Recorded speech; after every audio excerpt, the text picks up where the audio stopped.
All right, ladies and gentlemen, welcome on into Moose Wars Mystic Era 1v1s powered by Brawlhalla. I'm AJ Moore. I am casting or talking with Vulcan. Vulcan, how you doing tonight there, my man? Pretty good. I'm doing amazing, actually. Looking at this bracket we got going on, I did accidentally turn off my my camera for a second there, but I got it back on. Hopefully, nobody noticed until I said something. But yeah, I'm really excited to see all these players we got in bracket today. It's a lot of big names here today. Yeah, there is a lot of big names, you know, and as we go through this pre-show a little bit, we're going to talk about a couple different names. We have an honorable mention that we do want to bring up, and then you and me, Vulcan, we're casting throughout the night. We're going to go ahead and provide our top 3 predictions and kind of give the community a little bit more idea of who these players are before we get into the broadcast. So with that being said, though, you and me both sat down about an hour ago, and we looked at the players, and we're like, who are some of the players that we want to talk a little bit more about? Who are players that, you know, feel we should recognize a little bit more? And we're going to go ahead and start with you. What was one of the first players that you want to go ahead and recognize going into this event? Well, the first player that came to mind is players that I want to talk about, players that I think deserve more recognition for the play they have done in the recent weeks, months, however long ago. That name would be Saiku's. Saiku's in the Winter Championships, he just got 7. That is a breakout performance for him on the Greatsword. But more importantly, Greatsword just got hit with like a whole paragraph of nerfs, really targeting like the bridges and the openers with how quickly they can navigate their way out of them on miss, sometimes even on hit. So, but I'm talked to him not too long ago, and he said he's still going to be trying out the Greatsword. I believe he's going to be on the Magyar today. I'm really excited to see how he manages to adapt to these balance changes. And, you know, I'm not too worried because I've seen his Magyar before. The hammer is just as solid as his Greatsword, and with those damage buffs on the hammer, I think he'll be fine. I think he'll do more than fine. I think he's going to do really well today. That's good. I think Saiku's is one of those players that has been upcoming fairly recently. But we do see a lot of his knockouts with that Greatsword. So I do wonder how his playstyle kind of has changed a little bit going into this event.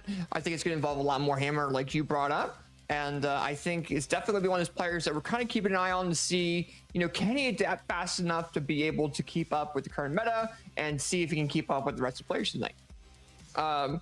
And while that Saiku's was one of your players you want to keep an eye on, one of the players that I definitely want to keep an eye on is Rise. Rise is one of those players that has been going absolutely diabolical player recently. You know, he got 13th in Pumpkin Plague in 2023. You know, he's gotten some 17s here and there, Trial Frigg. And then recently he got 13th in Trial Freya, and then he got 13th in the Winter Championships. He's one of these players that has done very, very well in Moose Wars as well. He was one of the names that came up fairly recently when you talk about Moose Wars, because we saw Rise and Soul do very, very well.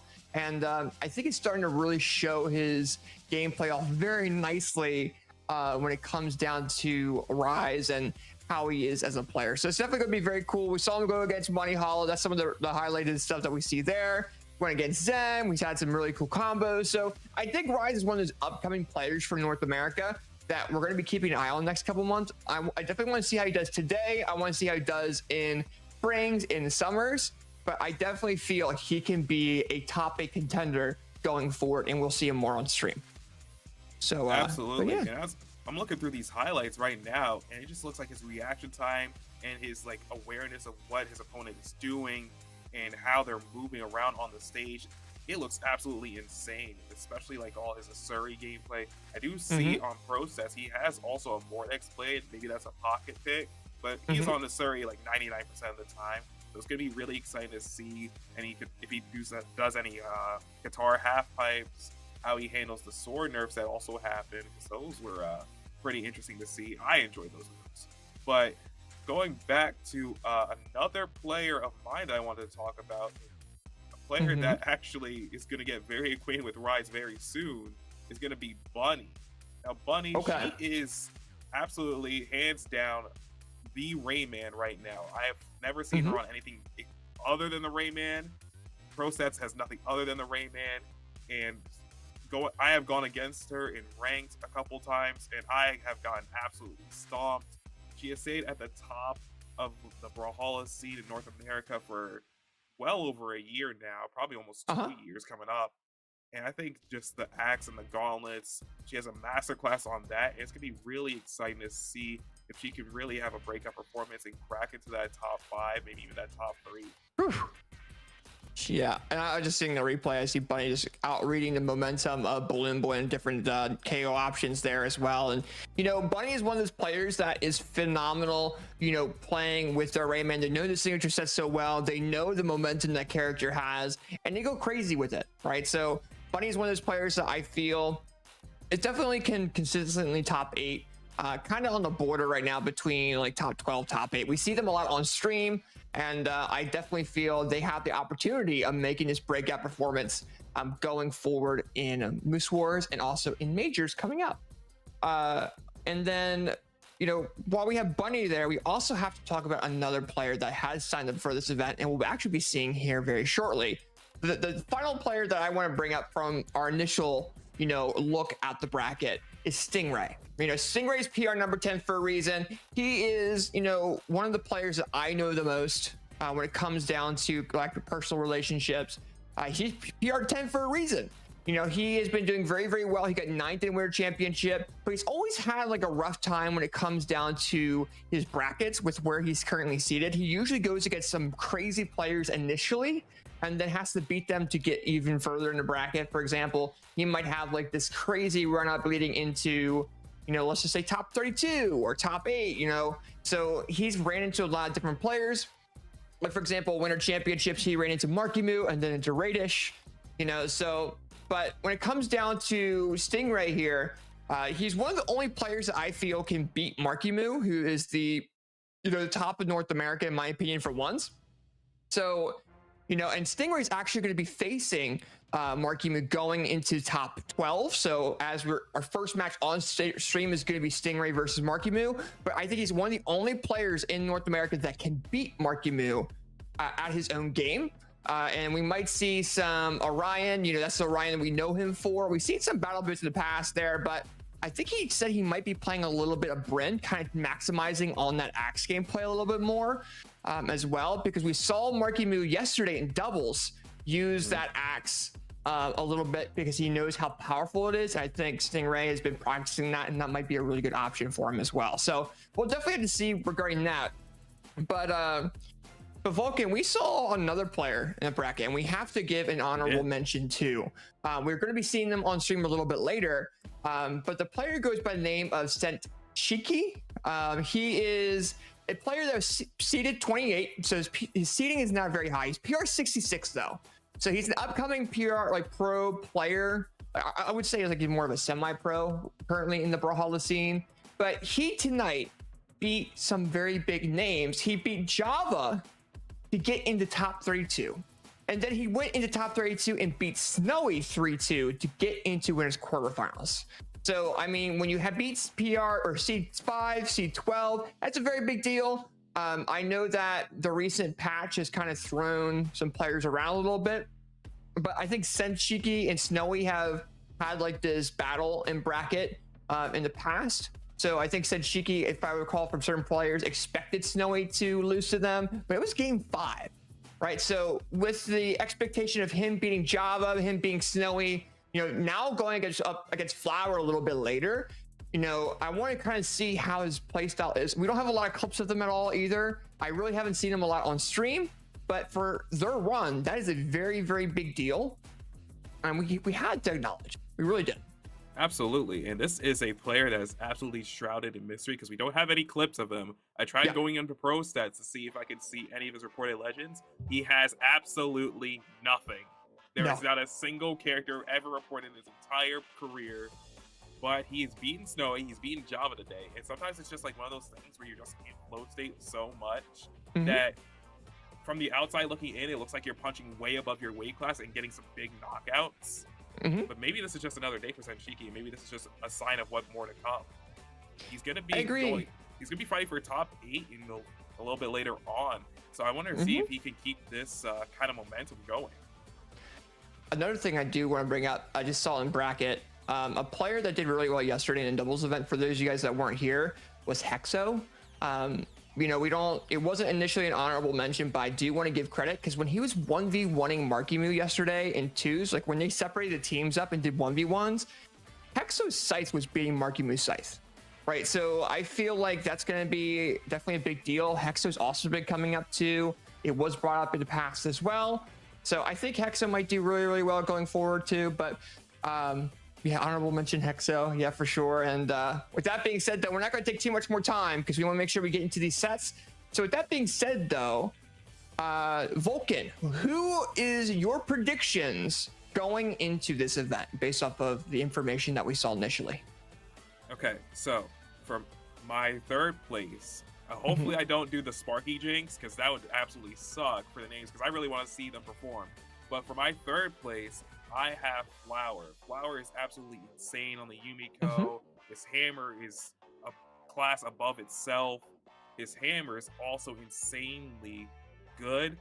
And I just really think that with the damage buffs and just if he can really just lock in here, he's probably going to get a top 3, maybe even top 2. But that is assuming he beats my second pick, which would be let me try to find. I'm having a brain fart right now. I think you said BalloonBoy. I did say BalloonBoy, yes. Another bow player, but he's mainly known for the Diana and the Blaster buffs. Well, Blaster changes, because I'm not really sure how... I read the patch notes. I'm not really sure how it would incorporate into a 1v1 scenario. It seems like more of like a 2v2 change. Yep. But still, like, he has like more stun time. The recovery got a little bit of a change as well. It's gonna be very interesting to see there. But he also, he's already like getting a lot of like high placements. He was like one of the prodigal people that when he was on console was already nice with it, and then he got a PC and it was like, oh, it's the end of the world. It's all over. He's getting the absolute. He's gonna be the next Sandstorm.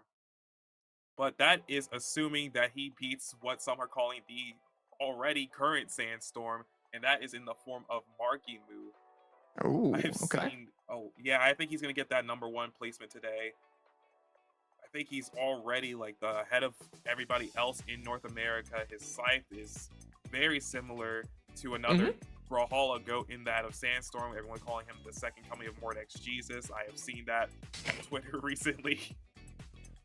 His gauntlets are also nothing to you can't disregard his gauntlets just because his scythe is that good. His gauntlets are just as good as his scythe, and that is very scary to watch. Yeah, so that's a good prediction. That's a good top 3. It's actually similar to, you know, kind of what I predicted as well. And I'll kind of follow up a little bit more on what you brought up too regarding these players, because there's actually the same 3. It is, I think, for first and second, very, very close. And I think for third and fourth, it's going to be pretty close. So what I mean by that is my third pick, I currently have Flower. This is very interchangeable with players like Bunny. I was really fighting between Flower and Bunny on who was going to win that matchup based off of what happened recently, based off this balance patch. And I think based off of how much Hammer has gotten buffed, we will see kind of Flower prevail there. You know, Gauntlet's got a little bit of nerf too, but also Bunny plays such a different style. It's such a close third place for me, right? So I want to see what Flower does going into the top 8. I definitely think they have a top 3, you know, potential, but based off of everything else and kind of how brackets are flowing, I feel like that's definitely very possible. But for my top 2 contenders, it's similar to yours, but mine are in a different order. Okay. So I currently have Marckiemoo in second, right? So for a lot of people, that's crazy. In my opinion, I feel like this most recent patch has kind of determined who I put for second and for first. And I'll talk a little bit more about why, because first place, I currently have BalloonBoy, right? So when it comes down to BalloonBoy and Marckiemoo, they are very close in fighting. You know, they're very close players. They're crazy at it. Marckiemoo's sights has been phenomenal. But I think after this most recent patch with the combos that are true now with blasters, I feel like BalloonBoy has the opportunity of taking advantage of that. Blasters has a lot of range and outranges some of Scythe's like kit. So if he does pull that out, that might be an option there for him. if they do face. But I also feel like after this recent patch, at least in doubles, I saw a little bit. Marckiemoo was just kind of confused on where, what character pick to really choose, because he pulled the Taros out surprisingly yesterday when they did play in doubles. So I'm wondering if, that Axe gameplay might mess around with him a little bit, which is why I'm kind of surprised to see how he does against Stingray, going forward with that. So based off of the information I have for this event, I'm going to put BalloonBoy for first. I'm going to put second place for Marckiemoo. I'm going to put a close third for Flower with Bunny. And then, of course, the honorable mentions that we brought up earlier. So. Okay. So I initially thought that you were insane for putting BalloonBoy over Marckiemoo, but as he began to explain it, I was like, okay, there's some legitimate justification here, like the blasters changes, and Marckiemoo not too well adapted to them yet, and also Marckiemoo having a Taros. Maybe he's taking inspiration from Kaina, because he did have a little bit of an issue to deal with Kaina at the previous World Championships. So it's respectable. I'm still gonna have Marckiemoo as my number one over BalloonBoy. Yeah, I don't blame you. Yeah, I definitely feel like Marckiemoo is going to have a little bit of pressure against Stingray, because that's really a really good matchup. I think Stingray is going to put Marckiemoo in a very stressful situation at points. And I think that pressure on top of facing, players like BalloonBoy and going forward. I mean, Marckiemoo can do it, but I still think BalloonBoy has a better run going up to it. And I don't think he's going to feel as pressured, and he's going to have a little bit of a momentum boost there. But with that being said, though, we're not going to talk about it too much longer, because we want to get into those sets, Vulcan, don't we? Absolutely. So, people are probably tired of hearing us yap. Yeah, we definitely want to go and get into the sets there. We have Marckiemoo and Stingray. That's going to be the first matchup on stream. That's going to be fantastic. We'll have Flower versus SentShiki. We'll have BalloonBoy versus Raid. We'll have Rise against Bunny. We'll really see how these players do tonight. We have a lot of upcoming players in this event that's going to really show how Springs goes, how the Royale is going to go. But with that being said, though, is there anything you want to say, Vulcan, before we go ahead and get into the main sets on the stream? Well, looking at all these matches we got coming up right out of the gate, go grab something to eat, go grab a snack, go grab something to drink, because this is going to be a show of shows, because every one of these players, I feel like every one of these matches is going to be a banger of the first four that we got coming up. So yeah, stick around, go grab something to eat or something to drink. So we're going to be right back with these Boost Wars Mystic era. All right, don't go away. We'll be right back. Because I feel so alive. Yeah.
And welcome back. We're already ready to go. I'm still here. I'm still Vulcan, but I am joined by somebody new. Introduce yourself to the people, my man. What is up? It is Clem. I'm ready to commentate on an exhilarating Moose Wars top 8 qualifier. I'm excited to see this exhilarating Brawlhalla gameplay. How are you doing, Vulcan?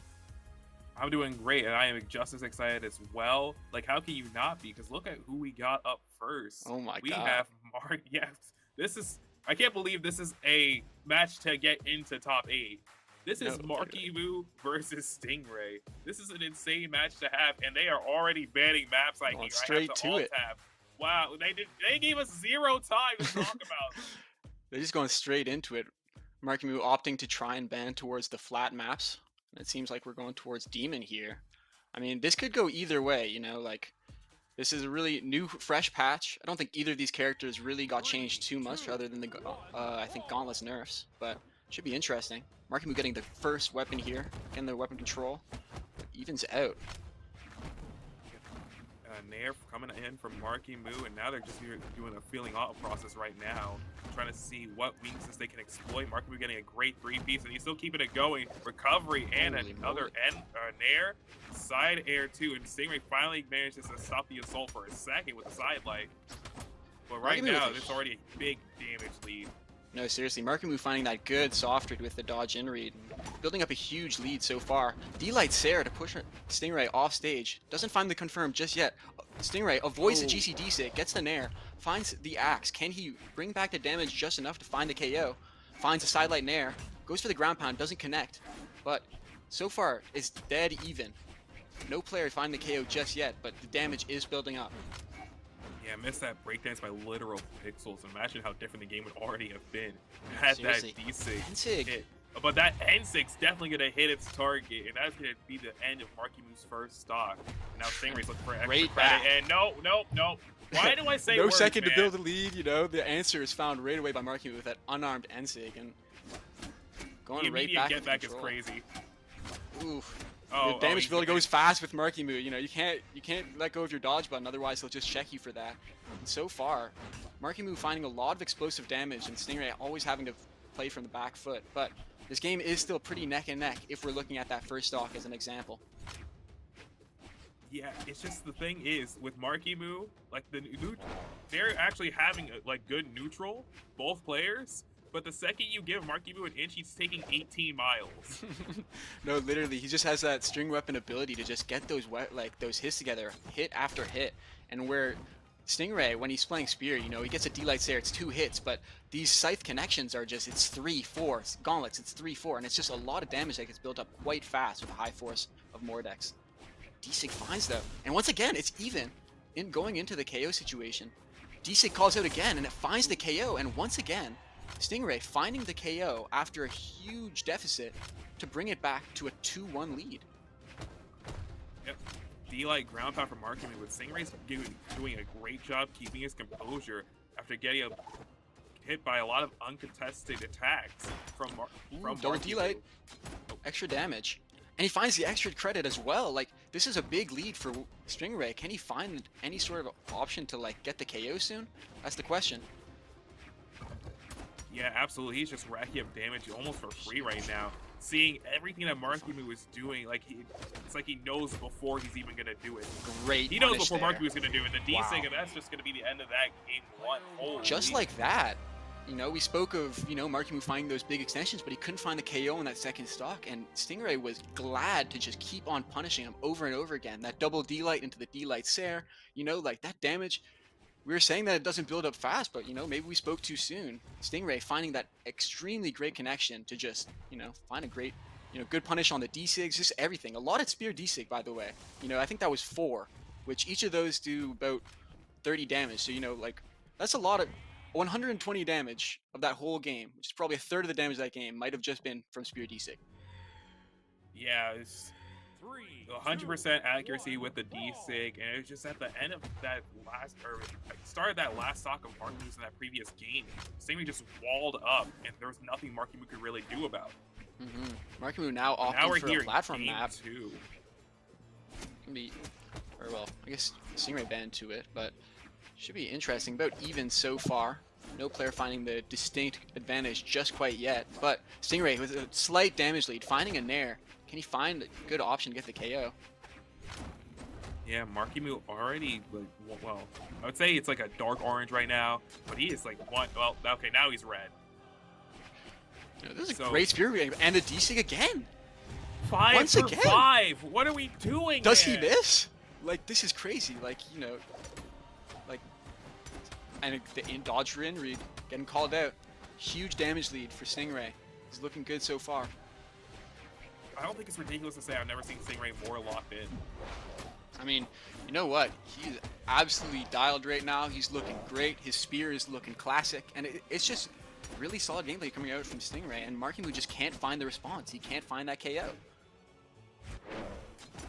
Oh yeah, and another D-Light recovery. Trying to get a second one, take out Marckiemoo a little bit earlier than he would have normally. And now Pogo still looking for that. The classic, the patented Marckiemoo dash jump, dash jump, dash jump into recovery. Unbelievable. Okay, so at least we know Marckiemoo's still feeling good, so there's still a chance. There's always a chance as long as your mental's intact. When Marckiemoo's on Mordex and he's feeling limber, the opportunity is always there. You know, he's moving across the screen. He could find that one opportunity. But that being said, you know, Axe and Spear, great at walling out the opponent.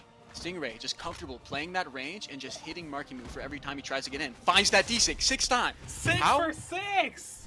What is 6 for 6? Like, this is just straight Ivar D6 domination. Like, how can you, like, what can you do? Every time that you don't respect the Spear D6 and you try to go in, Witty is just waiting there with the D6 charged. Finds the dodge in read again into a double D-Light recovery, finds the Nair. This damage deficit is just piling up. Ref, do something. He's getting mixed. Guys, is this fair? No, it's definitely fair, actually. It's just good callouts. Like, as much as you'd love to say, you know, like, it's broken, like, it's just a great D6, great value, and Stingray finds it again! 7 for 7, finds the KO. 2-0. Ah! I don't understand. How are you 7 for 7 on the signature? This is just unprecedented. I mean, D-Sigging beyond belief. Like, what is this? Like, this is just pure, like, nah, man. Like, every time you try and touch the ground, I'm just gonna D-Sig you. And Marckiemoo locks in the cross. Having the blaster sidelights there to check him now. This is gonna be an interesting change. You know, the pace is gonna be much different. Marckiemoo, like, with the blasters change now, like, it still has the extension capabilities of being able to kind of be like Scythe now. And the damage build is great, and it's got a true kill combo. So all things considered, Cross is a great pick right now. It's just, is this Cross going to be enough? Like, if Marckiemoo whips a sidelight, I'm fully confident that, like, Stingray will find that sidelight Nair into damage build. Like, it could get dangerous. So we're just going to have to see how this one plays out.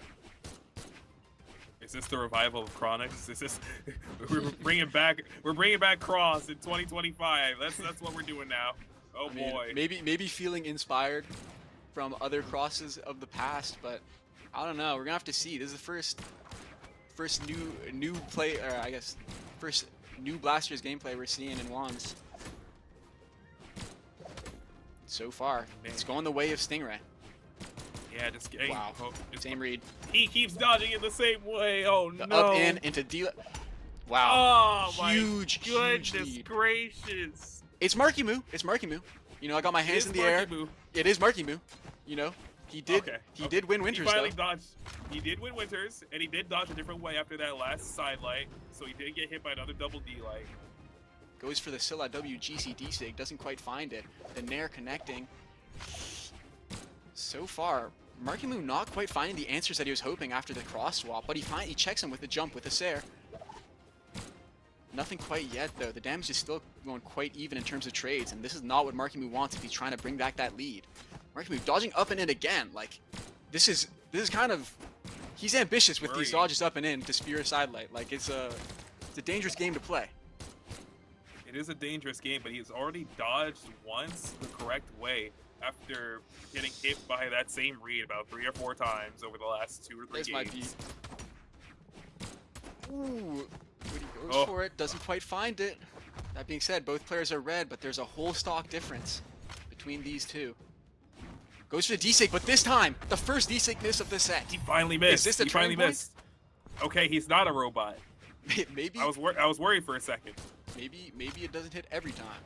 But that being said, doesn't really change too much the fact that this lead is huge. jump, pivot nair, not connecting, and the Sair catching him. You know, when you go for that end light nair read, it's like you're committing your dodge, and the moment you do that, an Axe player is gladly waiting to slap you up for that. And Marckiemoo eating that Sair, falling to his last stock, his winner side stock. Okay, Can we're he 8 bring for this 9 back? now. 8 for 9. 8 for Now 9. just stacking up with Pogos, but Marckiemoo still trying to get some momentum in his direction right now. It's not over yet. As long as he doesn't take a lot of damage here. The nair, on his final that could stock. force an offstage situation that gets the KO, but nothing quite just yet. And still, the damage is just slowly but surely piling up towards Marckiemoo's KO, and it's not looking good. You know, Marckiemoo needs to not take take a lot less damage here. Oof, no dodge caught. Oh, Is this it? weapon throw. Weapon advanced despawns. grenades. Despawns no. a blaster. Can happen to Marckiemoo's anyone. Hand, sidelight nair. Dodges D-Light the catches, Sair. and that is a D-Light. 3-0 from Stingray onto the What winter just champion Marckiemoo. It can happen to anyone, you know? Like, this is Stingray we're talking about. It can literally happen to anyone, you know? That's true. He's This got a is great mind. Stingray.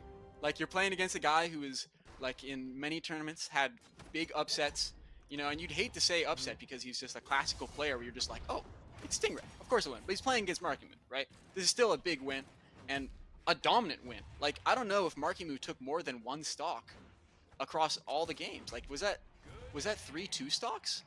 I don't know. I'm just saying that was an absolute excellent display of gameplay from Stingray. That was just He did crazy. Get Stingray down to his last stock in game 1, I think. Okay. But maybe.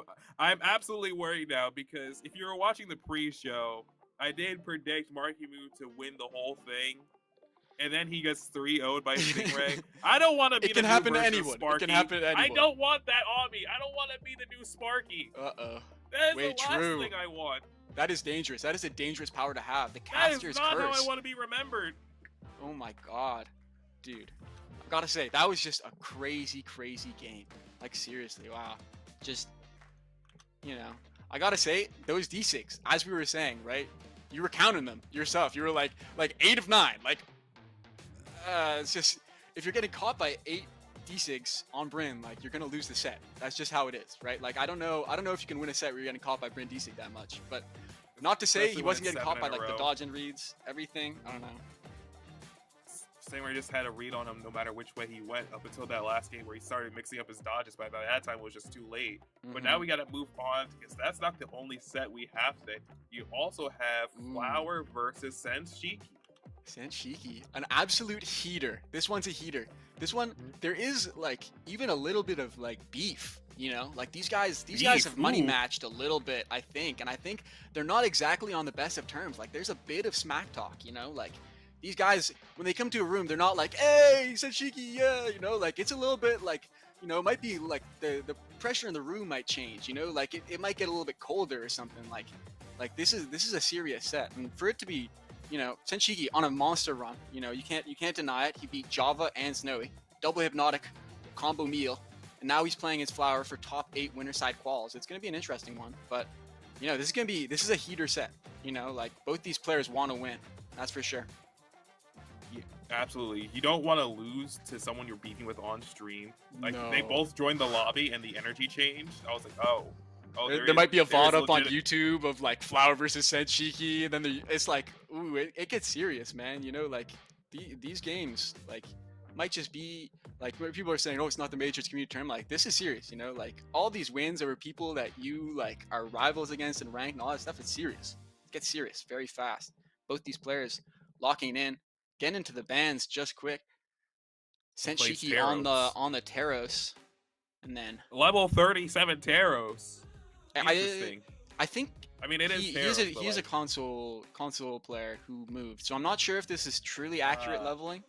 Maybe it's not, maybe it is, but Sent is by no means like Taros. You don't need levels on. You know, this is a character Of course that, not. No. I never said you did. you know, you need 7 hits to KO. You don't need levels. You know, and so we're going right in on the most Icely space pour going in, and right off the bat, 4-hit connection from SentShiki. Big lead so far. Going for the GC side sig, not finding it. So far, looking scary if you're playing against a Taros and you're taking a lot of hits. Absolutely. Like you're already almost in the red. Like one more hit, you'll be in the red. Yeah, that'll do it. And like, There is the new Another kill end light. boxes, or the new kill boxes on this map that change the hang on. KOs. Flower, DC doesn't spike, doesn't send off the map, but finds the juggle, slowly finding that damage that he needs to find that KO. Goes for a DC, but eats a Sair for it. goes for the dare off stage. And the weapon throw. Yeah, that recovery into weapon throw. Patented hammer option. It's been in existence since the dawn of time. Closing out that first stock. But all things considered, it's still a tight match. Nothing swinging too far. All it really takes is a stomp Sair. But Okay, well there's the stomp. there's a And stomp, an no end light. Sair. Finds the end light though. Not exactly in a terrible spot, and the stomp Sair means that it's an even stock, and neither of them really taking damage. But weapon control is in Flower's hands, so it's up to him whether he can get that damage build that he needs to bring the lead. Finds the juggle. Keeping the weapon away from him. Ooh. SentShiki finally gonna be able to pick up the hammer and immediately D6. That's gonna be a good amount of damage. All the Another work is just gone immediately. The moment you tank that hit, Oh. it's just all your work is your hard work. The fruits of your labor are gone. Anything that you did beforehand, it does not matter now. It's almost Sair. as if it never happened. This is the tough reality of Taros, Like Flower's gonna have to work very, very hard for these neutral wins, but it's not. He's not down now yet. Finds two stomp Sairs. That's a lot of damage to find quickly, and they're dead even. But Sair connects, and that's gonna find the KO with Sent. 2-1 lead, similar to how we've seen. However, if we're going by the last stock, okay, immediately changed. Oh. Flower taking a little bit of unarmed damage, but nothing too significant just yet. Sides Okay, connects. so yeah, I'm looking at how SentShiki's playing right now, and this is not a player playing to win the game. This is a player playing to send a message. Because who in their right mind, off spawn, does a weapon throw into the end light and then jumps back and reads with an unarmed nair? This is to send a message. There is beef. Like, if you These didn't tell me, people- I would this is a already assume serious so. one. No players finding that first hit just yet, but the stomp Sair pushes Flower into the orange. It's a scary spot, but the end light side light right here, offstage situation, forces the recovery hits, D-light recovery, nothing. Doesn't Flower's find the cooking. follow-up, and another stomp into nothing, and he eats the side stick, and that KOs. Oh! Wow, Ah! that just hurts. You Pharaoh really, slicing jump stinger. yeah, God, it is one of those things. You're playing as a Taros, you eat a heavy option into another heavy option, and before you know it, you're KO'd. That's it. Your whole stock's gone, and that's it. It's unfortunate. 2 stomps into nothing is really, really not what you're looking for. Because if you're a hammer player, you hit a stomp, you need that value. You need that extra hit. And unfortunately, Flower not able to find that connection. But just the first game, nothing is quite set in stone just yet. The opportunities will present themselves. So I think we're gonna have a close set here. I think this might be a bit different than the 3-0 that we just got. I think this one's gonna go the extra mile. I hope so. I want to see this go to a game 5, really, because this is very interesting to watch the Hammer Ditto, especially this player that I have never seen before a day in my life. Actually, wait, no, I have played against. Oh, Yeah, it's Sent. he absolutely washed me a couple days ago. Hang on. He's a solid player for sure, I would say. Pretty good. Needed to practice the Blasters matchup when I played against them, but anyways. That aside, finds the stomp recovery and the damage. Finds a few hits and he brings the damage lead just back. It's even. Stomp Sair brings the lead more into Flower's favor, but hasn't found the KO just yet. Stomp into nothing again. Not able to find the stomp end light. It's just Now scary. it's a little bit of feeling out, swapping over to the Hammer to reinitiate the Hammer Ditto. The stomp Sair miss. These- These are stomp Sairs that these players really need to be hitting, right? Like, think about it. That stomp Sair could have been the stock for Flower. That could have probably been a stock for him in his favor. Like, these are some jump Sair call out. Stock's not gone just yet. Still, might have been if it was Taros, it might have gone, but still stomp or no, just end lights to close it out. And that's our first stock. Minute and 20 seconds in. That was a long stock. The pressure in this game is building because longer games go, the more the nerves go. Gets the stomp into D-Sig Nair. Gets another D-Sig into Nair. Big damage, but the side sig call out. Flower, he's built up the lead into orange already. The quick color change, blink and you'll miss it. That's the type of tomfoolery Flower was doing just now. No, But right now, seriously. he's struggling to get a weapon. Side light, D light, throws away the weapon to pick up another X, trying to keep a weapon off of Flower for as long as possible. Two He's finally unarmed be able side to pick lights. up another hammer here. Those unarmed side lights were crucial, pushing Sent off stage, allowing him to get the space to find that nair and get the weapon. Now back to neutral. Flower just trying to find that raw hit. It's a really like tumultuous setup because you know you don't want to get hit by Terra, so neither of them are committing. But every little hit is a swing in the favor of Sent, and it's not what you want to be seeing as a 4 defense Yumiko player. Can't find the stomp and eats a sidelight nair for it. Recovery doesn't connect. Can Flower find the hit? Stomps there. That's what he needs. Going back to the stage, gets hit by the D-Sig into the nair, and that's going to bring SentShiki down to his final stop here in game 2. Great And option. Flower going to be keep going with the weapon starve. The weapon starve Good of end really light. just pure hatred because this is. I have You never need- seen you two need that players damage be build, more 'cause- that desperate for a weapon starve before. Great damage build though. Can't find the recovery to send into offstage scenario. Sent going for the dash jump ground pound, not finding anything. Players yet Going again for trying a to lot find of place. big moves. Oof. Yeah, stomps there. That's going to be cleaning up that final or that second stock of Flower. And it was really interesting to see him come back on stage with a weapon throw, looking to D-Sig right in the face, because that could have been the end of his stock right there had he got hit by that D-Sig. He's like, no, I'll just contest it with a weapon throw. It's no big deal. It's calm.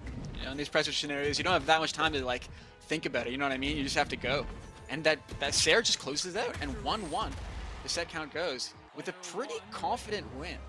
You know, like if you're looking at the damage numbers, like wow, you know, it's 3-2 in stocks. Flower did almost twice his damage. You know what I mean? Like, but again, that might just be the Taros effect, right? All things It considered. doesn't matter how good you are, you'll always have to work twice as hard as Taros player. Yeah.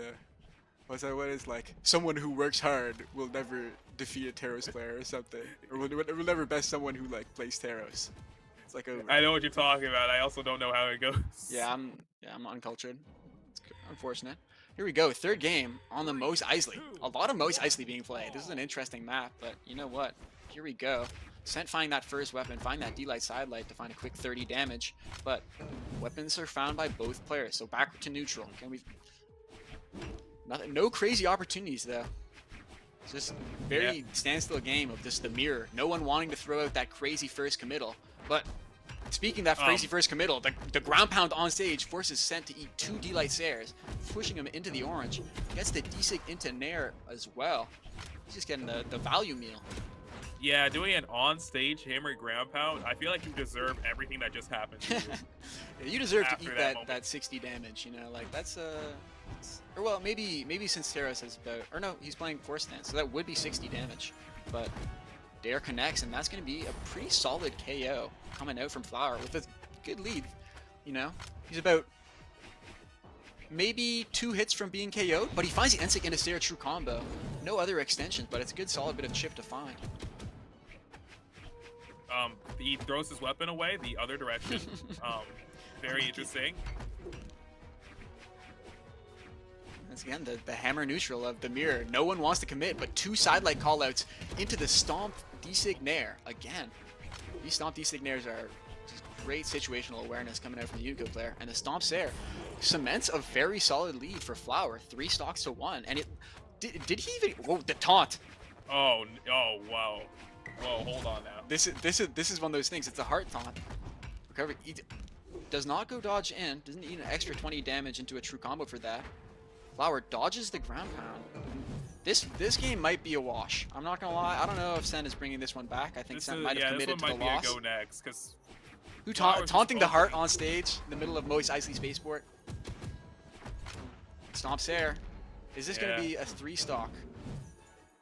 D-Sig. Stomps just air, to and get that's it. back, but yeah, no. What do you think? Game 5, or you think this is a closeout moment right here, Vulcan? Oh wait, there might be a swap. I was trying to think of like ways to rhyme SentShiki, but no, this is gonna be Flower in 4. If you can SentShiki. keep open- SentShiki needs to get cheeky. Otherwise, his loss will be plastered on Wiki. No, I'm not cooking. Someone get me off the mic. SentShiki, Tiki, Wiki, Flower, and 4. Yeah. Ooh, okay, but there's gonna be some sort of swap, and the swap to Cassidy. Okay, I always am interested in these people who swap to Cassidy as an off swap, because I think Cassidy is one of those like characters where you need to know the conditionals, right? You look at a player like Wubbs who plays Cassidy, and that guy is just like a textbook of just knowing random Cassidy confirms, where it's like, oh, I hit a side light at this angle, I'm gonna true combo you to like 90 health. We don't know if SentShiki has that, so we're gonna see in this game 4. You know, SentShiki hoping to use the Cassidy to make a comeback in this set, but so far, getting caught in the juggle, committing a side sig instantly. I mean, the thing is with SentShiki in the first 2 games, he was really using the stats and the abilities of Taros to really build up a quick amount of damage as quickly as possible. But the issue with being on this Cassie now is I don't see how it helps you really open up Flower more. No, because that was your main issue. You couldn't get in on Flower. Yeah, and especially like he's side sig KOs.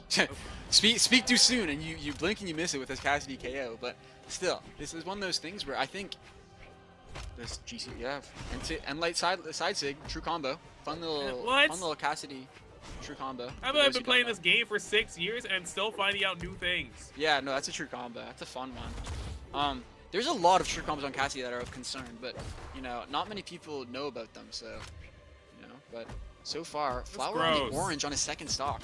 You know, this is scary. Enough. I mean, he does get the scoop to even up the stocks, but now you're already in the orange. And, yeah, I don't know if Sent has that on blasters though. I'm gonna be real. I don't like. You see, he had a true combo there, and then he goes for the one where he doesn't have a true combo. Sidelight Nair is true there, by the way, guys, for those trying to learn blasters. Finds the Ensig though. Good damage, good KO. You know, he didn't find too many hits, but the hits that he found had value, and he found the quick little sig KO on the hammer, and it's good. You know, so far Sent showing promise on the Cassidy. Maybe the hate is misplaced, as he seemingly looks solid. Showing a lot of promise. Maybe I was wrong to doubt this Cassidy pick. No, seriously. You know, maybe last patch we saw Cassidy swaps as maybe a little crazy. Wow. Ooh, not able to get that punish. He slides off the stage. Flower finds a stomp there. That doesn't KO. Yeah, but that D-Sig, it covered so much of the stage. Flower had to go off stage just to not get hit. And that was able to be just enough for him to not get punished, and he still didn't lose that stock there. But I guess his spacing was just perfect for that D-Sig. If that end light hit, that would have been the offstage situation, but nothing found. And Flower's eating a lot of damage, doesn't find the side light, and the blaster's damage is piling on right now. Flower's gonna have to be very careful because blasters can find that KO this patch. It's a really serious thing. The Dare pushes him into red, and the Ensig catches, and that is going to be the game is just over. 5. Wow. The Blaster's Ensig out of Enlight. What is? Yeah, you know. Yeah. Yeah. Yeah, this does not look like a character that has a stat line of 5.944. They're definitely hitting a lot harder than that 5 force would imply, but you know, like both these players are on 4, like they're 5 force hammer into 4 defense. So like the amount of damage they take per hit is the exact same in terms of the hammer mirror, right? So it's like it is one of those. The SIGs are obviously different. Let's not play around and act like the Cassidy SIGs are like those are pretty crazy KO options. But here we are, game 5. Both players choosing to go to a map with no platforms. D-Light side sig, not as much damage as the true combo, but still goes for it anyways. Ensig calls out, finds the damage, but not enough damage to really be of concern for a KO just yet. This is game 5. Moose Wars. Everyone's watching. You're on stream right now. No one will ever let you live it down. They don't want to be the one that goes down right now. Oh my gosh. This is just one of those things where he does Ensig, stomp Ensig. You're playing as a Cassidy player, and they have certain privileges that you just do not. But the Stomp Sarah calls him out and says, no, you're not getting any lead. I'm taking it back, getting the control, opting for the bow.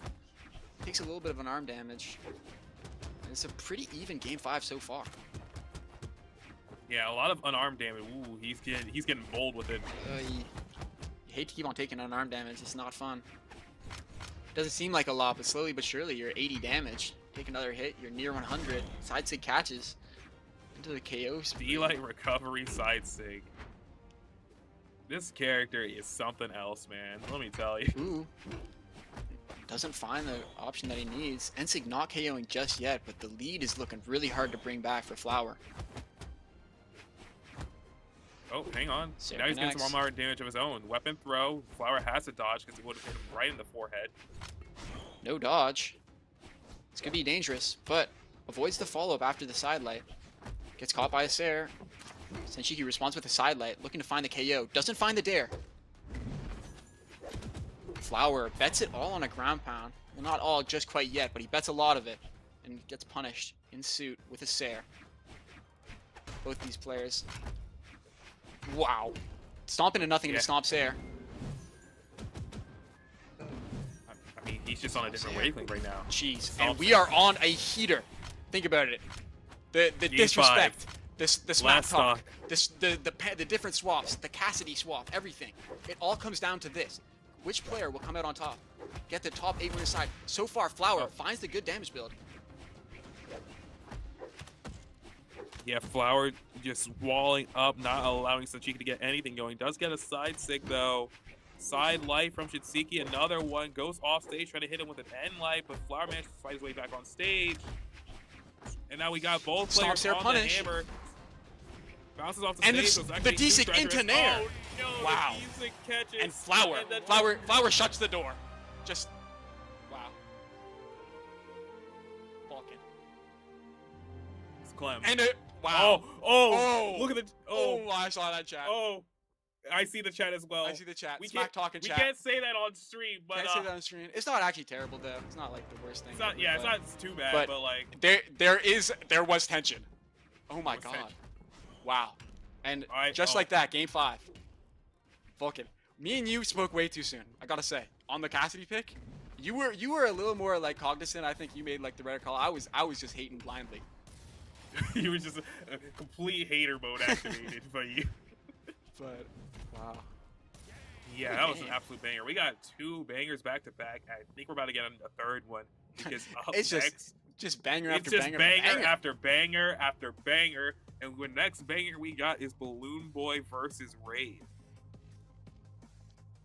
Wow. But that is going to be coming up after a very short break. We're going to be heading to a break real quick, just to make sure everyone, has any bathroom breaks. I need to take a sip of this water. Yeah. But me yeah, too, we're actually. gonna go to a Good call. We're gonna go to a quick break. Do what you gotta do. We're gonna be back in a couple minutes, but stay tuned. Yeah, we'll have more Brawlhalla action on Moose Wars Mystic Era. Yeah. See you guys soon.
And welcome back to Moose Wars Mystic Era. I hope you guys were here for those last 2 banger matches that we had because they were such bangers. I completely forgot we had to go to break. I'm still Vulcan. I'm still joined by Clem. And What's Clem, up? let's remind the people that who we have coming up next. We have Raid versus BBB BalloonBoy, the classic. It's gonna be an exciting match. Raid. I'm gonna be interested to see. Still on the Ulgrim post balance patch. You know, his character did receive the paragraph of all paragraphs, but still opting for the default base stance Ulgrim. He stands there unfazed, and BalloonBoy locking in the patented Diana. How are you feeling about this set, Vulcan? I'm honestly unsure how Raid can still play Ulgrim because that was the most that was a big paragraph. That's a larger paragraph that it's almost as large as like the 2020 J Young nerfs. Yeah. No, seriously. It was so big that I did not stop to check every little number. I was just like, oh, they did enough. You know what I mean? Like, but that being said, earlier today we saw a little bit of blasters into axe, and we saw a little bit of sidelight nair. So we're gonna have to see what happens in this set, but it's gonna be an interesting one to see. Could be very okay. Well, Raid's already getting off to a pretty good start, getting BalloonBoy into the orange. Big damage there. Goes for the ground pound early and finds the dare into Sair. Huge lead so far. Finds the dare, and that's a solid lead for Raid so far, showing that the maybe axe they into didn't blasters. do enough to Ulgrim. Wow. Maybe they didn't do enough. That's what I was thinking. I mean, actually, side note, quick sidebar. I queued Urks yesterday, and I was getting absolutely tooled by Ulgrim, and I was just like, wow, like maybe they didn't do enough. Honestly, I had the exact same thought. And seeing this gameplay, Ulgrim players still find a way. But speaking of finding a way, BalloonBoy side late, jump GC Ensig to call out, find the KO, bring it back to a 2-stock even game. Yeah, absolutely. They did a lot. But as you said, you brought up Urks, and I just remembered Urks myself. I hate fighting Urks. Yeah, the NA Ulgrims were in queue yesterday, and they were fine. They did not seem affected. They were like, nah, I like playing Ulgrim, whatever. You know, at least the good Ulgrim players. I only saw bad Ulgrim players complain. But anyhow, BalloonBoy evening up the damage. His first game, 2 stocks apiece, even in orange. No player finding that crazy lead or crazy momentum. Just trading hit for hit. You know, no crazy big swings in momentum. No one finding that combo. The nair into recovery and the axe recovery. Just random RNG. See you later. Top of the map. And Raid finding that lead.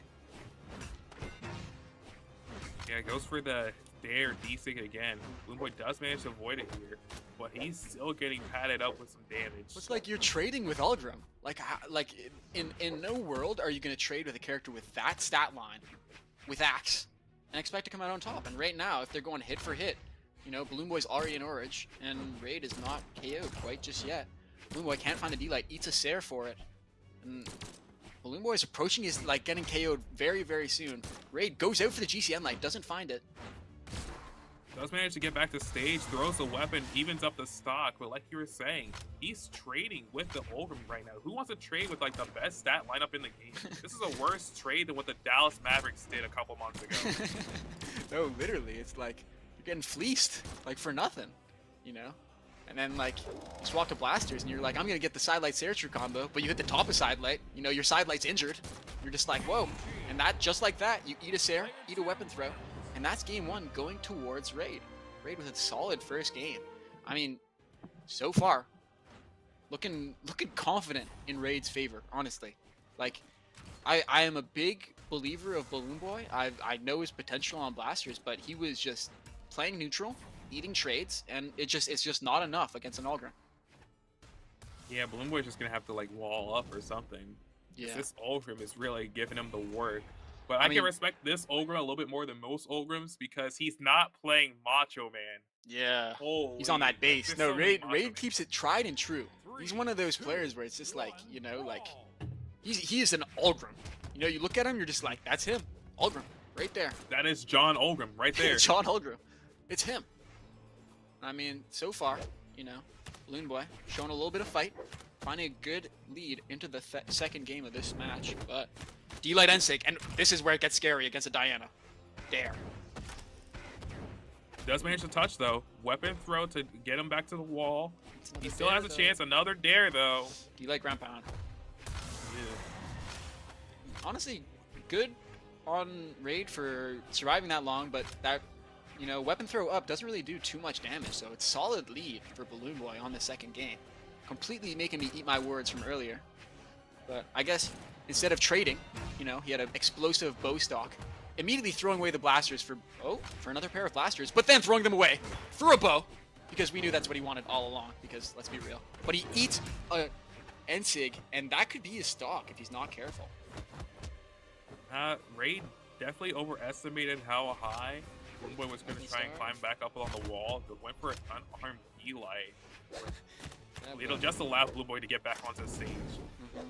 And like I said, Ooh, BalloonBoy needed the weapon to wall throw. up, I think the and weapon that's throw saved exactly him what there. he's done so far.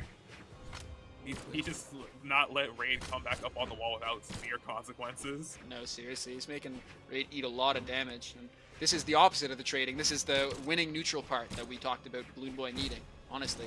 Finds the D-light there, D-light recovery, a lot of damage. Not finding the KO just yet. Goes for GCN 6, doesn't find anything. Both players returning to neutral. Raid finding a dare, but this lead is calmly in BalloonBoy's favor. You know what I mean? Right, he still has his first stock, and Raid is going to be quickly sent down to his last. It's looking In good. game 2. Looking good for all BBB believers, you know, as you might say. BalloonBoy finding a good little juggle, but getting caught with the last frames of that GCD sig, the little breakdance, you know. He said, "I'm not done on the floor." Sending He did BalloonBoy's not first hear stock. a singular bell in the vicinity. He's still raring to go. No, seriously. And right here, so far, BalloonBoy, calm lead, but leads can change quickly in Brawlhalla. Nothing is ever over. Just gonna have to see. Okay, that was an interesting sidelight into endlight, but I'm gonna assume that he was just misinputted. But both players not finding any real attacks. But BalloonBoy starting a juggle, not finding anything, but finding a Sair after Raid. Wow! Ooh. Crazy offstage interaction. BalloonBoy committing his dodge on that G side sig, but not getting punished enough to find the KO, but eating a lot of damage for it. Eats 2 Sairs. BalloonBoy goes for G side light, covers himself with the Sair. 3 and that Sairs. closes it. Third time's a charm. Calm little Sair. BalloonBoy saying, "Get me off these blasters. I'll do a little bit of damage, but the real thing that's getting me through this is the bow." But, you know, it's a whole component of the parts. You know, the Diana is coming through. You know, that Ensig on first stock was huge. You know, got a huge lead, built it up. Second stock, solid blasters damage build, and the blasters delay recovery. Great gameplay, and they just kept it going. You know, Raid did show scary spots spots with the dare into ground pound, but good game from BalloonBoy, I'd say. It was really just BalloonBoy adapting. Like, maybe he wasn't super familiar with Raid in the past. I'll have to pull up their history to see if there's any history between these two in a second. But right now, it just looks like BalloonBoy just adapted to everything that Raid was doing in the first game. And he's applied it to the second game, and now he's got himself on the board. Said trading, nah. I'm a win neutral. That being said, though, always important to account. Like in these games, look, all these hits, Raid will find 3 hits and he'll even it out, right? Like it is a quick feast or famine when you're playing an Axe player, where you know you can be doing really well, and then all of a sudden, you know, this Axe player gets the Big Mac combo meal, and it's serious.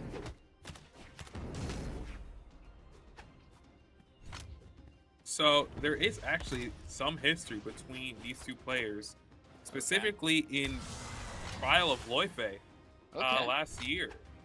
It was pretty early on in bracket, and it went 0-2 in the favor, or 2-0, I guess, in the favor of BalloonBoy. Oh, of BalloonBoy, right on.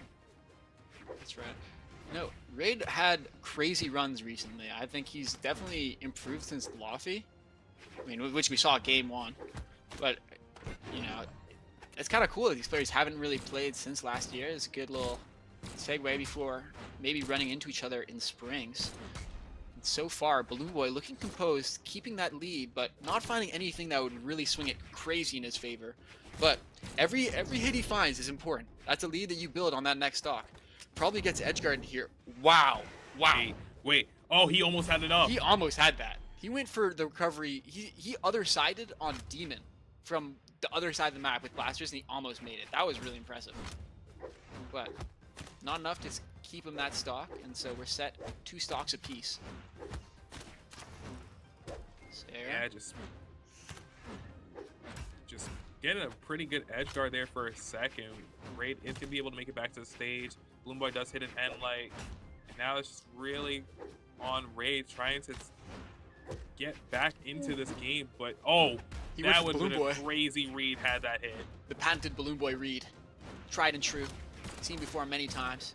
Goes for an end light, forces a dodge, doesn't get any opportunity. Goes for a side light, nothing. But the D-light recovery finds the stock.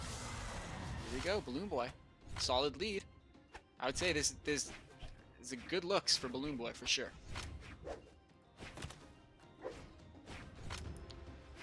Yeah, just trying to get a couple of hard reads here. See exactly how Raid's gonna dodge. Does get one there, side light into Nair. It's not a big amount of damage that he's gonna have to be dealing with this. But now, if BalloonBoy really wanted to, I'd say he could trade at least a little bit, because every one Orgrim stock is equal to any like normal character's 2 stocks. No, definitely. You know, like any extra credit, you know, that D-light's there, big, is what you. If you're BalloonBoy, this is what you want. BalloonBoy not adapting to the the side light Nair being true change. Still able to find the recovery to the wall. He got back to stage. How? Raid just not covering it properly, and BalloonBoy taking full advantage, getting the D-light recovery, and that does not KO. Because Ulgrim defense. The celebratory side thing, but it was too early. It didn't KO. You forgot. It was Ulgrim. I fool. Yeah, no, I slept on the Ulgrim defense. Raid said, I'm still here. I'm still standing. Well, D-light recovery not catching, so Raid living to see another second of this game, but is it for that long? There. That's it. Okay. 2-1. Yeah, there. Just BalloonBoy winning neutral, doing the things that he needs to do. He's not trading, right? He's not like eating side light Nair ground pound. You know, he's just playing bow and blasters and side lighting him and saring him. And whoa, what is this? Whoa. Now hang on, wait a second. Nah, this is. You know what? Let's not sleep on it. Let's not sleep on it. He's in Stay Hydrated Gamers, and he's on Loki. I don't know what those 2 things have to do together, but maybe. 10. Do you have faith in the Loki, Vulcan? Not a level 10 one. Level 10, no stance, no skin, no nothing. 2 base characters just getting ready to duke it out, scrap it out, go to the stage. And I just don't know how I feel about NRG Raid on this Loki. Like, I personally, I don't remember queuing any Smurfs on Loki that were that good. So like, it's not like he has like an alt account that's a Loki alt account. I doubt its existence. So this is just a side pick. This is just something that hopefully he has somehow practiced to level 10. But so far, coming out swinging. But is he swinging the wrong direction as he gets swung to the blast zone? Like, this is exactly what I'm talking about. He went for that end sig. He got hit by the Sair. He almost made it back to the wall with that dodge. And BalloonBoy hit that D sig and said, come here, come here, my brother. You're not going anywhere. It's like that, like grabbing him by the coat collar, you know what I mean? Just yanking him, like, no chance. It's like Superman grabbing Darkseid by the... No, literally. Or Darkseid grabbing Superman by the cape. It's like, yeah, no. I'm not done. I'm getting juggled a little bit more. This is not looking good for Raid. If you're a Raid fan here, you're confused, but you're hopeful. You're like, please get an offstage gimp or something. Make the Loki valuable. But he eats a sidelight dare. Avoids the second dare, so he's able to recover back to stage, but he dares nothing. And BalloonBoy finds another D-Sig, swings him the blast zone, and it is looking like a pretty confident smackdown. Yikes! This is hard to watch because BalloonBoy's still in orange on his first stock. Yeah, it's not even like a deep orange. And this is your winner side stock, right? Like this is top 8 quads. Like, you know, like you're gonna have to go into the grimy losers, grindy sets. You have to play against someone who's probably coming off some loser streak. Like you do not want to be there. That is a good point. Even if Raid does lose here, which is highly what's about to happen, it's still winner side. Yeah, he still has another chance. It's not over. You know, this is not the Loki of surrender. This is the Loki of future hope. This is the Loki of determination.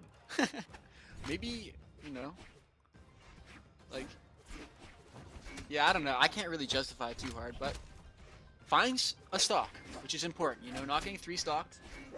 You know, it is 2-1 right now. It's it's not impossible for offstage situations to happen where He does have Scythe.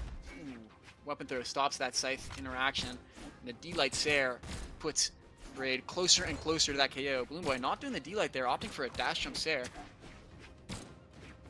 Goes for an N-Light. And this is you are KO percent. One hit, you're gone. And that's Yeah, it. goes for the side save, but the amount of recovery time on miss, there was no way avoiding that D-Light recovery. That's gonna be BalloonBoy taking the set 3-1 over Raid.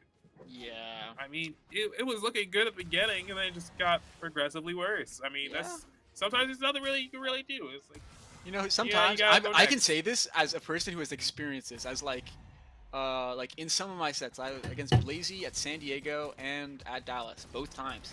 I know what it's like to go game 5 with the, well, game 5 difference, but whatever, game 4.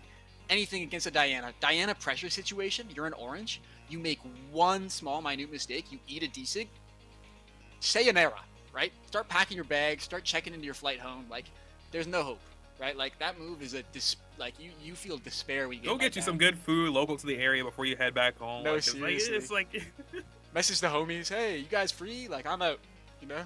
Like, it's just, yo, it's what's the kinda vibe for the night? Like, yeah, yo, any plans after bracket, guys? Like, I'm hungry.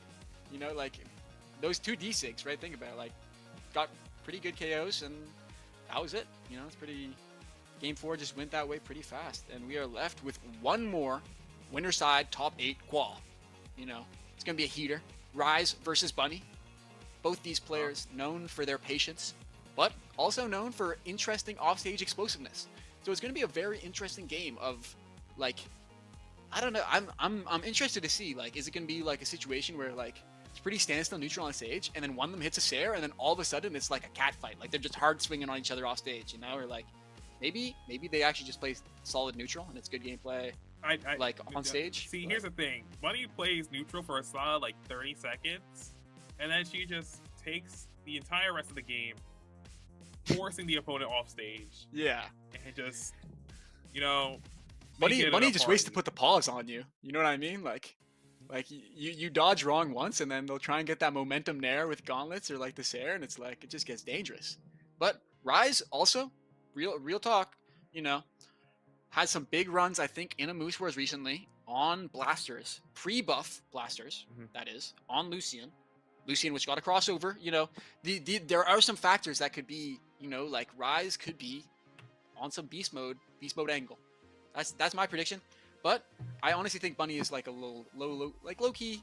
Bunny low diffs a lot of people off stage, so it's an interesting one. Yeah, I played against Bunny one time. I was like, okay, it's Bunny.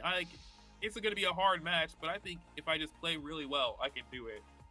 I get hit with Gauntlet's Endlight, I dodge out, I get hit with another Gauntlet's Endlight, oh, the game's cooked. Yeah, no, literally. It's like you get hit off stage by a Sair, and then Bunny does like the weapon throw against the wall, and you hear the music start playing. You're just like, why is there music? You know, it's like cooked. You know, it's just like, why does this Rayman have boss music? Yeah, like literally, yeah, these new gen players, scary. You do not want to run into them off stage, but sometimes you are forced to. Sometimes they don't let you, like Marckiemoo, for example. We didn't really see much of it earlier, but like, same difference. You know, a lot of these players off stage, they've just got the offstage pressure where you blink and you miss it, you're gone, you know? But it's gonna be interesting. Absolutely. And Rise has rejoined the lobby. He said he had to pee real quick, so glad to see him back now. Back and locked in. Dialed. 100%. Well, he's not locked in quite yet. He's still choosing his legend. Ooh. He's choosing Diana. Another Diana on the BalloonBoy drip, I might say. Like, it would be one thing to like not comment about it, but like let's be real, like Skyforge, crypto something, Diana, like that's BalloonBoy right there. I mean, it's just like, I know that there were some balance changes to some of the weapons you play. Like, I see a lot of Asuri gameplay from you, but yeah, like the Qatar damage is a real nerf, honestly. Like, I playing against Qatars, you do like, there are times where you're getting half piped and you look to the top right and you're like, oh, I'm not actually orange yet. You know, I'm just like made of yellow. So those changes were felt. So maybe that inspired the Diana swap, but We are getting right into it with Bunny finding Enlight after Enlight to count the This is damage exactly up. what I was talking about. No, Bunny, Rise is living what I was being tortured by. Bunny is just keep it simple, stupid. You know, you just you get those simple attacks, and then if you really can set up like off stage, that's prime time. That's like, ooh, I'm in my home situation. So finds the Sair, sets up for the off stage. Can Bunny find the confirm? Nothing quite yet, but the damage is firmly in Bunny's favor. Sair fine. Yeah, Sarah not gonna KO just yet, but you're off stage now. Does Bunny letting Rise get back on stage? Just to That was a punch wicked Rise call in the out. I can't face. lie. The dash back to be like, oh, come D-light me, and then just the raw punch. The comedic timing on that is just tough. I mean, it was just a masterful bait. Like, drug him in, and just wailed on him.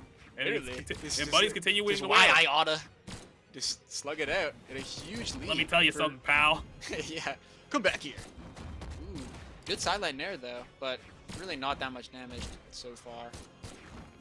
But Blaster's looking to find more opportunities than the bow did, but eats a Sair for going for a jump dare, but doesn't get offstage confirmed. So far so good. No real pressure situations for Rise offstage. It's just been neutral losses that have cost them the game. And Diana's can come back from neutral loss games. That's what we've learned. Diana's can, you know, just win games. Delay recovery. Whoa! I mean, recovery sometimes doesn't that thing kill. just It's happens. fine. It's totally fine, Fine. right? No one saw It's that. just one of the things. We still got the D-light and That's the a game losing. Ooh, you hate to see it. That's just tough. That's just tough. Real Blaster players know that happens. Maybe his fingernails were too long, or maybe he had an itch on his wrist. You know, like you never know. A lot of real factors that go into dropping Maybe he delay just recovery. sneezed. Like it's a possibility. Seriously, anything could happen. But all we know is that Bunny gets to live another day, and finds the end light, and it's just the lead is just spiraling out of control. Like Rise needs to find this KO and fast. It's the GC side stick to recover. D-Sig punishes it, thankfully. But for Rise, you're already in red. You do not want to be here. Ooh, the weapon throw off the wall. Wait. Oh. He almost edge guarded Bunny for a second. That would have been crazy. Yeah, that would have been really cool. But alas, does not happen. When he finds the dare, eats a nair for it. So far, Rise finding the neutral wins that you need to bring that back. And Bunny has been missing all these cross-up reads. Bunny has been going for a lot of these cross-up reads, not finding any of them. Rise saying, nah, like, I'm not crossing up at all. What, you tweaking, dog. And that's it. Punishes. Again, cross-up read. Cross-ups, mix-ups, Like- what is that? I'm just like, hitting. Rise is just crossing Bunny up to bring this damage back in really small ways, and it's kind of impressive. Look, again, these callouts. Rise is just choosing the right side to go, and the damage has been brought back. That being said, Bunny 2 stocks to 1. It's not over. You're in a lead. Life is good. It's just one of those things where you look at this, and Rise has had good movement options to feel like good neutral wins. You know, you're not feeling terrible. Ensign catches, doesn't find the KO, but Rise looking prime to bring this one back. Ooh. Uh-oh. Okay. Okay. Does miss the unarmed dare. Does Bunny have enough to make it back to Let's Bunny stage? go back. Yes. Sair connects, and it's even. As I was saying, I honestly think this is a great spot for Rise to be, because Rise's movement has been getting him a lot of options. If you're confident in your movement, you can win games. Like, seriously. Bunny able to pick up the gauntlets here. Does get hit by a nair, though. And now it's really just Not catching the going dodge. back to neutral, seeing who can really open up the other player more. Rise has just been opening up Bunny, and it's just been crazy. Bunny's not been able to find these answering attacks. The D-Light N-Sig puts it into a scary spot. The weapon throw does not connect. And Rise opts to go for the Blaster's ledge trap rather than go for the edge guard. Gets the N-Light on the ledge trap, gets a dash jump nair. Grounded D-Light not connecting just yet, but it's looking like a great spot for Rise to be. Rise just needing that D-Light recovery to find the KO, or maybe a Sig. Wow, doesn't go for the Dare Sair, instead going for a D-Light or Dare GC N-Light. Crazy option select, but doesn't cost him the game. Bunny dodging in on after the side light in the sweet baby Ray's barbecue sauce red right now. Holy, it's getting scary. But every little hit from Axe is important. GC side sig, and Yeah, no D-light end sig. No D-light end sig. The D-light didn't there KO. didn't KO. It didn't KO. Okay, it's Oh, fine. that It's one. fine. Yeah. I'm not gonna lie. Rise is having to work so much harder just because they're like their movement. Don't get me wrong, winning them the game, right? Those cross-ups that got them those value on that second stock, amazing, great movement, just really great gameplay. But the thing is that you have to look at it, and it's like there were a lot of times where Rise had confirms and had stuff that they could have gone for that they did not go for. It's like you're choosing to do 670 damage to win a game. Right, it's like you can't do that again. You have to make sure you hit those confirms because your movement's doing it. You just have to be on those confirms. I think so far Rise is looking really good. Bunny so far showing good promise as well, but not like a bit slow on calling out the crosses. Bunny needs to be more opportunistic and really better with those end light accuracy. Because again, if you're missing these end lights on the ground, you're not getting value as an Axe player. You can't get crossed up on the ground as Axe. Honestly, I am worried for Bunny, but only slightly because I feel like towards the end of that last game, she really was starting to adapt to Rise's movement. And it wasn't The so Axe much damage as, has come through so far with a solid lead building up for Bunny. So far it's looking good. And keep in mind, that was I'm correct me if I'm wrong, but that was only game 1. Like we still got a lot of games to go. Like I think this is gonna be a really close one. we still have a potential of 4 more games. Recovering, not KOing. Here we go. Bunny just looking to find the KO. GC Ensig call out. Yeah, that will definitely KO. That definitely, yeah, just a bit overkill. You know, just maybe. But whatever gets the job done. You know what I mean? Maybe, ooh, D-Light Ensig, that could have been a stock. Ooh, the D-Sig, the GC D-Sig not catching, but Bunny not getting the maximum opportunity and avoids the edge guard. Can GC Ensig, I mean, you know what? Good damage for Bunny. It's not like Bunny's losing, but A little bit too much sauce, but you still got a lot of damage on still Rise. a lot of food on your plate. You're not right now. feeling terrible about that. Yeah, you know, like you're like, I did get Ensig randomly, but you know what? I got damage for it, so it's okay. And the damage continues to pile up on the Axe, and it's looking solid for Bunny so far. Double sidelight into Dare. That ground pound could have been it, but not finding it just yet. But no dodge. Went for it again. Still didn't connect. Rise is hungry for this KO, but is it Weapon throw recovery. greed? Is it too much greed coming out from Rise? Maybe. I mean, we haven't seen Rise really feel the. Oh my gosh! If one of them did an option there, that could have been a KO. That could have been a GC side save. That could have KO'd. Yeah, Rise did a stare, and then they both stared at it into the abyss. And Rise blinked Nice first, so there. Bunny hit it with a sidelight. Yeah, this is a very like pressure heavy game. Like both these players do not want to give up control of the game, but you know, not much you can do, and both of them are swinging so hard. Amazing movement! Wow, great movement coming out from Rise to avoid the recovery and get the recovery of his own to get the KO. Just great. This movement coming from Rise has been really key in this game. You know, like to avoid someone as threatening as Bunny, you need to have good movement. And Rise, find the D-like ground pound. Oh. Wow, that Sarah call out was crucial. Holy. I mean, they get the sidelight, D-like ground pound, and a weapon throw afterwards, but Yeah. I mean, big damage, but Bunny finding that Sarah to make sure they can live from that edge guard, but gonna need a lot of damage built up fast to challenge this Rise lead. Or maybe built up slow with slow axe and lights that are accurate. Maybe, honestly. I mean, so far it's working. Swaps Maybe over the to dodge Goblins, with though. that chase dodge. Very good. Never want to commit your dodge. Scary. Both players getting closer and closer to being in that KO percent. Those Diana Sigs could KO right now. But the Nair catches. A little bit of a stutter step as Bunny was looking for another read. Nair catches Didn't again. go for anything. And the huge, D-Sig though. gets the KO. Wow. Dog, we're going game 5 in this. I'm honestly, I'm calling it.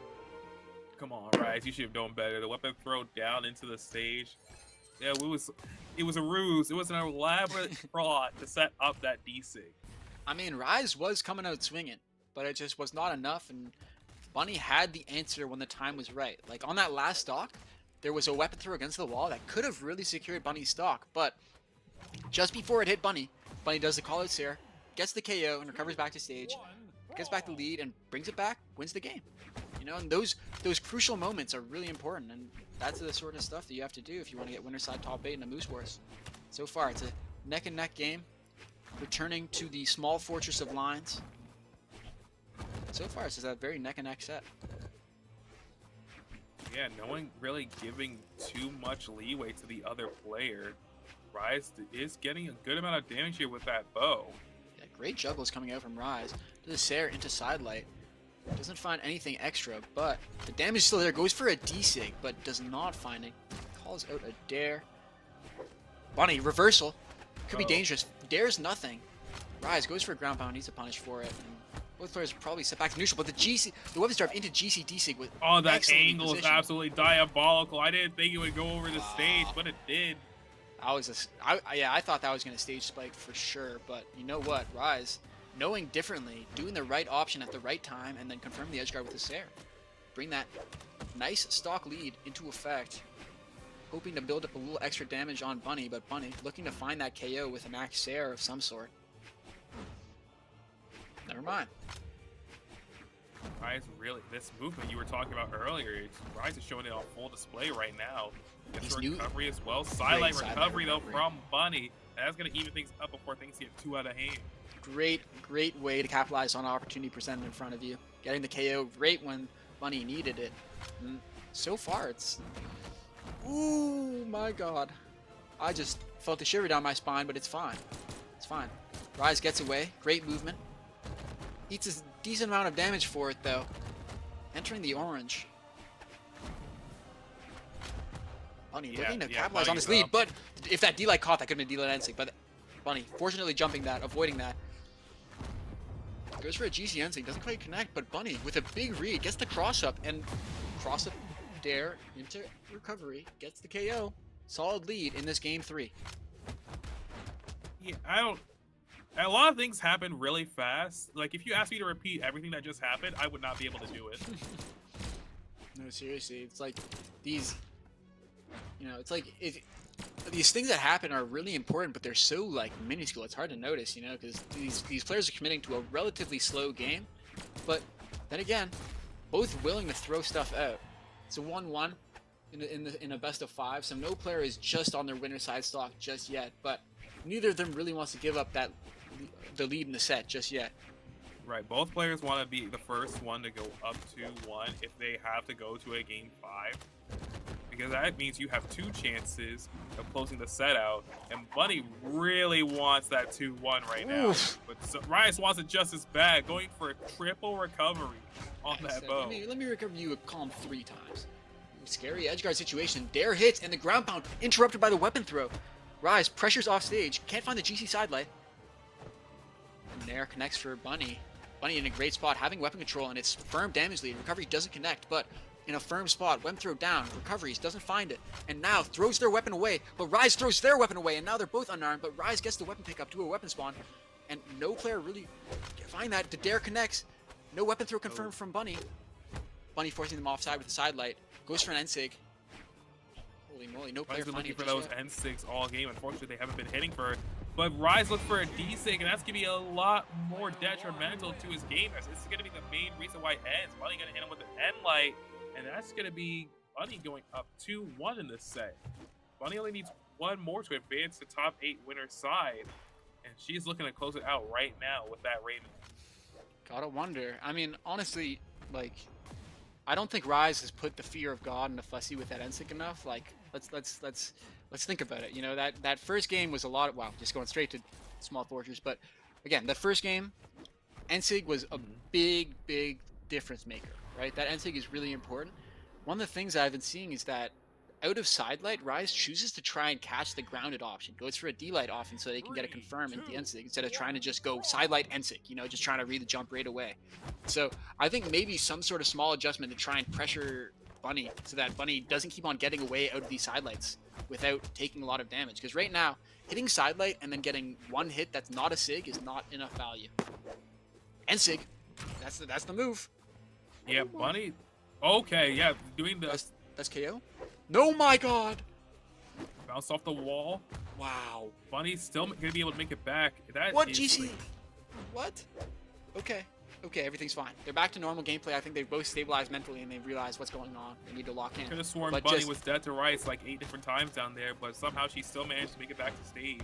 Yeah, just by barely avoiding that one option. I'm pretty sure it's a ground pound. Oh, decent catches. Bunny gone. But again, by avoiding that one option, Bunny was able to get back and get a lot of damage. And so what could have been a very, very tumultuous lead is reduced to just, you know, Rise being in orange. But again, Bunny up 2-1 in the set, looking to close this out. Oh my god. Oh, going for style points. The weapon bonks Rise on the forehead. Is it enough to get the KO? And Light still not enough. Rise just won't stay down. Not enough. Okay, yeah, D-Light recovery will definitely do it though. There we go. Stocks 2 apiece. Bunny with a little bit of damage on their stock, but they're quick to respond. You know,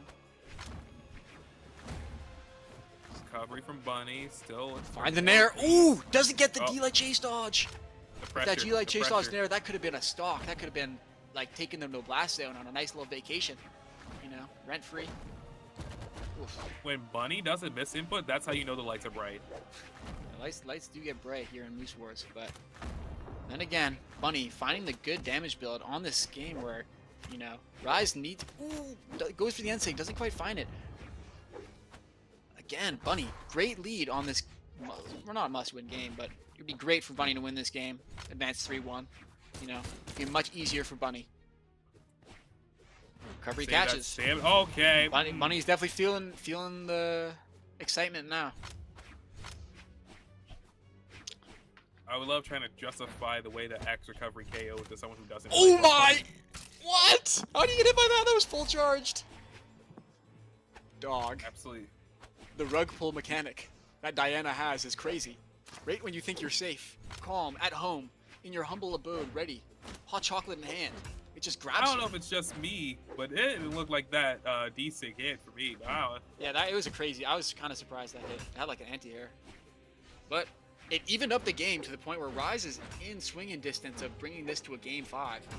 Bunny, looking to say no though, finds an end light and he's bringing a damage lead in their favor. Weapon throw. I didn't think that would connect, but it did. Like, we're literally just one random Diana Sig away from game 5. Like, I hope you know. Oh my gosh. Rise still avoiding Barely that, getting that around. axe, but it's very neck and neck scary. Both damage is even. Both players unarmed now. Whoever gets the weapon spawn gets lucky. Bunny gets the Bunny, air. side air. Oh my. Ground pounds onto the stage. I probably was a bait. Goes for the same bait that got Bunny game 1. I believe. Lights air. Rise in swinging distance. Dare Sair? No, not true. Recovery connects. Rise needs to find a KO. The recovery doesn't KO, but the next one will. They're both on their last hit. The here in sidelight! Game 4. Sidelight, no. And like Empty that's it. sidelight. And light. Yeah, that's gonna do it. Here we go. Bunny That's is going immense. to be able to take the game and the match. Going It's just a over solid game Rise from Fuzzy, 3-1. or Bunny. You know, Bunny with a great game. You know, just a great showing. You know, Mhm. Rise not able to get the value they needed off the Diana Sigs and not able to get the momentum started enough. And Bunny quick to capitalize on that and slowly making sure that they get through to the top 8 winner side. But honestly, after what we've seen from Rise here tonight, there is no doubt in my mind that we will be seeing him later on stream Oh, coming from the 100%. elimination bracket. It He really could have just needs gone more either time. way. He just needs more time. Honestly, his movement is amazing. You know, there was a lot of times where like he was looking very convincing. It's just he couldn't capitalize on those final like connections. You know, those final inputs he needed to get right. He just couldn't really get there, unfortunately. But again, you know, these are the community tournaments that players should be practicing in, and hopefully Rise can pick it up in the losers bracket. Because again, these players are not out. They're just looking to top 8 through the losers bracket. But yeah. So so we have in total Stingray, Flower, BalloonBoy, and Bunny all going through to top 8 winners side. We'll be seeing more of them later. But we also have to do our elimination bracket, which I believe Your shout out not Urks, yet. top It's not 8. ready just yet, but it's starting to fill out. So I think we're going to be going to a short break right now. Let the elimination side fill out a little bit more.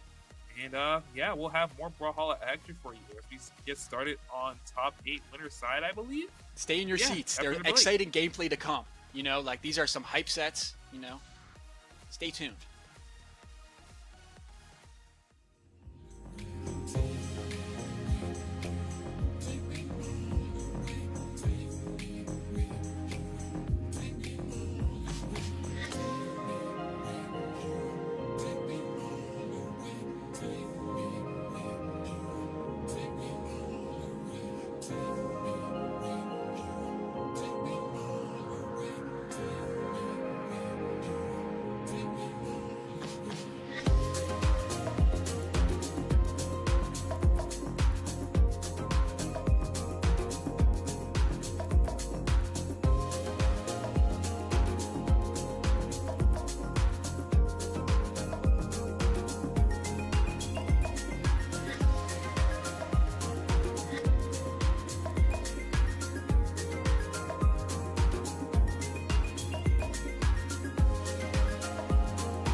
Yeah, stay side.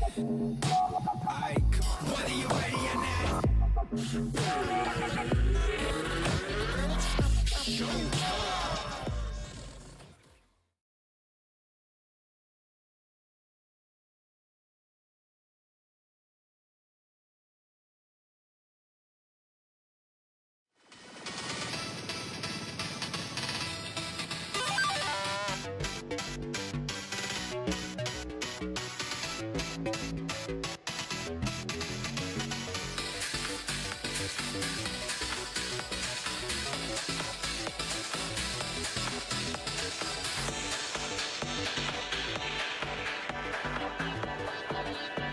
And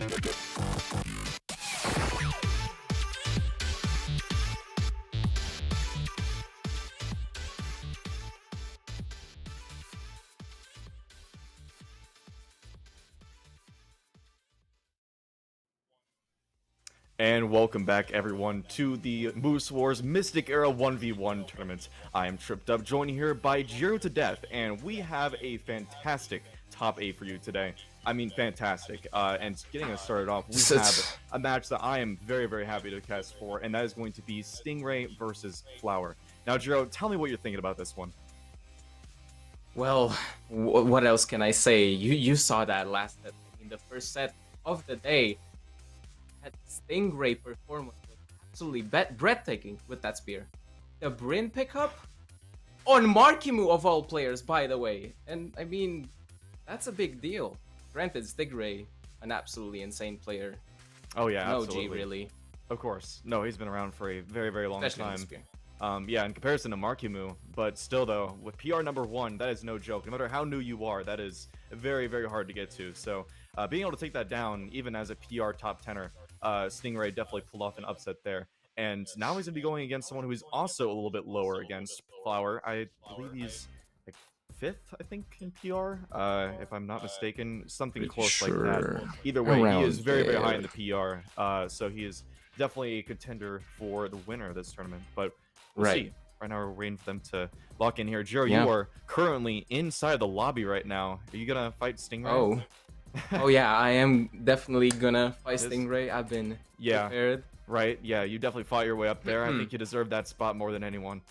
But yeah, I'm really interested to see it. Like you said, picking up that Bryn, Stingray has been a spear player for a very long time, a self-proclaimed spear player, although he's been on the Orion for a very long time. So seeing him on this character is definitely something I enjoy to see. And then on the other hand, we had Marckiemoo, who played Mordex for 2 games at the set, and then went to Cross. Right. Now that has something to do, of course, with the buffs that Blasters just received recently. Can you tell me a little bit about that, Jiro? Oh yeah, the balance patch. I mean, it's been a renaissance of blasters, a renaissance of even like Hammer to a certain extent. Very good buffs all around. Even great nerfs on Priya, which, by the way, she is tournament legal now, so we might see a surprise Priya pick. Who knows? That'd knows? be interesting. That would be That crazy. Yeah, That that'd would be be a mix-up crazy. right there. That's for sure. be I have crazy. not seen too much Priya ever since her nerf, to be honest with you. I do know there are some Priya mains, some Priya 1 tricks even, and those guys are pretty insane at the Chakrams. A lot of Chakram dare spamming still, so we're gonna see if maybe Yeah. someone pulls it out. If we're gonna be seeing a return to the Chakram dare spam, or maybe a little bit something more innovative. But my prediction is that we will not see any Chakrams. It's probably going to be the tried and true weapons. People still need some time to fill out that new weapon, especially after the post nerf. Right. So we'll see how things go. But Right. yeah, excited to see it. Oh, yeah. Chakrams can be annoying to fight, but I do think it's a creative weapon that definitely could Definitely. see some fun play. But I thought that was Flower, but no, that is someone else. You know, we got jump scared. I know, right? Lobby joining jump scare. Yeah, but my question is, so let's say Stingray, we get into this game and he loses a game with Bren, maybe even 2 games with Bren. Do you think he might swap back over to the Orion? Because like I said, that is the legend that he is probably the most known for. I mean, he had that very iconic moment back in BCX of 2022 against Kinda. Everyone knows what I'm talking Yeah. about. Right, And right. yeah, so he's definitely been a Orion player for a very long time, especially on that Mhm. sphere. So I think like he might return to that if he finds himself in a bit of a pinch against Flower, but Yeah, only in the time will corner. tell. Mhm. I mean, the player to do it might be Flower. Crazy neutral game, crazy hammer gameplay, crazy Poe gameplay. Like, this could happen. And honestly, I would love seeing the Orion from Stingray. It's always a good, fun way to just find that spear and those Orion Sigs to shine. Oh my goodness, yeah, those Orion Sigs, like they're never gonna be bad. To be honest, scary. they're always gonna be a Notorious. very good kit. So Mhm. the only thing is, of course, the Lance, not exactly a top tier weapon in the ones meta at the moment, but still something viable. And we have seen in this tournament, we saw Raid on the Ulgrim, so we do have some people that are able to make it to the top stages of tournaments with the Right. Lance, but it's definitely not one of the top contenders for top 3 or the meta, right? So it's definitely an off meta pick, but I'd love to see it just as you would. Definitely. So but for now, I'm sure we'll see the Bren. We're still waiting on Flower to join Yeah, up. we I gotta guess he's keep getting yapping. hands warmed. Yeah, no, he's putting in the morning routine, give himself a a dunk in the ice water, you know. Yeah. Spread a banana peel on your face, you know, whatever else you need to get ready for this, God, because this is gonna be an intense set. no, You know, you need everything, no. anything you can get, right? Oh man, I've seen the memes. I've seen even like King Zuva. Did you? doing the- I didn't even see that. doing the morning routine. Oh, you goodness don't want me. to see it. Oh my goodness, yeah. I saw everyone making them. I saw Mr. Beast do that one too.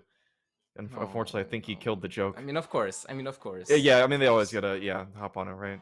Maybe I gotta release my own. No, can't do that. I can't milk a dry cow like that. It's not my style. It's just, yeah, it's just. But still, yeah. we'll But see. man, okay, we're still waiting. It seems. Flower might be, I don't know, scared. Maybe. I don't having a think quick so. Snack or something. Could be. Yeah, I don't think so either. No, I Looks think very Flower is a confident in very this confident tournament. player. We saw his set to get into the top 8 was against a player some of you might not be familiar with, myself included, and that was SentShiki. Now, Shiki, not Siki, Shiki. Now, he is definitely not a very top PR player. I think it was like 88 or something like that. So definitely not a top tournament player or anything, but really gave Flower a run for his money, going 3-2, Right. almost taking him out. It was really crazy to see. The Hammer Ditto, they went Taros first, and Mm-hmm. then went over to Cassidy, almost bringing it back with that. So Yeah. with that, you know, there's definitely some players that can take some games off of Flower and push him to the brink. And Stingray is definitely one of those players. But we finally have Oh, Flower in the game. here we So, go. yeah, we're getting to the bans. Of course, we have Stingray over on that Evior crossover or Bryn. And then we have Yumiko, tried and true, always on that character. As you can see, level 100. I don't know if you can see it actually, but he has level 100. I so very much Yep. you know, played that legend a very, very long time. So. We'll see. Maybe Demon Island. And yes, indeed, I guessed it right. Demon Island for the first game. Yep. It's looking crazy. I mean, again, Stingray looking very fresh on this Bryn pick, on this Ivor pick.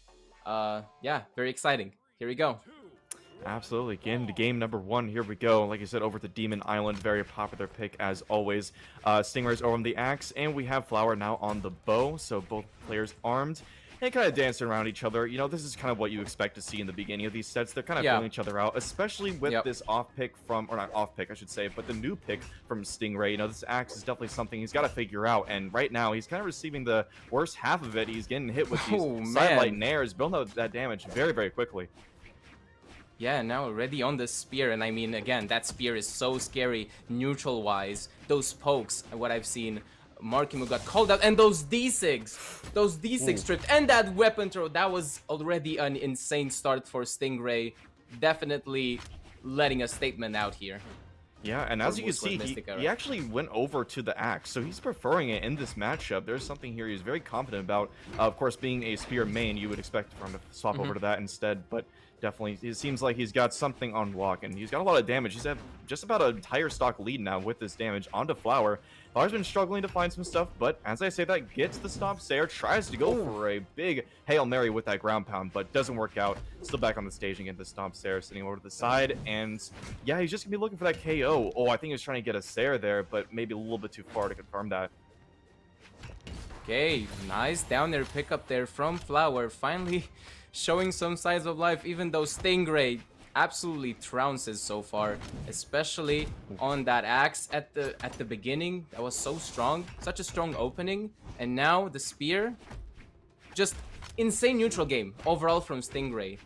Doesn't really like you know, overstay his welcome, and that down sig though definitely overstays its welcome for Flower. He just knows exactly when to use that spear D-Sig. I've seen him whiff one in this entire tournament so far. He is absolutely knows when to pull that out, you know, because it's a bit of a risky sig. It really is. I mean, it's got his big hitbox, of course, but when you're kind of stuck there for a long period of time, against a pro player, they're going to catch that 100% of the time. So you got to hit your mark. And Stingray, he's done a very good job of that. So good job to him. And as you can see, it's been definitely paying off. Look at that. Even with that stomp stare in the face, he's still got a considerable lead in this game number 1. I mean, considerable, yeah, but I mean, Flower, you've seen Flower take these back, like, most definitely in past tournaments, and even in this tournament. Flower, like, when he activates with that bow movement, he's crazy. Especially right now, but the down heavy will end that match very swiftly, honestly, for Stingray. Flower looking kind of kind of scared right now. Maybe I was right. Yeah, I mean, I don't know about scared necessarily. I think he's just got a large amount of respect for Stingray. He's a very fierce competitor, of course, being definitely an elder compared to Flower. He's definitely been around for a much longer time, so got to give respect to such an old player.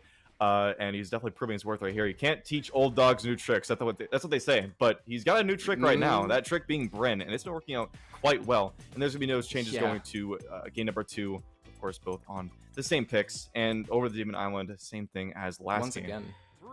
3, 2, 1, and brawl. Now let's see if the momentum shift will happen for Flower, even though it doesn't seem that way. Okay, picks up the weapon as well. Stingray swinging with that axe, gets a sidelight nair into the ground pound. Nicely dodged from Flower.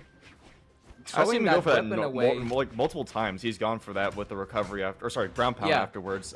Very smart It's so option. good. Yeah, it covers so much Catches area. so much, yeah. It can catch so much, like a dodge down, even a spot dodge to a certain extent. Oh my goodness! Obliteration from Stingray on this axe. What is going on? No, Stingray definitely unlocked something, some kind of new level of playstyle for himself, because this is crazy. I know. Stingray is... It's just momentous. The damage keeps going on, and he does not go over to the sphere. He is not relying on it. He is pretty much soloing with this axe right now, getting a nice D-light right there. Wow, it's just really looking bad for Flower right now. He's still trying to find his way back, but man, look at that damage, how quickly that builds. Axe being a very strong weapon. Those hits are going to be meaty when they connect, and man, they have been connecting like fire right now.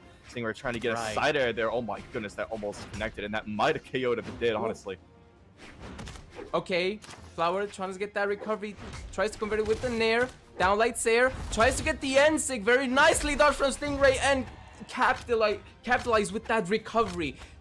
And Stingray just finds perfect counters. It's crazy. He has like 90% accuracy on the hits. As soon as I say that, he whiffed like 2 axe hits, but it's Caster's fine. Curse. Stomp Caster's Curse. Sair. Yeah, Caster's Curse. You will never get rid of it. And now Flower finally gets that stock away from Stingray, looking very bad though. Stingray looking very confident. Never mind. Okay, finally some damage. Oh my goodness, he went into for it the there ground again. pound will definitely get that stock.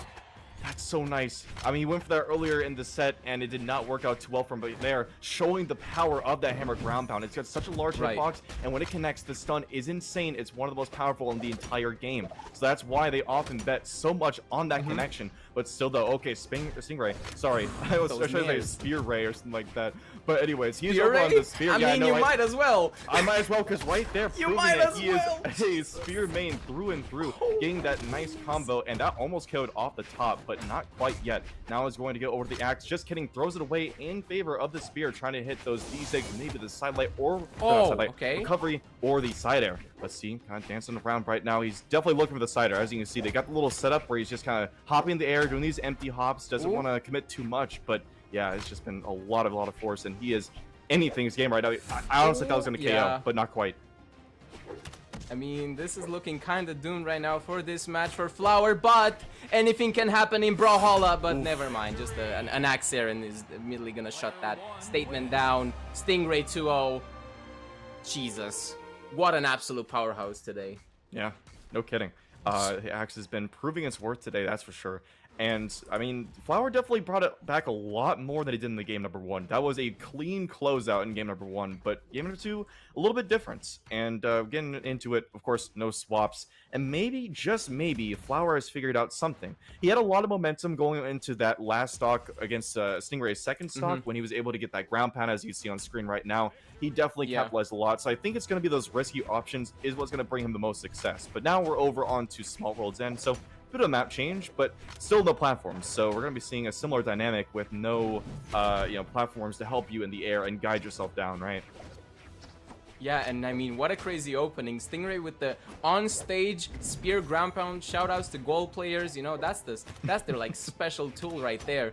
Very nice there as well. But Flower looks like tries to adapt, and he does to a certain extent. Nice sidelights coming out. Tries to convert with that D-light, misses it though, barely. Nice. Stingray gets nared all the way to the top on the Small World's End, and now Flower finally gets a lead in this set.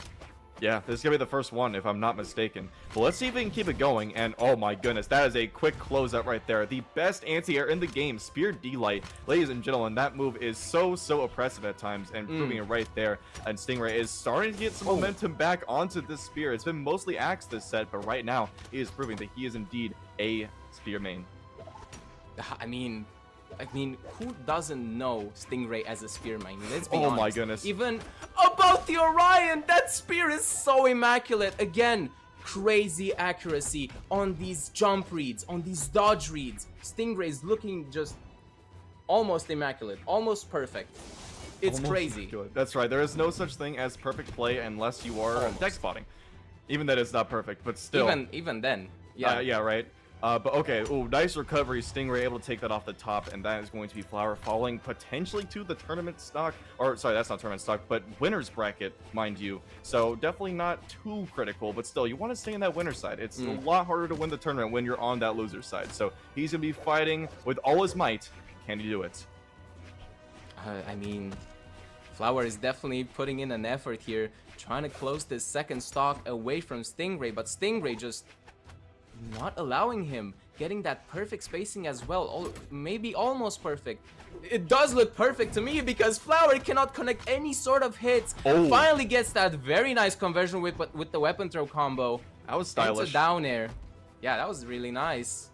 I'm not sure if that's the right time though to do that kind of thing. It misses the stomps here. That's tragic. No. That is gross. Especially Sometimes with the it's just hammer too box. close. Yep, sometimes it is just way too close. But yeah, that has got to be a killer blow to the mentality of Flower. If it's not already kind of burnt, because right now he's just getting flamed. Oh my goodness, this axe is on fire. Stingray is looking for probably a recovery. Okay, but very nice GCD light into the Nair. But no, that's not going to be enough, and that is going to sit him off towards the edge. Oh my goodness, Stingray is about to KO him, but Flower is still fighting back. He still knows he's got a chance as long as he's alive. He's, of course, staying on the ground as much as possible. He needs a D-Light. That is the only thing he can possibly get here. But there it is, the breakdance to send him off. Stingray will take this 3-0. He has been on a tear, an absolute bender through this bracket. 6-0 so far. This.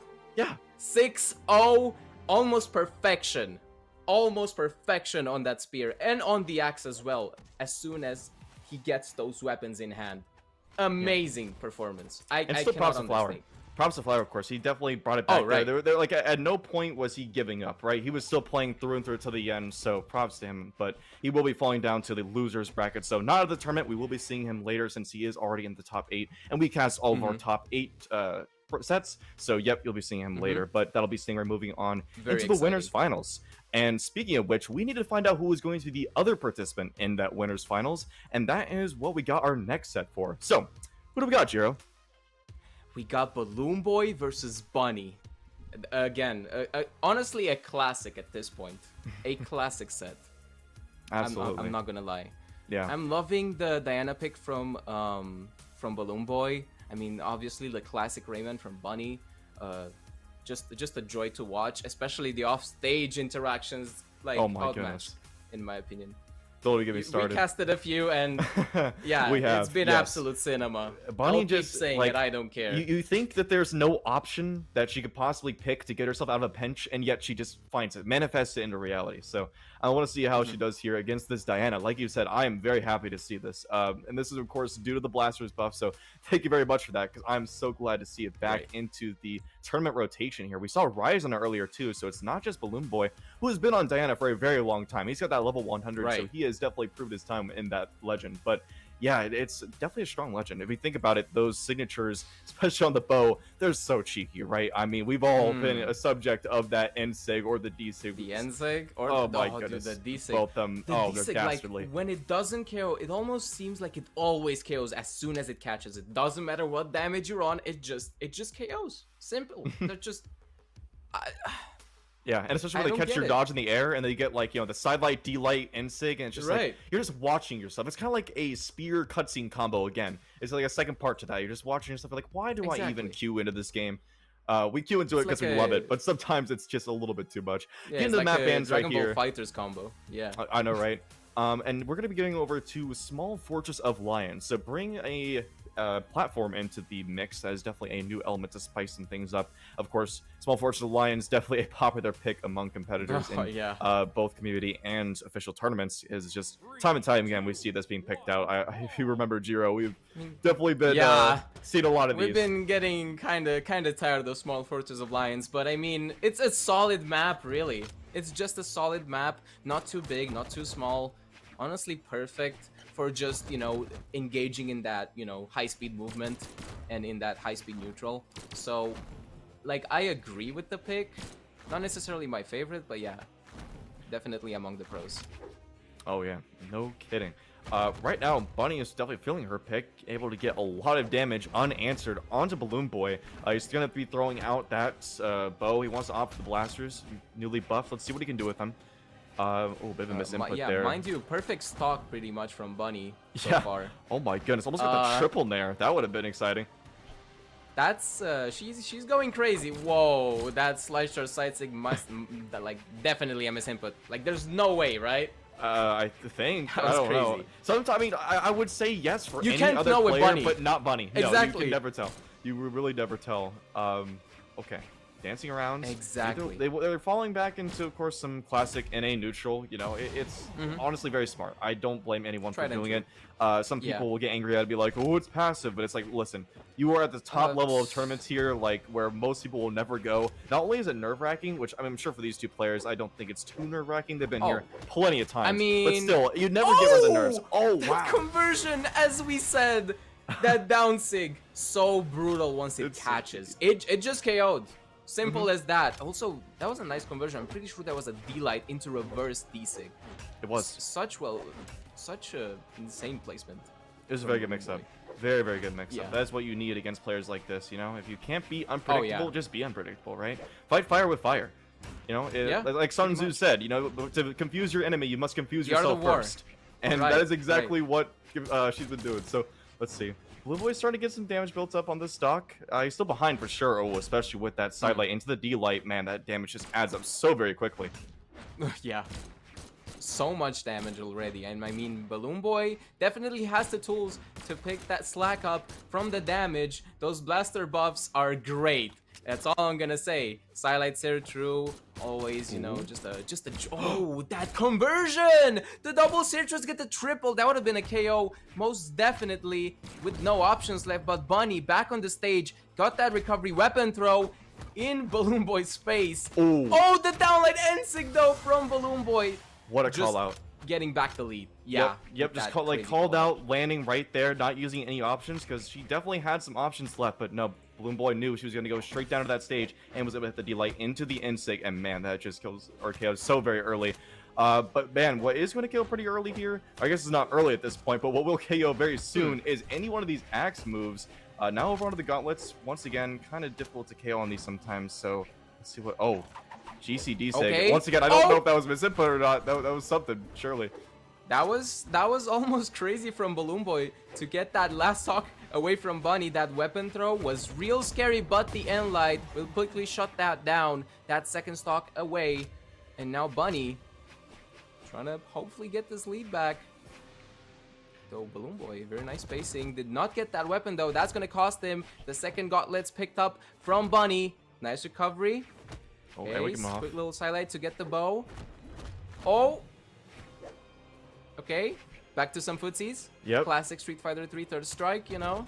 Of Shout course. out to that game. As you can see, Bunny has definitely been taking to the skies a lot. I believe the reason for this is because definitely nervous about those D-Lights. Those D-Lights come very, very quickly and they cover so much space. Unless you're stacked with them, that's definitely going to be connecting. So you got to be very, very careful when you're far enough away. Oh, same thing with these blasters too. The side air, of course, not hitting stacked, but fitting kind of far away.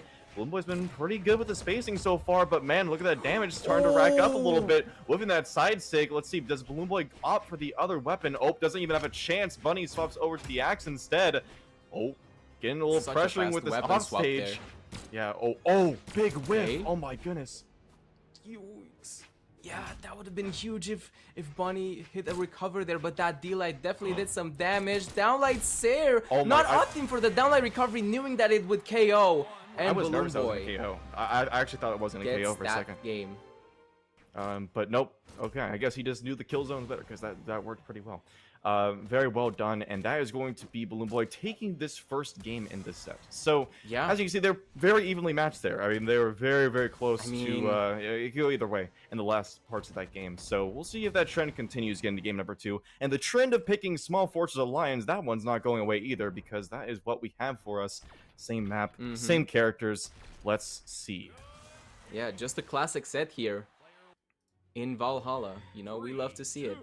Just two veterans going at it relentlessly, by the way, especially BalloonBoy on the bow and the blasters as well. Those buffs definitely gave some confidence back to BalloonBoy to pick the Diana up, and I'm very excited personally. I love some good Diana gameplay. So yeah, very exciting. But Bunny, that Looking axe is exciting no herself. joke. Yeah, I know. She is definitely looking explosive here.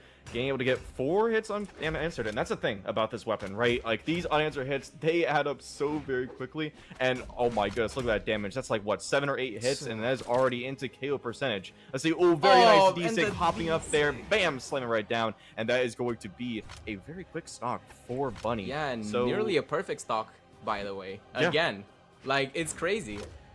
Bunny just has these crazy leads at the start, but somehow BalloonBoy does manage to close the gap. Sair, very risky Sair option there coming in from Bunny. Oh, The man. neutral sig did not KO though. Wait, the neutral sig tag coming in from Bunny. Gravity cancelled. That was crazy. BalloonBoy couldn't even punish it. The GC side sig. Okay, this set is already going out the atmosphere already. What is going on? All of a sudden, they're popping off. yeah, Jesus. It feels like we're not in an atmosphere because it is taking our breath away. This gameplay has been immaculate. Okay, nice weapon throw too. Able to get back on though. Bunny is still hanging on to this stock. BalloonBoy needs to take this away immediately, and that Nair is not going to do it. That low KO force of the bow, but yeah, the recovery is going to do it instead. What does he opt for? Does he opt for that bow, or does he want to go on the blasters? Okay, opting for the bow, has it primed up as well for the next one. Let's see what he can do. He wants to stay away from the gauntlets, of course, now that Bunny is on over to them, so it's definitely a good choice to have kind of that more ranged weapon, though blasters is much the same. Oh. Yeah, I'm not gonna lie, that first game just felt like a warm-up game compared to this. Like, they're just going at it now, which is great to see. It clearly shows like, okay, let's see. Do you have this in your arsenal right now, like in this moment? And BalloonBoy was like, yes. Same with Bunny, yes. And now they're just going at it with their weapons. Oh, the downlight once again into the reverse downstick did not work this time. See, this is exactly what I mean. Quickly adapting to those Oh my classic goodness. Did you classic see how, like, options. did you see how like close to him that hit? That was ridiculous. I did not think that Bo Dilo would pick that up, but man, that proved pretty almost fatal. It didn't though. Yeah. That side air. Oh my goodness, it's just so Oh. very scary against offstage. Oh, nice Ooh, side air nice as well. side there. He's looking for some Yeah, sort of nice side another there. option. There it is, the Ooh. GC breakdance, able to close that, and now that is a pretty good lead, I would say, for BalloonBoy, because both these weapons that Bunny have, they kind of struggle to KO. So I don't know, it might take a while for her to do so. Let's see what she can do. Got the dare for probably a recovery, but wasn't able to that time. I mean, I'm just gonna call it a lead personally. I mean, D-Light recovery, just you can do pretty much anything to KO, but never mind. Maybe yep. you were right. That N-Light did not KO, which was very surprising. Bunny definitely struggling, as you said, to find the second stock away from BalloonBoy. Silite Sair.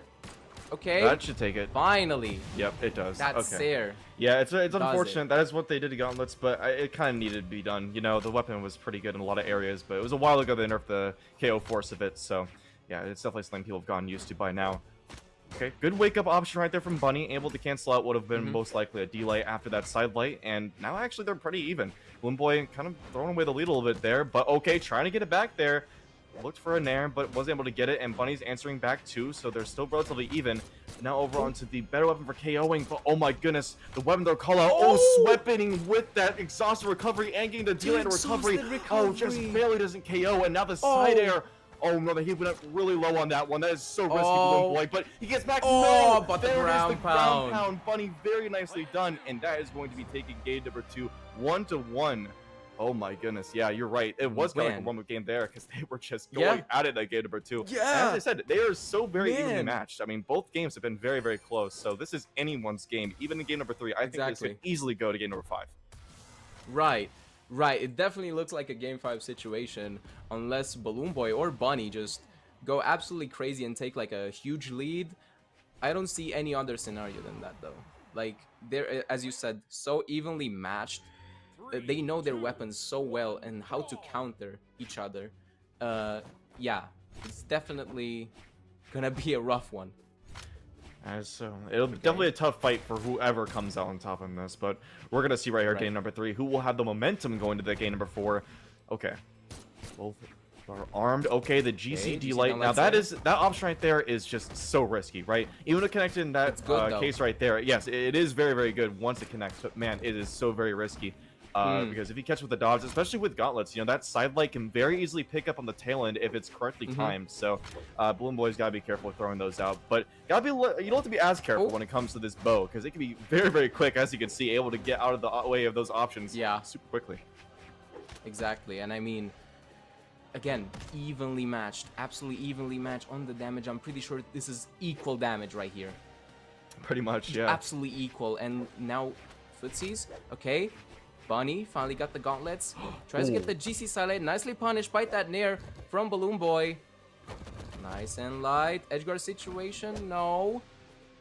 BalloonBoy. That cheeky down there. I mean, it's a very good tool on the bow. Did not manage to get it though. Nice recovery. Okay. Again, once again, footsies. Yeah, things have slowed down considerably in this game number 3, I gotta say. Like, it is much slower. Game number 2, they were just throwing all these Hail Mary options off stage, but they're definitely taking their time now. They want to get this lead going into the game number 4, so both of them are definitely be taking their time, getting the correct openings, not going for anything too risky. I say that, but there's that D-Light, and man, as I said, if you're going to get someone who's good enough, they're going to get that punish 100% of the time, but there it is. That's the reward. That is what you want with that D-Light on the blasters. Getting the side air, confirming that KO, and now BalloonBoy's got a... Oh yeah, that too. Oh, but nice breakdance. Bunny bringing that right back into her favor because she's going to have the weapon starve too. Yep, opting for the gauntlets as we come to expect at this point. She's definitely been more on the gauntlets more than the axe, I would say, but still, either one would do well, I would say. I mean, look, those down airs are so clean coming in from BalloonBoy right there. Caught those landings perfectly.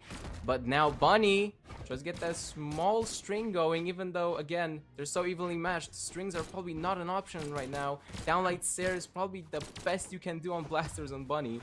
Same thing with like a sidelight nair on Bunny. So yeah, can be the same thing. Whoa! Oh, crucial drop right there. Massive misinput. Yeah, that was kind of funny looking, I'm not gonna lie. The sidelight into recovery though.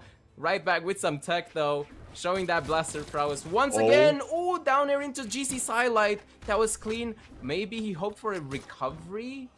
I'm not sure, but very nicely done right there. The grounded down air. Yeah, I know, right? Yeah. That extra hitbox you get with it being grounded is definitely a help to the blaster players there, proving itself right there.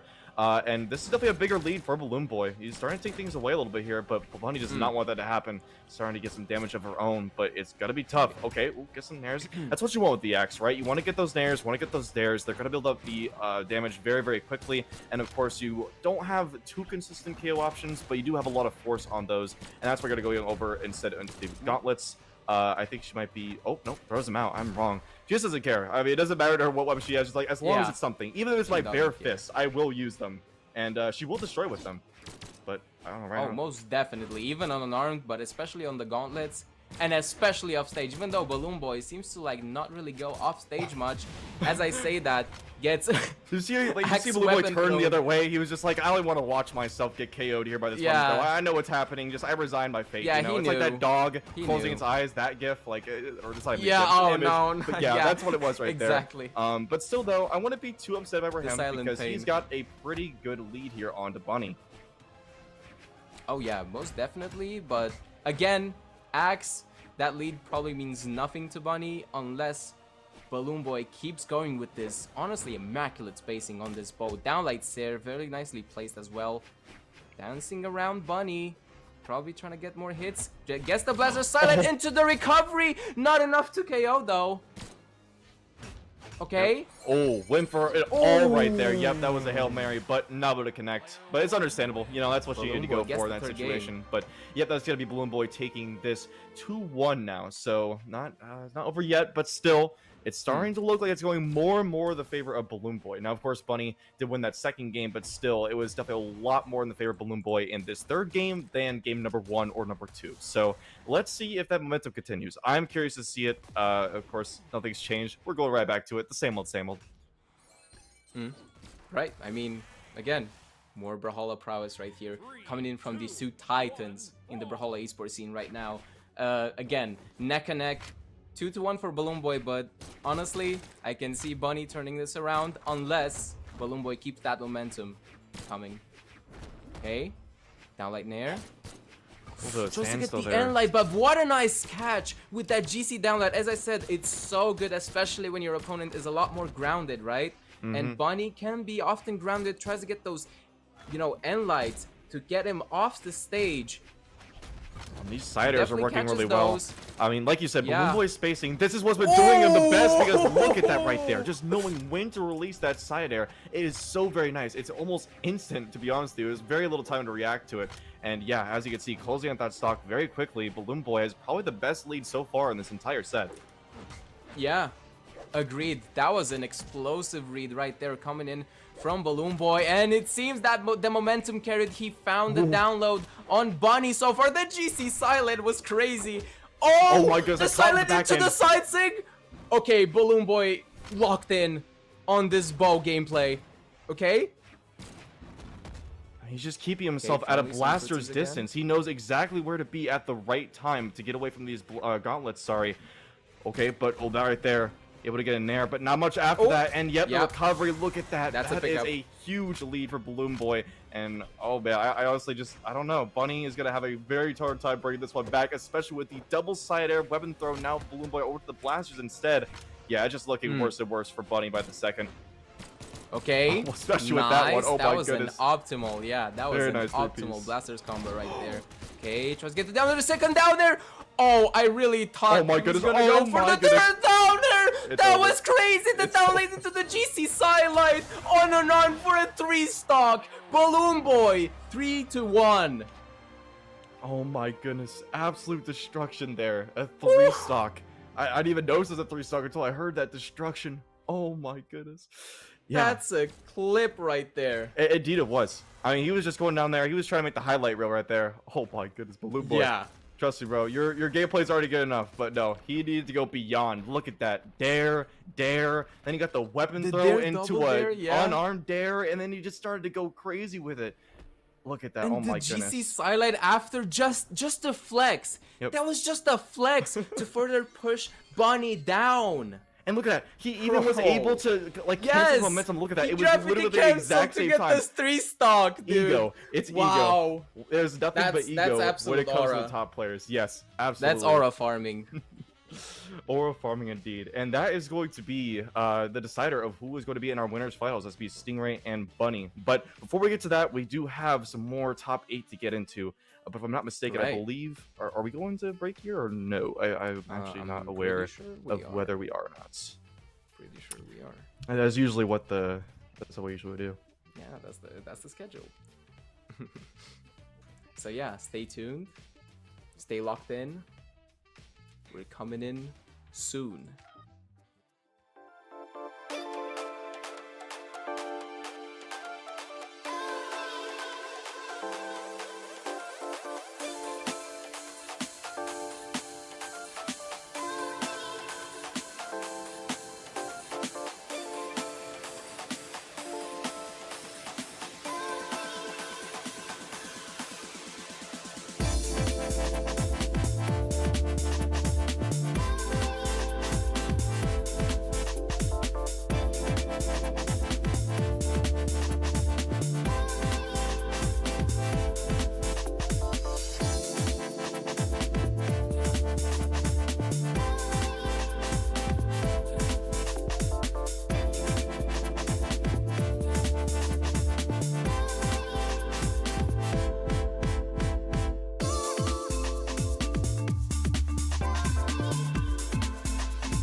And we are back. Welcome back to Moose Wars Mystic Era 1v1s. This is the NA tournament of a lifetime right here. We've been seeing a lot of fantastic sets. I am tripped up, joined here by my co-caster, Jiro to Death. And we have got, honestly, I just really want to get into this right here. We have Marckiemoo versus Urks. The reason I want to talk about it is because we have the PR #1 player in North America in losers bracket top 8, right?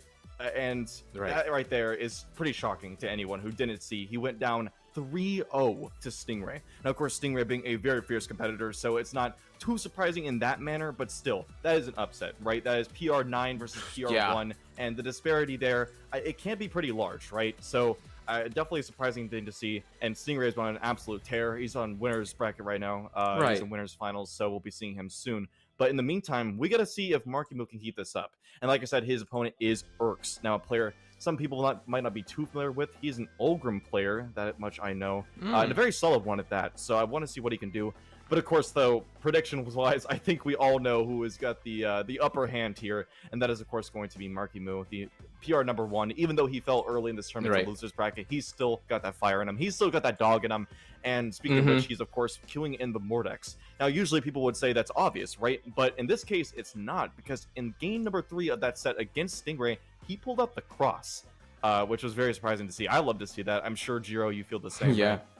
Yeah, I mean, I'm sort of surprised because, again, it's Blasters meta time. I'm sorry, but it is.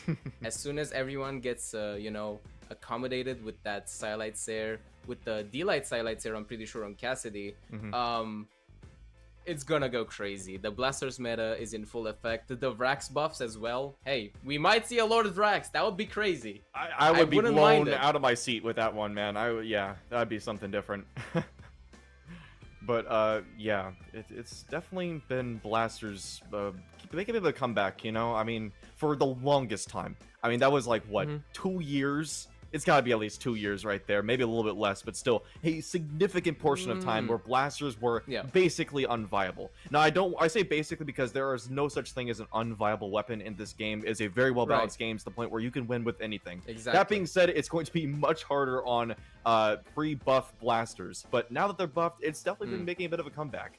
So that's why I've been seeing so much of it, and yeah, and Scythe as well. The only top weapon that was not touched, save for maybe Spear, but I don't know if I'd call that a top weapon necessarily. Honestly, it is a top weapon. No, it's a really solid weapon. Don't get me wrong, it's very good. Especially in 2s, come on. Oh no, 2 is a different animal. This is 1s we're talking about here, but even in still, even 2s, even Stingray showed us. Oh yeah, Stingray showed us. No lie. 6-0 so far. An absolute monster. Okay, but of course the axe has actually been doing a surprising amount of work, because you'd expect, you know, of course, with this new pick of the Bryn on Stingray's part, you'd expect me going over to the spear more often, but he's actually been doing a lot of axe, so it's nice to see people picking things, or like picking up the weapon that they aren't too known for, right? It's good to see some different gameplay in there. Exactly. You would expect like a Seiku's type of situation where you just don't use hammer at all, and you just go for the greatsword, but no, Stingray has that axe locked in. Yeah. He does, but we'll be seeing him soon, so we'll save him for later. Yeah, instead we got Marckiemoo and Urks, and right now, yep, we got Urks locking in that Ulgrim. As I said, he's an Ulgrim player, and level 101 at that. Marckiemoo, on the other hand, his level 62 Mordex, that never fails to make me laugh just to see him not on level 100, because you'd expect a player who's so like attached to that character, you know, just as much as Sandstorm. Of course, Sandstorm being a very iconic Mordex, but I mean, Marckiemoo is the new Sandstorm. Marckiemuu's getting there. Right? Yeah, no, he really is. Well, he's PR #1, so he's there as far as the skill goes. Pretty much. But when it comes to recognizability, I still think Sandstorm has that edge. But enough Sandstorm Clays. He's not even here, so we don't even get to him. Again, game #1, we have Marckiemoo versus Urks over to Demon Islands, and here we go. Yeah, I mean, very exciting. I want to see Marckiemuu's site go to work, and it seems like it is right now. Marckiemuu's probably sort of pissed after that Stingray 3-0, and I don't blame him. Going to loser side in that manner is kind of stings. Like, just kind of stings, especially when you're PR1, as you said. Oh, yeah, but now Marckiemoo showing exactly why he is PR1. Explosive start coming in from Marckiemoo, both on gauntlets and on side. Now back on the side. Yep, and with nearly this default Vortex Rip. I know, right? Yeah, and I love that scythe right there. The I forget the exact name of it because it's been so long that I like used it. This used to be my scythe. Oh my god! What? 45 seconds in, no. 2 stocks gone. Hello. Okay, so Yeah. Marckiemoo just wants to make this the quickest set of all time. He's going for the world record pace right now. Speedrun.com, where Pretty you much. at? Oh my goodness. Okay. Urks trying to Okay. fight back, gets a nice little thing there. Oh, And he very does! Nice, good. Yeah, very nice. That was with that sick. side air. Yeah. That was sick, okay, but now Urks is definitely on the back pedal here. Marckiemoo, insane start, but I mean, what else can you expect from Marckiemoo? Let's be real. Again, I was Disgusting. very blown away by the 3-0 from like Stingray because I know what kind of player Marckiemoo is. But Urks now, definitely building up some damage, perhaps a comeback even though it doesn't look that likely. Nice gauntlets, tries to get the nair, gets the double nair read with the weapon throw, and another weapon throw! Oh my That was goodness. just- It that was just a barely. flex. Yeah, I know, just barely He did didn't not even touch need there. the ground pound. Yeah. What? Okay. Was quick- this a such a minute quick game. game? I know that That game was a 1-0, by the way. Yeah. I mean, I just can't believe that game's over. I mean, I feel like I was just here at this loading screen, and here we are again. Okay. So, as we This can is see... not biased. No, it really... I'm I mean, just it- saying it's just, what I'm seeing, it's man. just That was slightly crazy. Favored. It just slightly favored in Marckiemoo's favor, you know? Take a look at the I PR. mean, I it's like just slightly sight, but favored. again, I don't like know. sight, so yeah, I might be just a tiny bit biased, but that was a crazy performance from Marckiemoo. And I mean, again, what else to expect from PR #1 in NA? Mm-hmm. No kidding. But getting to Now number it's a Small 2, Fortress and... of Lions. Yeah, like you said. They've swapped over to Small Fortress of the Lions, so gonna be having that platform. That's the biggest difference. The walls are a bit larger too, and then of course the map, you know, tapers out towards, or does not taper out towards the end, mind you, and has kind of like the separation of the two sides of the stage. So you Right. can't go underneath. Not like that's something you're doing every single game, but still, might come in handy in some niche situations. We'll see how that develops. Getting a game or two. They're kind of even right now, actually. Urks starting to build a little bit of damage. Nice with the sideline to the nair, plus the end light. That is a lot of damage built up very quickly.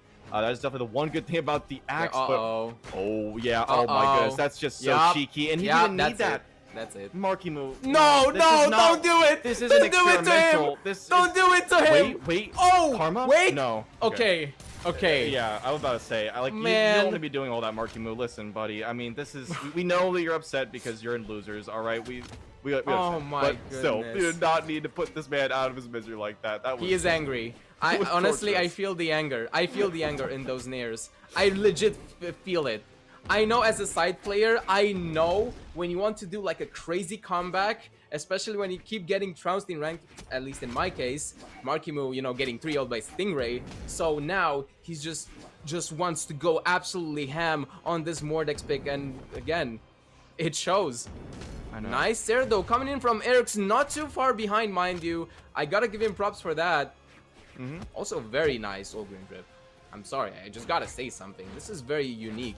I Anything haven't that's seen not this Macho sort of- Man, I approve as far as Exactly. the Ulgrim trip goes. But Respect, okay, but man, very nice recovery right there, man. He went out far for that one, deep in left field, but able to get it. And yeah, that's still a very solid lead for him. Urks is gonna have some trouble fighting back. He is a lance. I would say that's probably his preferred weapon. He's been doing a lot of Right. work on that so far. So let's see what he can do. It does have a bit of a favorable matchup against that Scythe, but still though, I mean, there's not much you could do Oh, against man. Marckiemoo Scythe. Like I said, he's just aura farming. Like he just knows that he's the better player, so he can just do But whatever he Urks- wants. He's just like, prepare Again. for my arrival, worm, and just gets him every single Oh, time. Jesus. But okay, he's actually about a... No, I thought he was actually not round of options, but there, I think there's a bit of misinput right there, going for that no jump dare. And yeah, it's kind of a lost cause for this one, I think. Okay. But still, he's definitely no, putting in the work. honestly, I mean, it's never no, done. no, It's never I'm sorry. done. I gotta stop you with the Marckiemoo glaze. I gotta stop you right there, because Urks is doing good. All things considered, we gotta keep this in mind. This is PR #1, okay? So this is a crazy performance from Urks, but I mean, what else can you say, man? A 2-0 from Marckiemoo already. It's just the speed. Do you see this? Are you seeing What? my screen? Oh my God! It's happening! It's the happening! Lord of Vrax, guys. It The happens. Lord Vrax, It's the happened. Princess Bubblegum! It's here to grace our screens! Yes! In top 8! I know. In top 8, chat! Go crazy! Please Go get crazy. a game. This Please is get a crazy. game. Like you don't have to win the set. Just get one game and we'll all be so happy. Oh my goodness. Okay. Getting game number 3. Back over to Small Fortress of the Lions, and yeah, as you can see, that Princess Bubblegum. Let's see if they can make the difference. Oh, man, no. we gotta see at least a hit. Come on. Please, don't do Oh it. no. Okay. Everybody back on stage. But no. Oh not man, for and long. back He's just off like- stage. he's Oh clip no, farming. don't. Marckiemoo's clip This looks farming. like a Pavelski video. Stop. No. Okay, no, Okay. Urks fighting back. Nice okay. little hits coming in. Yeah. Very nice GC side light there. Yep. Okay, he's doing very nice with these blasters right now. I think he's doing a lot of the work here, but ooh. Yeah, that call out with the GC side heavy is, or sorry, not GC. I don't know why. There's a slide charge Jesus. GCs. But anyways, yeah. So Marckiemoo definitely has some lead, but it's not huge. Okay, wait. Yeah. Oh Oh, my nice god, down are we air. gonna see a Brax win? That was very nice edge guard coming in from Urks. Definitely showing that he is a strong player himself. Just Marckiemoo being a bit too crazy right now in this set. But Urks, once again, equalizing those stocks very nicely. Now back with the blasters, gets an end light. Oh, and no that's follow-up. it. Interesting. Yeah, that's what Yeah. I'm saying, right? He had the dodge, so you should have gone for something, especially on that Vrax with all that dexterity. You know, that's what you need it for, right? That's the whole reason you're picking Lord Vrax, besides maybe the signatures.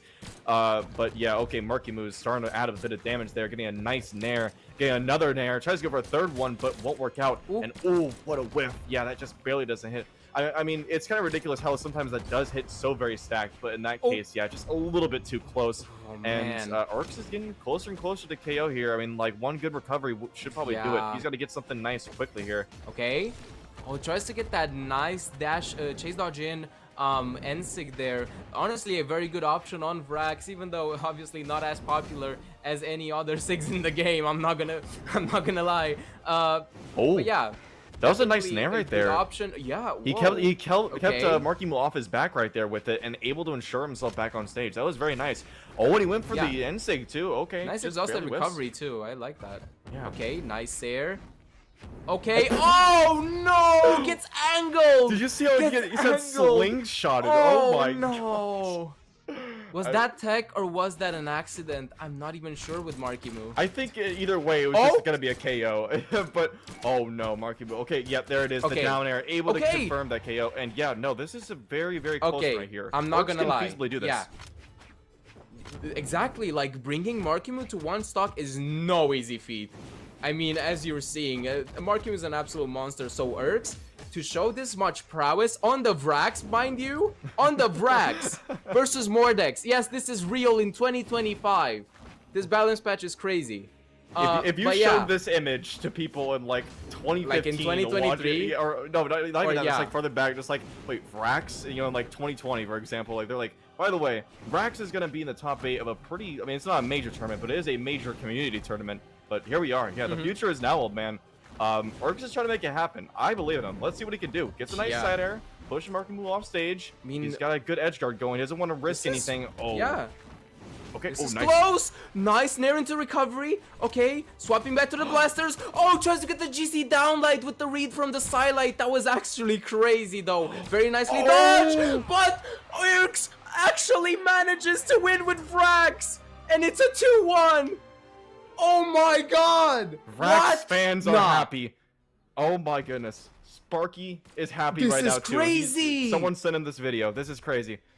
Oh my goodness. That is just insane. Okay, so yeah, we have got a 2-1 situation now. Urks, my goat, able to pull out a win against PR number 1 Marckiemoo it's crazy. with the Princess Bubblegum. Not a statement I don't That's think actually anyone crazy. was ever expecting me to say.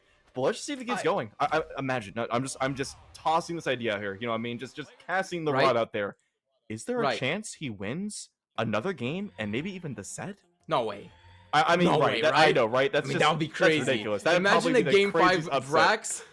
Imagine a game 5 Vrax versus Mordex, Marckiemoo versus Urks, the new kid on the block, most definitely. I mean, yeah, he had some good performances, even in Moose Wars in the past. But man, okay, nice blaster string right there. Got with that GC downlight, gets the down there as well. A lot of damage already built up on Marckiemoo, and it seems like he lost steam against Urks, which is crazy to say.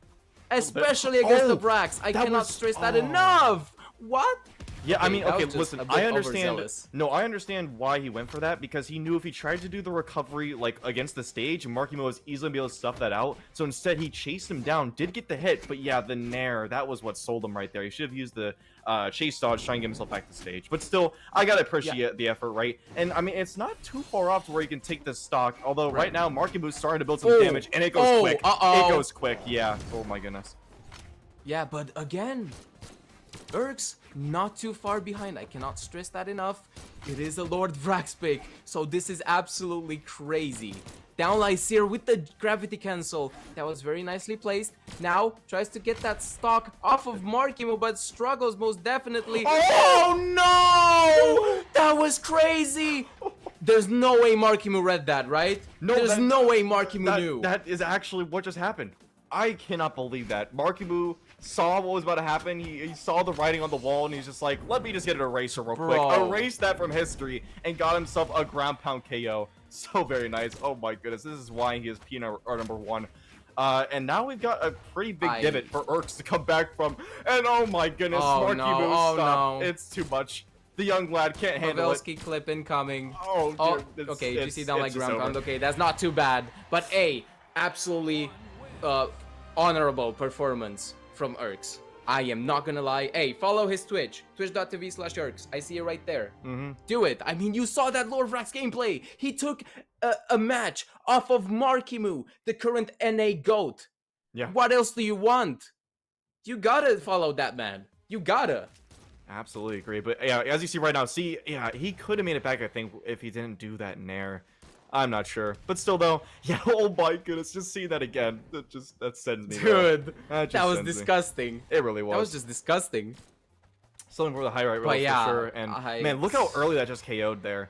I mean, that's just Miami Dome for you. But yep, there it is. Yeah. That is going to be the end of Urks' run. That was the loser bracket, so he will be going down and out. Very well played, still, though. Very well done. Congrats. Yes, absolutely. But we do have to move on to this next match.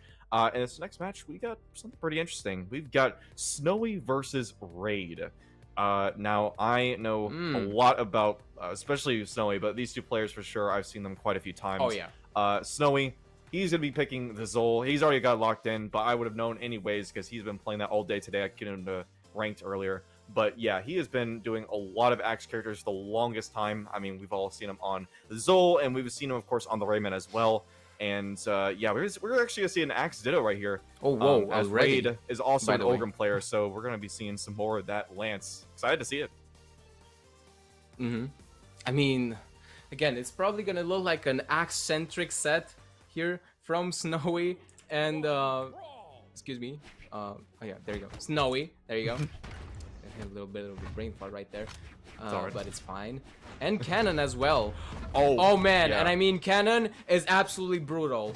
Has like it literally untouched on the patch. No nerfs, no buffs either, but I mean I don't think it needs it. Cannon, honestly a very scary weapon, especially on Soul. So much damage, build up so easily, especially with that Enlight.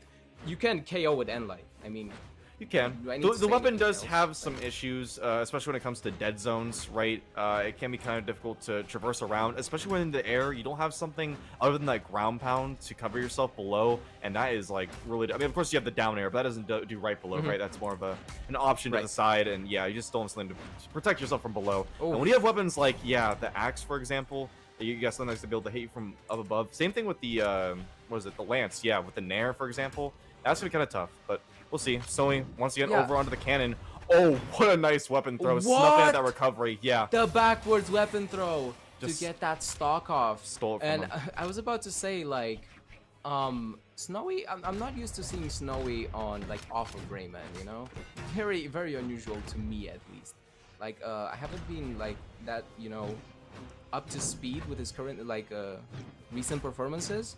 But it seems like his cannon is an absolute threat here for Raid. Oh, those sidelights, so scary. Nice downer into the ground pound. That was a pristine dodge from Snowy. Okay, double dare into the weapon throw, and that's close another stock. Oh my goodness, that is insane. Yo. He just wants to get only weapon throw KOs. Snowy's just on top of it, and he's Yo. trying to keep it going. He's done such a good job of just getting around Raid after getting the first open up with the cannon. So he'll get like a side air, he'll get a down air, a side light, and he goes to the opposite side of him. And Raid always does some sort of option that allows him to get caught by it. So he needs to be careful about that. Raid's definitely been falling to it.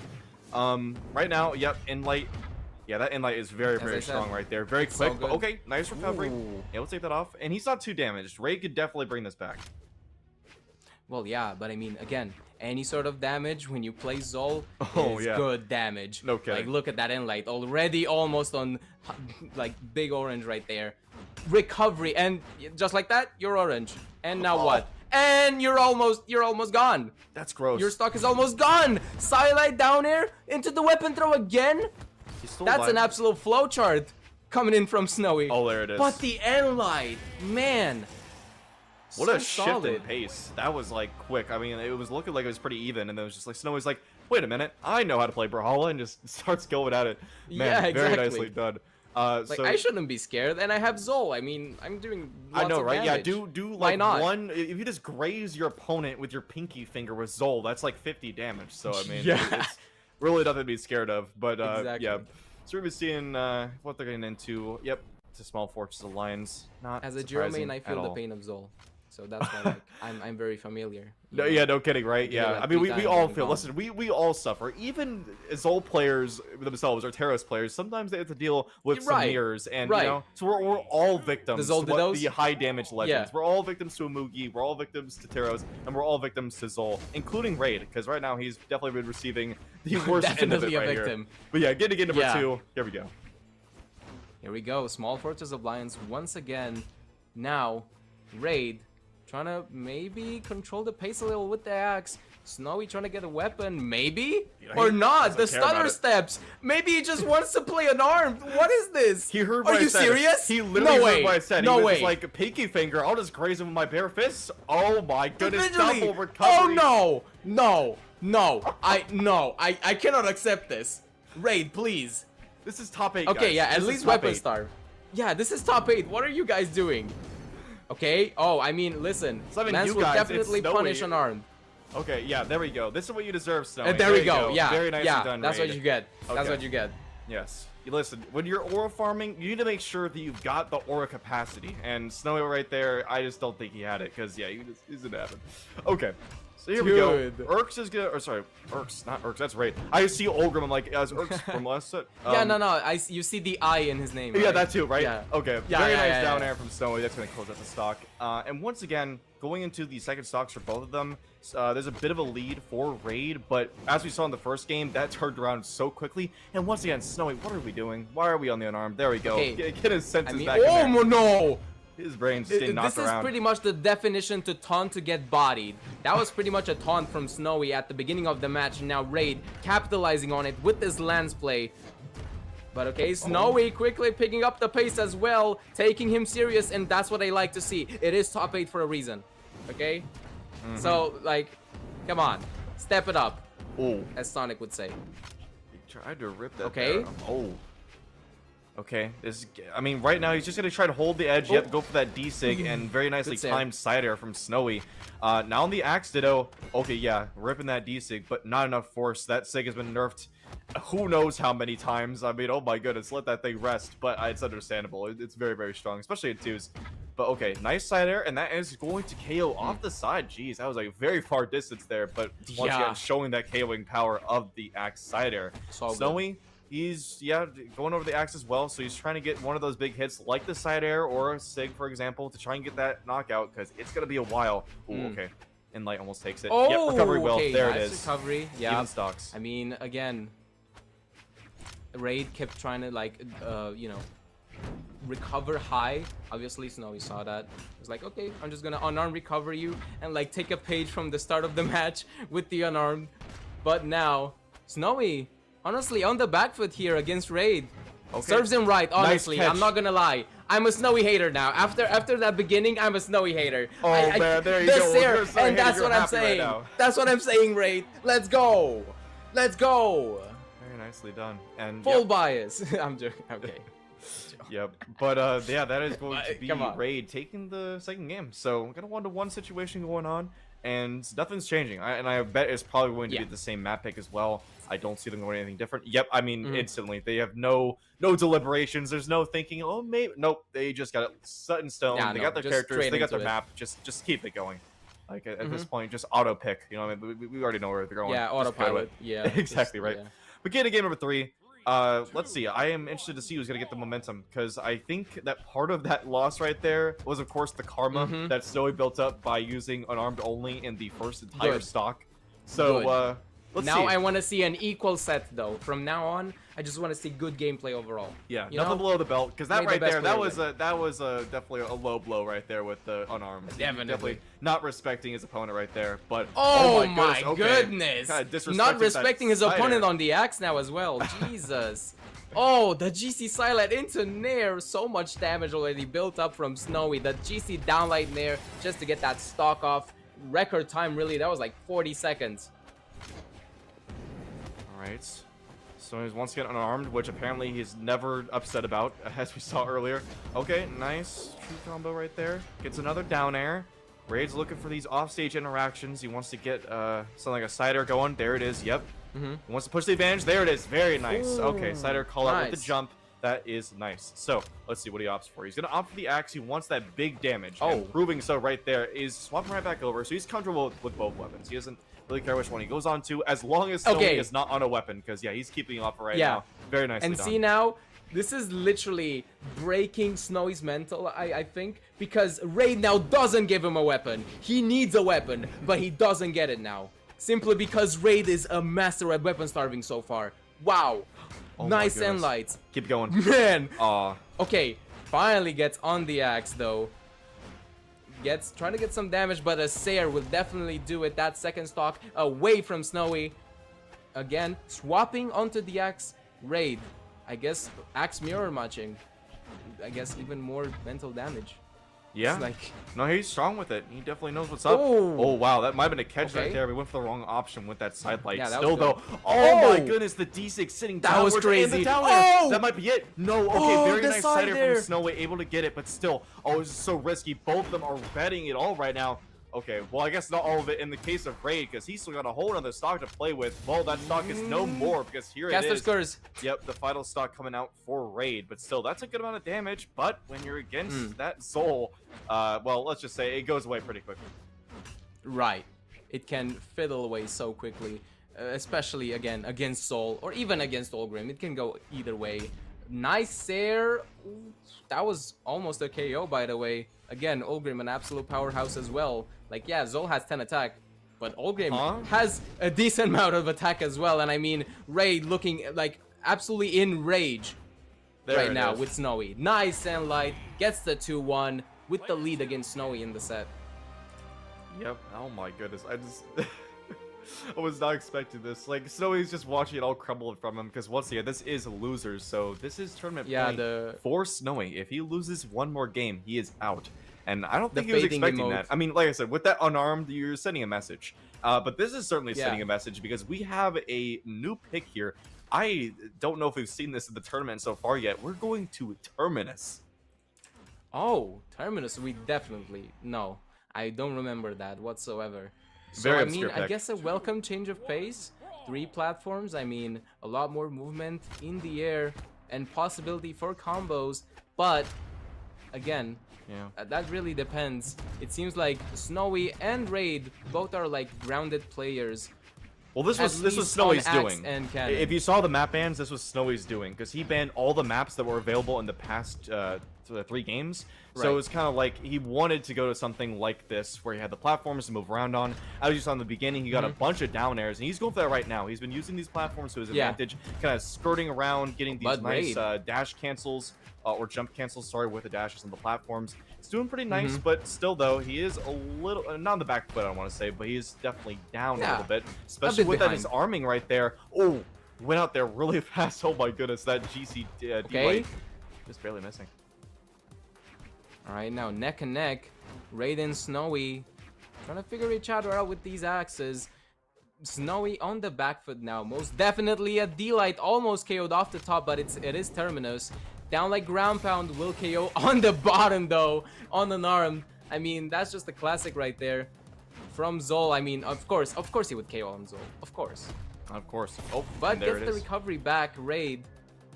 Maybe opting for the lance. No. Axe. Here we go.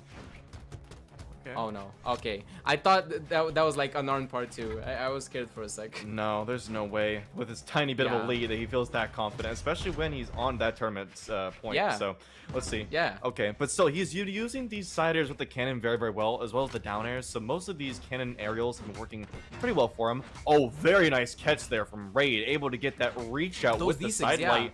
But okay, oh, barely just made it back there. And gets a nice call out huge. too. Look at that damage building so quickly. Okay, Snowy is just about even with him. Ray's got a bit of damage built onto him, but oh. Okay. Whoa. Okay, nice movement coming in from both players right there with the dash platforming. From Snowy, the down air, not enough to KO. Nice down air back, but what? Oh no, the angle again. This is the second time we've seen it while casting. Yep. The angle, that evil angle. I gotta say though, it Man. was a lot funnier in the first one because he actually just got projected. Like it was insane. Yeah. But still though, Slingshot, yeah, as you said. Yeah, as I said, yeah. But still though, it is pretty deadly. That side sig would have been deadly, but not able to meet its mark. And this is a bit more damage built up onto Raid. And the more and more damage built up, it's gonna be a lot more difficult Okay. for him to get this KO. So let's see. Oh, yep, Oh. down airs. This Oh, is solely whoa, what he's whoa. fishing for. You see this movement? It is immaculate right now. Yeah. He is using these That was platforms to get sick. around, But able to get man. that KO. But still, yeah, these platforms have just been so nice for him. Able to get these dash cancels. If you don't know, there's a tech where if you jump into the platform and dash right when your feet touch it, Right. you basically count Right, it right, out, right, right, right. and it kind of just snaps, right? So that Yeah. using that to your advantage can be really, really helpful. Especially you know? on cannon, dude. Oh yeah, no Yeah. kidding. When Like, you got these like fast angles Those out of downers nowhere. are, yeah, those downers and nairs or just any sort of option from cannon with a good dash cancel or like a platform cancel, they're so good, so good. Especially since it has that like long-lasting hitbox, it can be an absolute threat. Oh, as you see, that Oh. was such a nice nair. The second one tries to get the third one. Oh, but what a whip! Ray dodges at the end He's light. alive? Not enough. Okay. Apparently not. Comes back, gets the jumps as well. Okay. Raid. This He- could be comeback. I know he wants this to be over now. Oh. Oh, my goodness, that was inches from Oh. his face. Oh, he tries to start the weapon to start, but isn't able to. Okay. Nice side air, sending over to the side. Oh my goodness, this is tense, and Light Oh. is not going to. Oh, Yo. jeez. Okay. Oh, the spot dodge. Okay, he still gets back on though. Oh. Just barely able to. They're dancing around each other. They both know whatever Oh, option comes yeah. out. There it is. Yep, the nair is going The to take grounded this to nair. game number 5. 2-2. Oh my goodness. Yeah, here it is. This is so neck and neck. I am excited. Yeah. Phew, man, we're going straight. And I mean straight to game 5. I want to see what map they go to. Yeah, okay. Original I'm set of curious. 3. Because, like I said, yeah, okay. Oh, he wants the Oh. platforms. Yeah, so this is Wow. not surprising. So, this is what I was assuming he was going to do. So, we're going to be going over to small, or not small, but Western Air Temple. So, the thing is that, like I said, he wants those platforms to work around, and Ray did not give him many options to choose from. He banned stuff like Terminus or Mishima Dojo. He doesn't want him to have that triplat. So, he was like, okay, the best I can Right. do is 2 plats, and he picks it with this, once again, pretty obscure pick on the Western Air Temple. Yeah. I'm not gonna lie, very obscure. Especially with these 2 legends. I wouldn't say it really like helps neither Olgrim or Zol. I'm gonna be real. At least when it comes to KOing off the top, maybe? Even though it has a high ceiling, so that's also not the case. I'm not sure. Maybe just those 2 platforms. It Or really a is huge platforms, play I that think. down like ground pound whiffed from Snowy. That would have been a really fast KO in this match. But now Raid living off of like the lip of his man. stock here. Yeah, look at those side airs, just so perfectly placed. He knows how to hover in the air, Look do at those the empty platform hops, movement. and just like wait for the perfect time. Grounded stairs on cannon. Oh man, they're deadly. Absolutely. Okay, nice and light coming in. Edgeguard situation for Snowy does not do anything to it though. Nice. Sidelight Nair. Oh, Recovery. good call out. See, as I said, it does not KO off the top. So this is an interesting pick. That's I know. usually, you know, the bread and butter on Axe to KO, like recovery, you know. Yep, I just know Maybe Ray a did not want this downsig. map. That's why I know. I definitely, as soon as he saw that, he was probably like, like exasperated sigh. It doesn't KO, man. Okay, the GCN light. What a call out though from Raid. That was very well placed. Okay. Killing each other out once again. Sayer does not KO as well for Zol, which is very surprising. Again, absolute powerhouse of a character. Yeah, these KO zones Down are light. pretty wacky, I'm not gonna lie. That one's not surprising. D-Light, of course, not being really a KO attack. Oh, I heard the exhaustion there. Yep, able to snipe that side air with the down air, and that is going to be a pretty convincing lead here in the game number 5. I don't know. Ray can still do it, though. He's got to put the moves on with the waves. Very nice read That there was with the double crazy. D-Light. Yo! Okay. Almost got the call out there, too, with that. Okay, Nair into Oh down my air. God. He has just been unanswered hit right now. Oh. Okay. Okay, we're seeing some Lance Masterclass here and on Raid's last hope for this tournament. And it's looking great. Oh, that side sig whiff. That's probably huge. Nice Grand Pump though, and it does KO to the bottom of the stage of Western Air Temple. And now back on the Lance, definitely. And I agree with that choice because he's been tearing through Snowy, honestly. I gotta say, yeah. I mean, he's put up one heck of a fight. man. But yeah, right now, Snowy, yeah, these nairs are going to be very, very bad for him. But okay, nice catch. Huge! Side air. No way! Okay. Oh, we better my another side air. No oh my way! goodness, okay, gets the dodge. It was Oh, stage, but what a weapon weapon throw throw. there. Oh my goodness, that was so very close. Dodging around. Weapon Oh. throw, side air misses. He needs to get the weapon now. Able to my. get it. Side air. Okay. Someone else. Let's get it. The double side there! Oh my goodness. Oh, he does So it! masterful. The Ray comeback! gets it. He pulls it out. Oh my goodness. Wins The 3-2 Raid's over comeback! Snowy. What a go. That was crazy Lance gameplay. What? That last stock was crazy. Ray just asked to chat, Those anyone else call-outs. nervous right now? Just curious, because I wasn't. Alright, bro, he is aura farming for real. Good stuff. Very well done to him. Oh my goodness. Dude. Like, that's just how it is. Oh, you're about to see it on screen in a second here. That was just so insane. Let me see. Where is that at? Here it is. Yeah. Yeah. He gets the man. call out right there, and see, like, it just barely did enough force. I mean, that is just like the slightest little bit more or less damage rather would not have allowed that to KO. So all the Guess stars what I lined see first perfectly thing. for Raid. So he took Yeah. it. Guess what I see first thing in the chat? Oh, what? GG's, use a weapon next time. That's crazy. That's all. Use a That's weapon. crazy. Nah, that's crazy. That's all I'm gonna say.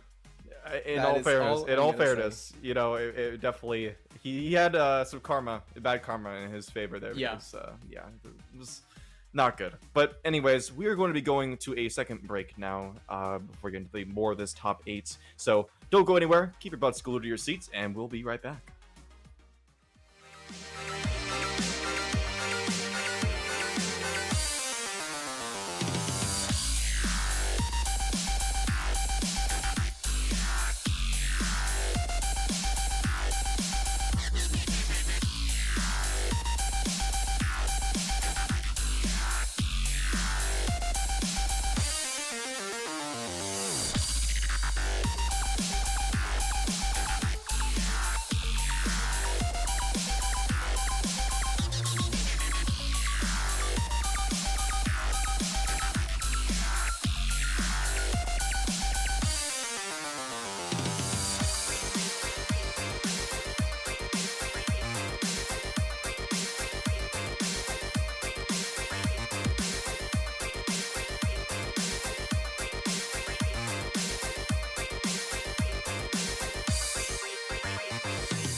Destroyed idiots, yes, I'm meant to last.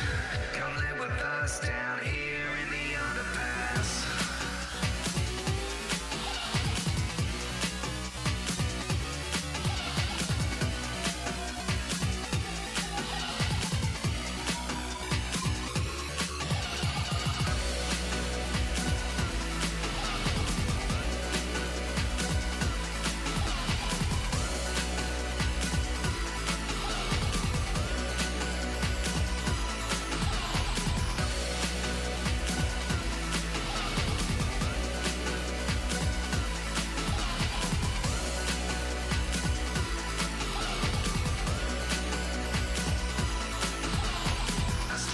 Destroyed idiots, yes, I'm meant to last.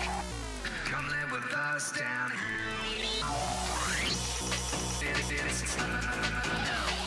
Destroyed idiots, yes, here in the underpass.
Alrighty, ladies and gentlemen, we are back with Moose Wars Mystic Era, powered by Brawlhalla. I'm AJ Moore. I am casting with Jiro, and we are now going to go ahead and get into the top 6 of this 1v1 event.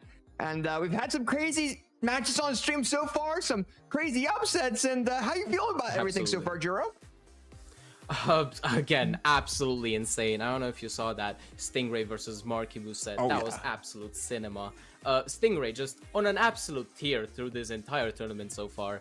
Marckiemoo as well during the losers bracket. As I told you before we started this, Urks got absolutely clip farmed, but he did good and he pulled out the Vrax. Okay. You gotta respect him for that. You gotta respect him. And he won a set. He won like a match, which is crazy. But here we go. Marckiemoo versus Bunny.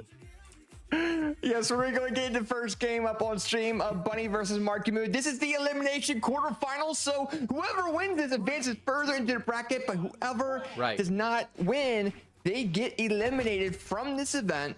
And right now we got Bunny and Marckiemoo going back and forth. You got Bunny on the Rayman. You have Marckiemoo on the site that we know them for as well.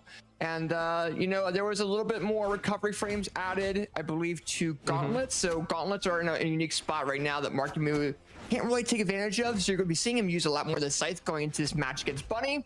But Bunny also has a lot of range. So you're seeing now Marckiemoo going back over to his Gauntlets, trying to figure out something with that. And they're just exchanging so far. Oh, okay, that was huge. Nicely played from Marckiemoo. That recovery was huge. Okay, Bunny gets recovered once again.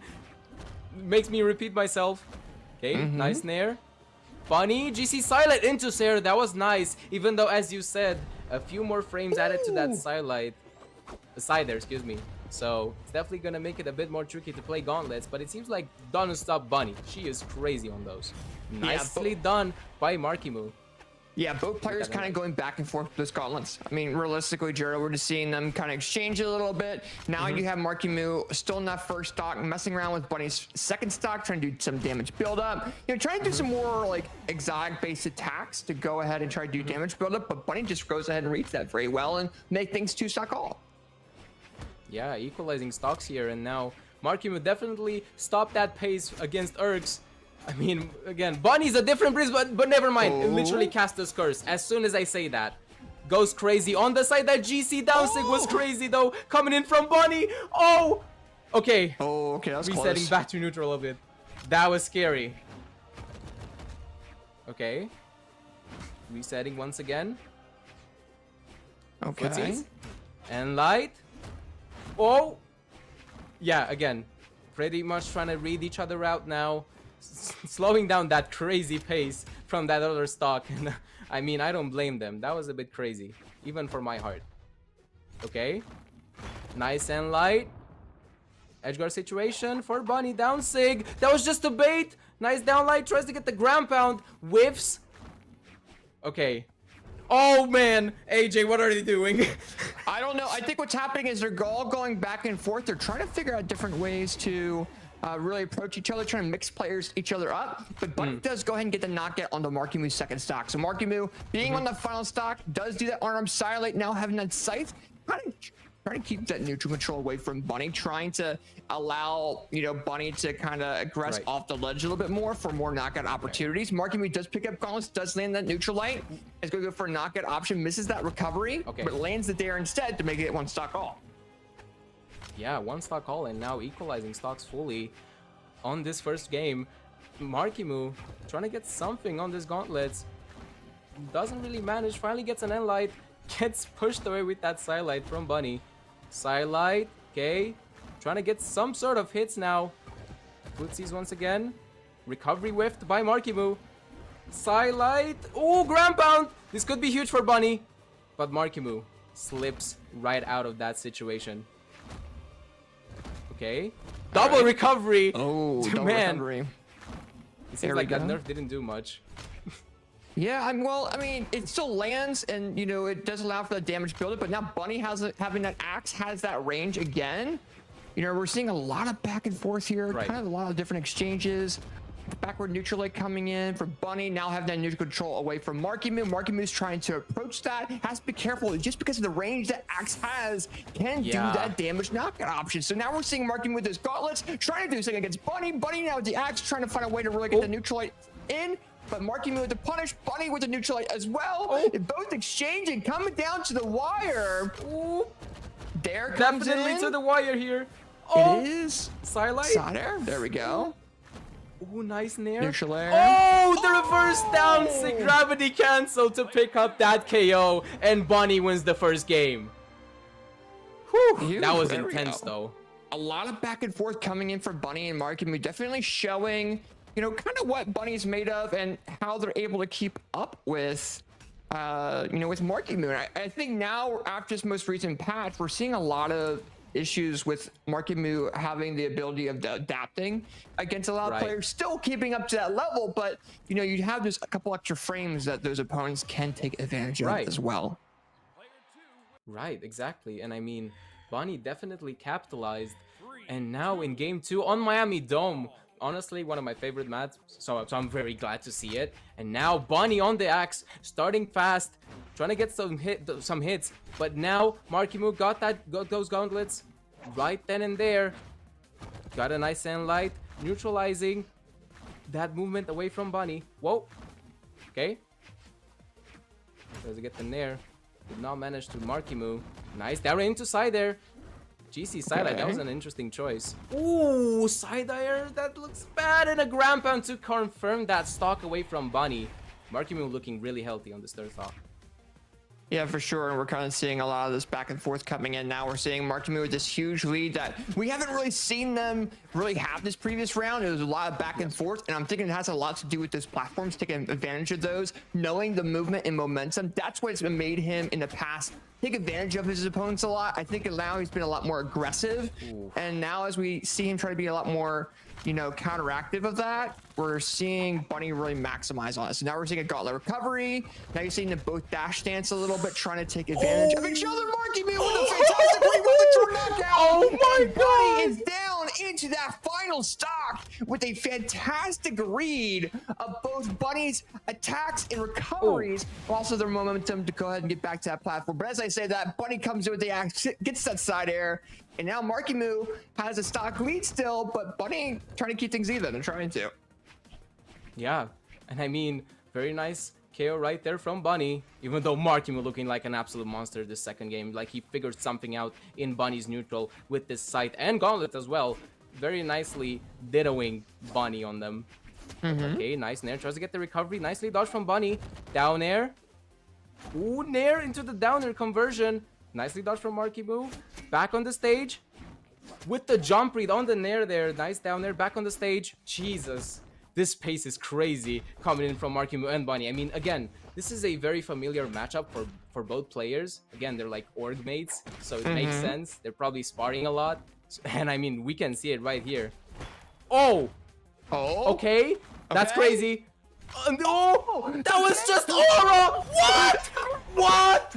It's coming in from Marckiemoo. What Bunny was going to do and said, nope, bye-bye. And we're going to go ahead and see Marckiemoo take that point in a fantastic fashion. Looking at these replays, though. What? Look at them. So we saw Marckiemoo get that grab pad weapon throw knockout, which was clean. He knew what Bunny had. And then we see Bunny knock out Marckiemoo. That was 2-1. Right. And then down off the ledge, they try to get the weapon throw dare, get the side and try to do the weapon throw read, but then tries to get jump grab pound. Marckiemoo knows it and gets the grab pound right after.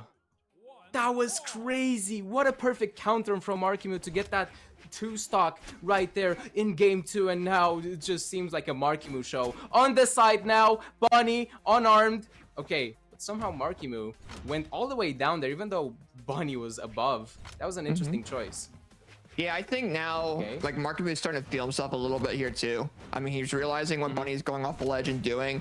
I think they realize what Bunny's doing with their options. Now, recovery, neutral air comes in. Nice jump grab pound. Another smart move by Bunny. And Marckiemoo is still alive. Barely, though. Bunny with the dare. Double dare.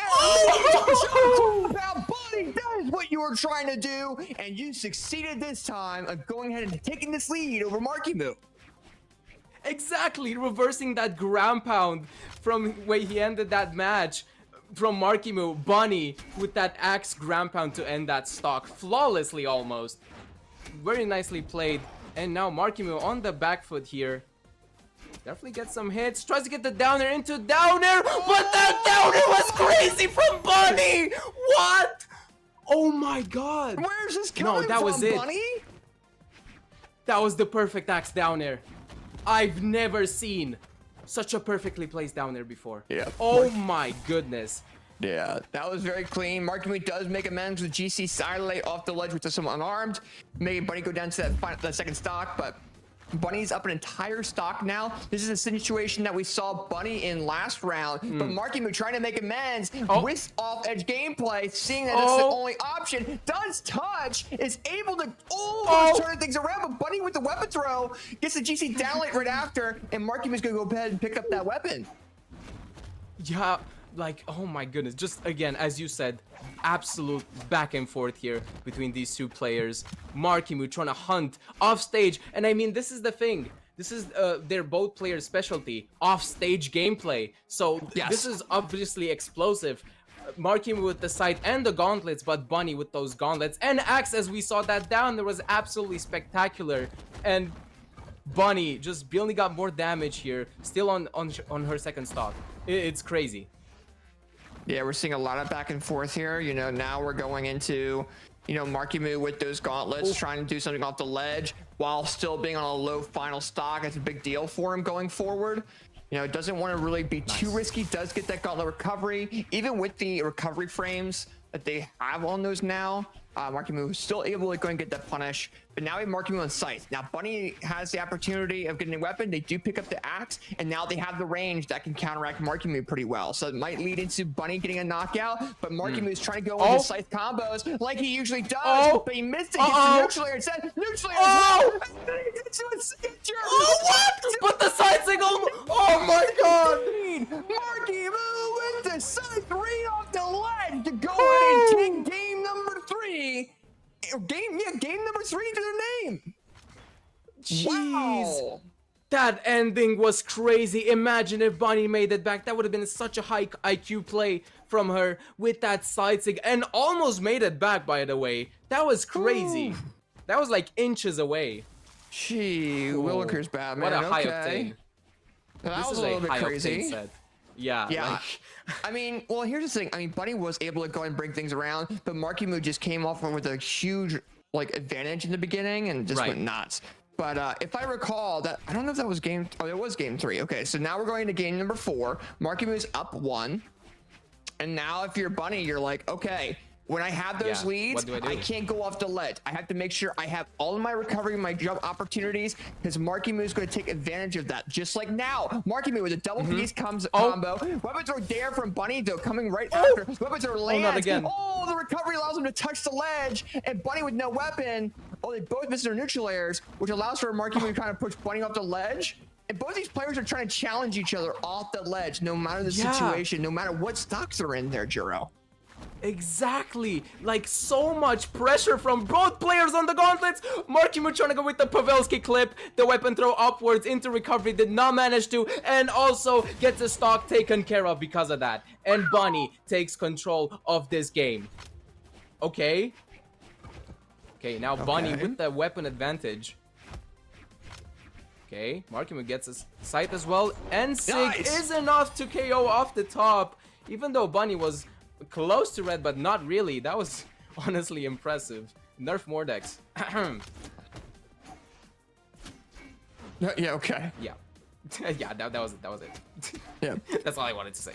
Yeah, okay, but right now we got a sight there, and a See, GC this is satellite why. into neutral air. It's going to lead to Bunny trying to come back, touches the ledge still, and Marckiemoo is just feeling comfortable with that sight. This is where Bunny really thrives, though. Once Marckiemoo gets comfortable, they throw him into a little bit of a mix, but right now Marckiemoo is not getting thrown into a mix. What is The GC on the side, there's a counter. Bunny's not able to go off the lands too.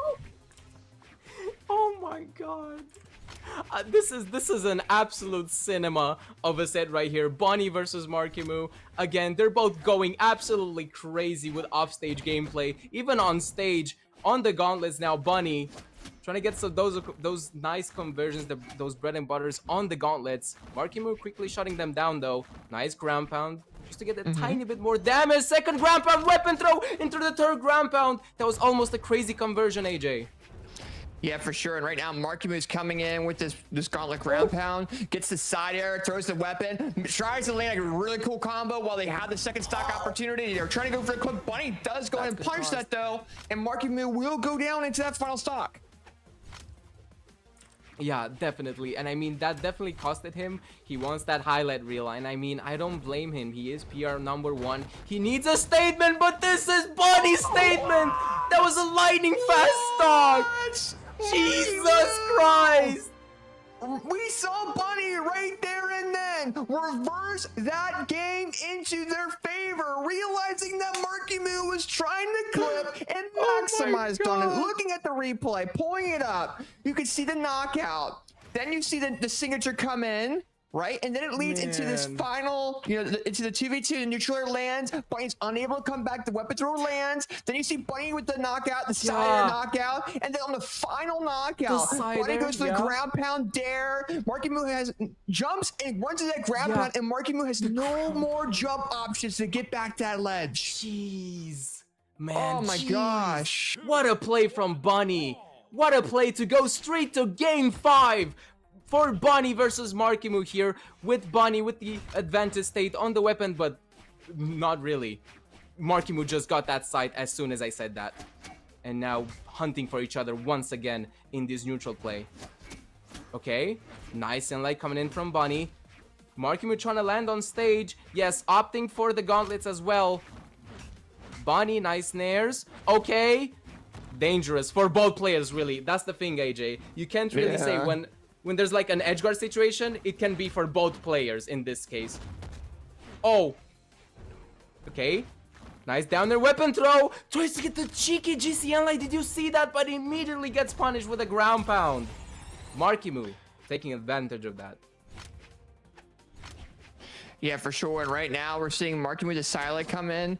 Neutral light comes in as well. You see a dare. Neutral light. It's going to go and lead into a neutral light. It's going to lead into an option for Bunny. Bunny trying to take that neutral control away from Marckiemoo, and Marckiemoo is kind of finding a way to really take that back with their momentum. You're seeing that now. Bunny misses it, almost gets punished for the recovery frames of the sidelight, goes off ledge. Marckiemoo with the weapon throw misses the backward there, but Bunny maximizing on it. Bunny on there, trying to go for something risky with the GC side sig. Oh, the neutral light saves him, and Bunny is off the ledge, and they both have the opportunity of coming back, and they do. What is this somehow resetting to neutral after that absolutely insane offstage play without a KO? That's almost unprecedented here. It's crazy. This set is blowing my mind the more it goes on. It's crazy, especially with those offstage plays. Though nice and light coming in from Bunny. Now trying to get this edgeguard situation. Trying to get the classic down sig. Gets the recovery though as soon as Marckiemoo makes it back to the stage. AJ. I'm literally almost losing my breath here. It's crazy. Yeah, we're seeing a lot of this really good gameplay coming in from both these players, no matter the situation. Right now, Marckiemoo coming in, needs to set neutral air, misses the weapon throw there. We're seeing a lot of back and forth. Bunny with the neutral air dare, into GC neutral signature, lands it pretty nicely. But Bunny also is in very low finals or second stock. He's got to be careful of that option. He doesn't want Marckiemoo to get the silent recovery. The silent recovery is a lot more dodgeable now. And as I say that, Marckiemoo still lands that recovery to go ahead and make it into his favor. And this is game number 5, Joe. Both of these players have to play at their best. But Marckiemoo's starting to show that because Bunny's already in the orange. Yeah, already orange, and I mean, sight is so scary, especially when you go all the way up in the air with those nair into nair strings. I mean, the bread and butter for Marckiemoo. Nice down like ground pound though, coming in on the unarmed as soon as he got disarmed. Okay, down like ground pound once again into the recovery, showing up some unarmed prowess. Nice GC sidestick coming in from Bunny as well to reiterate from that. Oh, the down sig! Not enough to KO! Marckiemoo second stock! That's brutal! Not even the end light, AJ!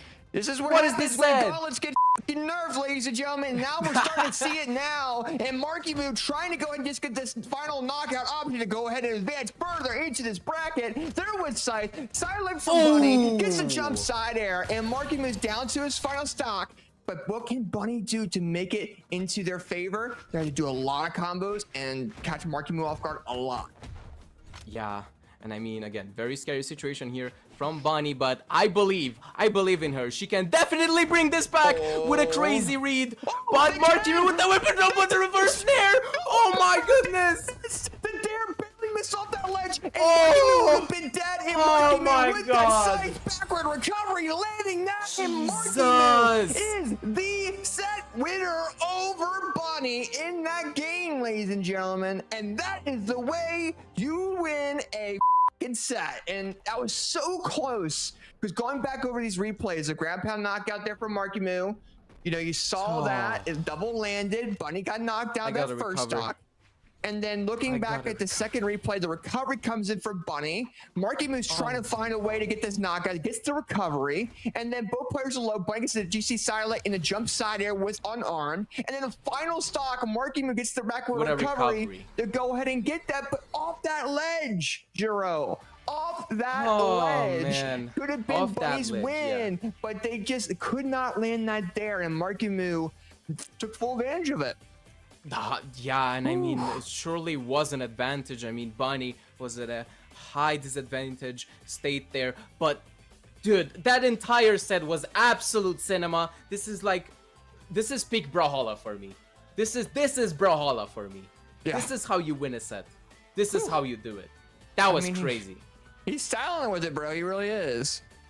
Both players. So, Both very players. nice job coming out of Marckiemoo there to go ahead and win that set 3-2 over Bunny. Bunny, you are known for being one of the best players in Brawlhalla for a reason, and you know that Raymond play style is why. And you had one of the better matches tonight on stream. So good stuff out of that.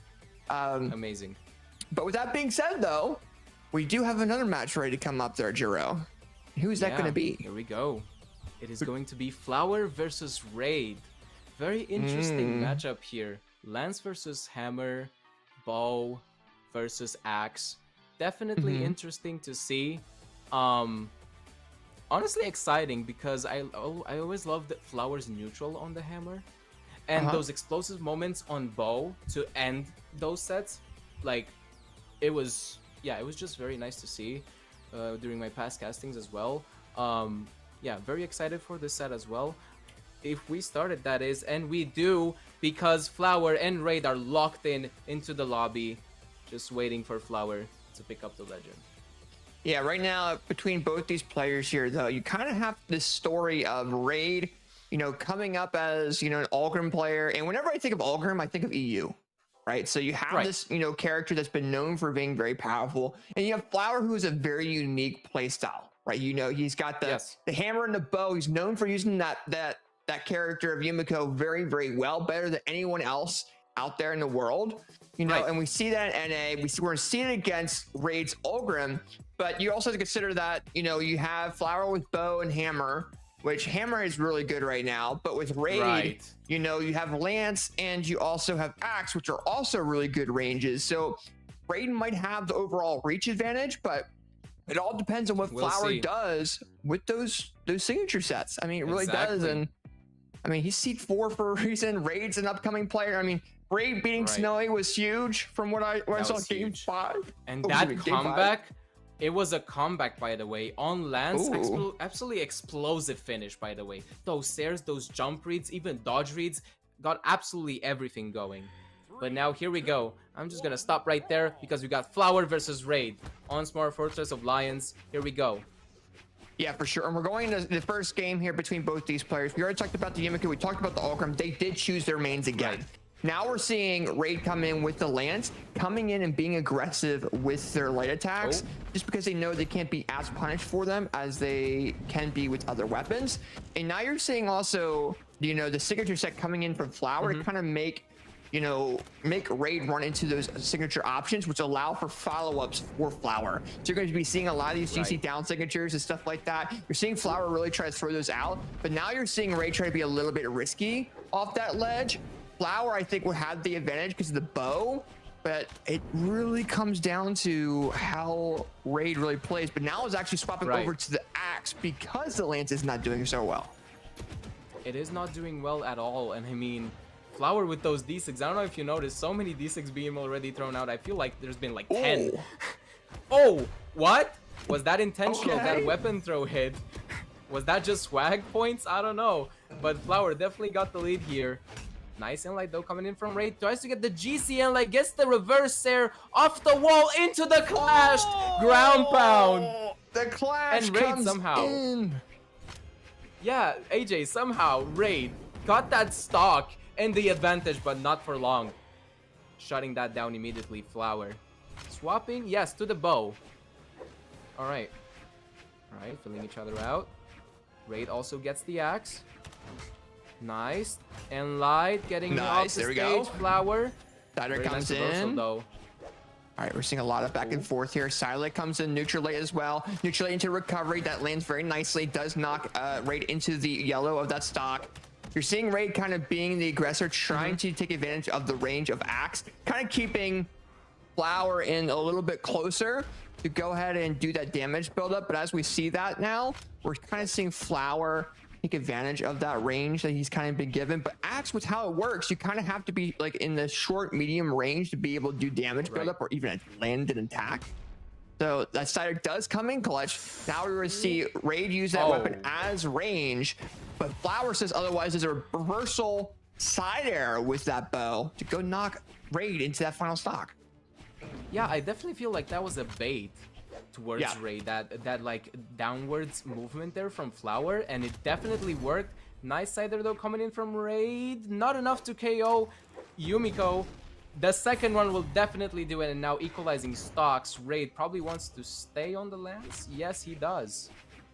And now with a weapon advantage, never mind. I will never say that ever again. Because But right now, never.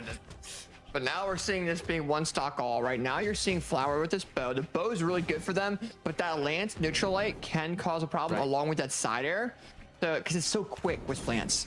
And if you give a recovery frame opportunity for Raid to take punish on, you're gonna allow them. But now Raid with no weapon throws it by mistake. You're seeing Flower punish that weapon starve him, tries to do something, but Raid gets a two-piece combo no matter what. Oh, that lance comes back, the Cider lands. We're seeing her clash. Oh, we're not, because Raid comes in with that ground pound and takes that game into their name there. Man. Yeah, that heavy ground pound read. As soon as you get on the wall, you gotta be so careful, because you never know when a lance player might let it rip straight down your face. That ground pound is so brutal, can KO so fast, like you have no idea. Honestly, it doesn't even matter what map. Well, and right now we saw initially Flower do very well at rebuttaling and taking that lead in the first two stocks, but during that final stock, we saw Flower just miss recovery back to that ledge, and we saw a very nice punish coming in from Raid. So very nice job coming in from Raid there. But now we're going into game number 2, and if you're Flower, you're like, hey, I need to do what I did the first two stocks, but I can't let what happened in the final stock impact me. Go into it here, see what I can do, maybe play a little bit more hammer to kind of out-aggress that app. Yeah, most definitely. And it seems now like Flower tries to play a bit more retraced, like a bit more calmer now, a bit more relaxed, especially on the hammer, just to try to adapt to that explosive lance, as you said. Yep. But yeah, it's looking back and forth now. It seems like they both got some downloads going, but that side, they're killing KO'd so early. Oh my goodness. Okay, there That we was go. such an early KO. It was indeed. That was but almost Stomp yeah, Cider that was though. abnormal. Stomp Cider does come Yeah. in clutch. We do have the recovery that is an Especially with the opportunity. buffs. They tried doing that, but the falling Sad. Cider does land. Tries to land that signature, the neutral air misses. GC neutral air misses. Oh! And then Raid comes in and get all these punishes right afterwards. And GC That almost Silent KO'd. Dare comes in, leads it to a Oh my Cider. goodness. Oh my goodness. Are you f***ing kidding me, Raid? Raid! What is this player? He's like the second coming of Kozilek on this Okay, lance. yeah, My well- goodness. I don't know. We'll definitely have to see. But that Silent Dare does come in. And side air from Flower into a weapon throw. Picks up that hammer. Tries to get the knockout option. Tries to go for a neutral air, but I think that's side air instead. And now we're seeing a Silent neutral air into recovery. The recovery misses. But overall, we're kind of seeing Stomp there. a Stomp Cider come in from Flower. But I think this game might go over to Raid because look how big of a lead they have. Yeah, that's a massive lead, and I mean, yeah, you are Yumiko. You could cheese some stocks, but I'm not sure if it's gonna work on Raid, especially how confident he looks on this rocket lance right now. Look at that side there. Oh my god, that was perfectly placed. Are you kidding me? Jeez. Okay. All right. Maybe Lance is in a great place. Okay. It seems so. I think he proved that there. Let's go and check the replays out here on screen. I mean, we saw a lot of Sair dares. We saw another Sair lead into a second Cider knockout. Like, Cider is the knockout option for that Lance. We did see a stomp Cider from Flower, but then towards the end, we see just a Cider finish. And I think Those when it comes Sairs. down to that, like going through that, 287 damage was done with Lance. Weapon throws were involved, but both players did the same amount. I think it just comes down to Raid, you know, using the range of that Lance off the ledge, and Flower's kind of going off that ledge a little bit too much. So I think we're gonna kind of see that punishment a little bit. So, Agreed. but yeah, I mean, that is currently 2-0 in favor of Raid. We're waiting for Flower to go and restart. Maybe their game was causing some problems. They are Here we back in go. the lobby already, ready to go, and we're going to Small World's End. Oh, Small World's End. I mean, I like it. It's probably gonna be some very early KOs, especially on the lands, but it could be on the bow as well. I mean, those end sigs and those side sigs on the bow, they hit hard when they hit. Like, you gotta be careful. Oh, yeah, Here we without go a doubt. now. Yeah, for sure. And we're Raid going. looking very dominant. We're going game number 3. I mean, we're seeing that there's no platforms to really worry about. You know, the difference between Small Worlds and other maps is because you have a different ceiling, different walls, and different floor. So the way you can knock each other out is a little bit different than, for example, Demon Island. So now we're going to see Flower take this neutral control away, hopefully away from Raid, and hopefully allow them to do more more damage buildup on their opponent. And hopefully stay away from the ledges, because these ledges lands, are where Raid is say. just going absolutely diabolical with these side airs. Yeah, I mean, I would say just for Flower to stay away from the lands. It's been so scary so far. And whoa, that was very Yeah. interesting. Stomp Sair coming in from Flower. Tries to get the D-Sig bait properly into the stomp. Yeah, I was right. Yeah, But Raid did was getting a not little bit manage to cocky. get it. And Flower did get Yeah. that punish. The Stomp Sider is going to go and throw that out. Not going to lead into a knockout just yet, but it might lead to one here shortly. Through the signature again. Nope, Stomp Sider. Nice. Yeah, I mean, that's the classic right there for the hammer, for the buffed hammer, I should say. Definitely a good KO option. And now Raid on the back foot just slightly. If he gets a Sair, maybe he will manage with like a bit more less damage. But man, Flower keeps building damage on Raid's second stock. Gets the Sair, gets the KO as well. And now probably wants to swap to the second lance. Priming it right away, yes. And now, nice. Silent down air. Yeah. Yup. There. Into. Oh, he's going to go ahead and lead Into into an footsies? option of. Yeah, lead to footsies into sidelight dare option. And then you're going to Into see another Flower. session of footsies.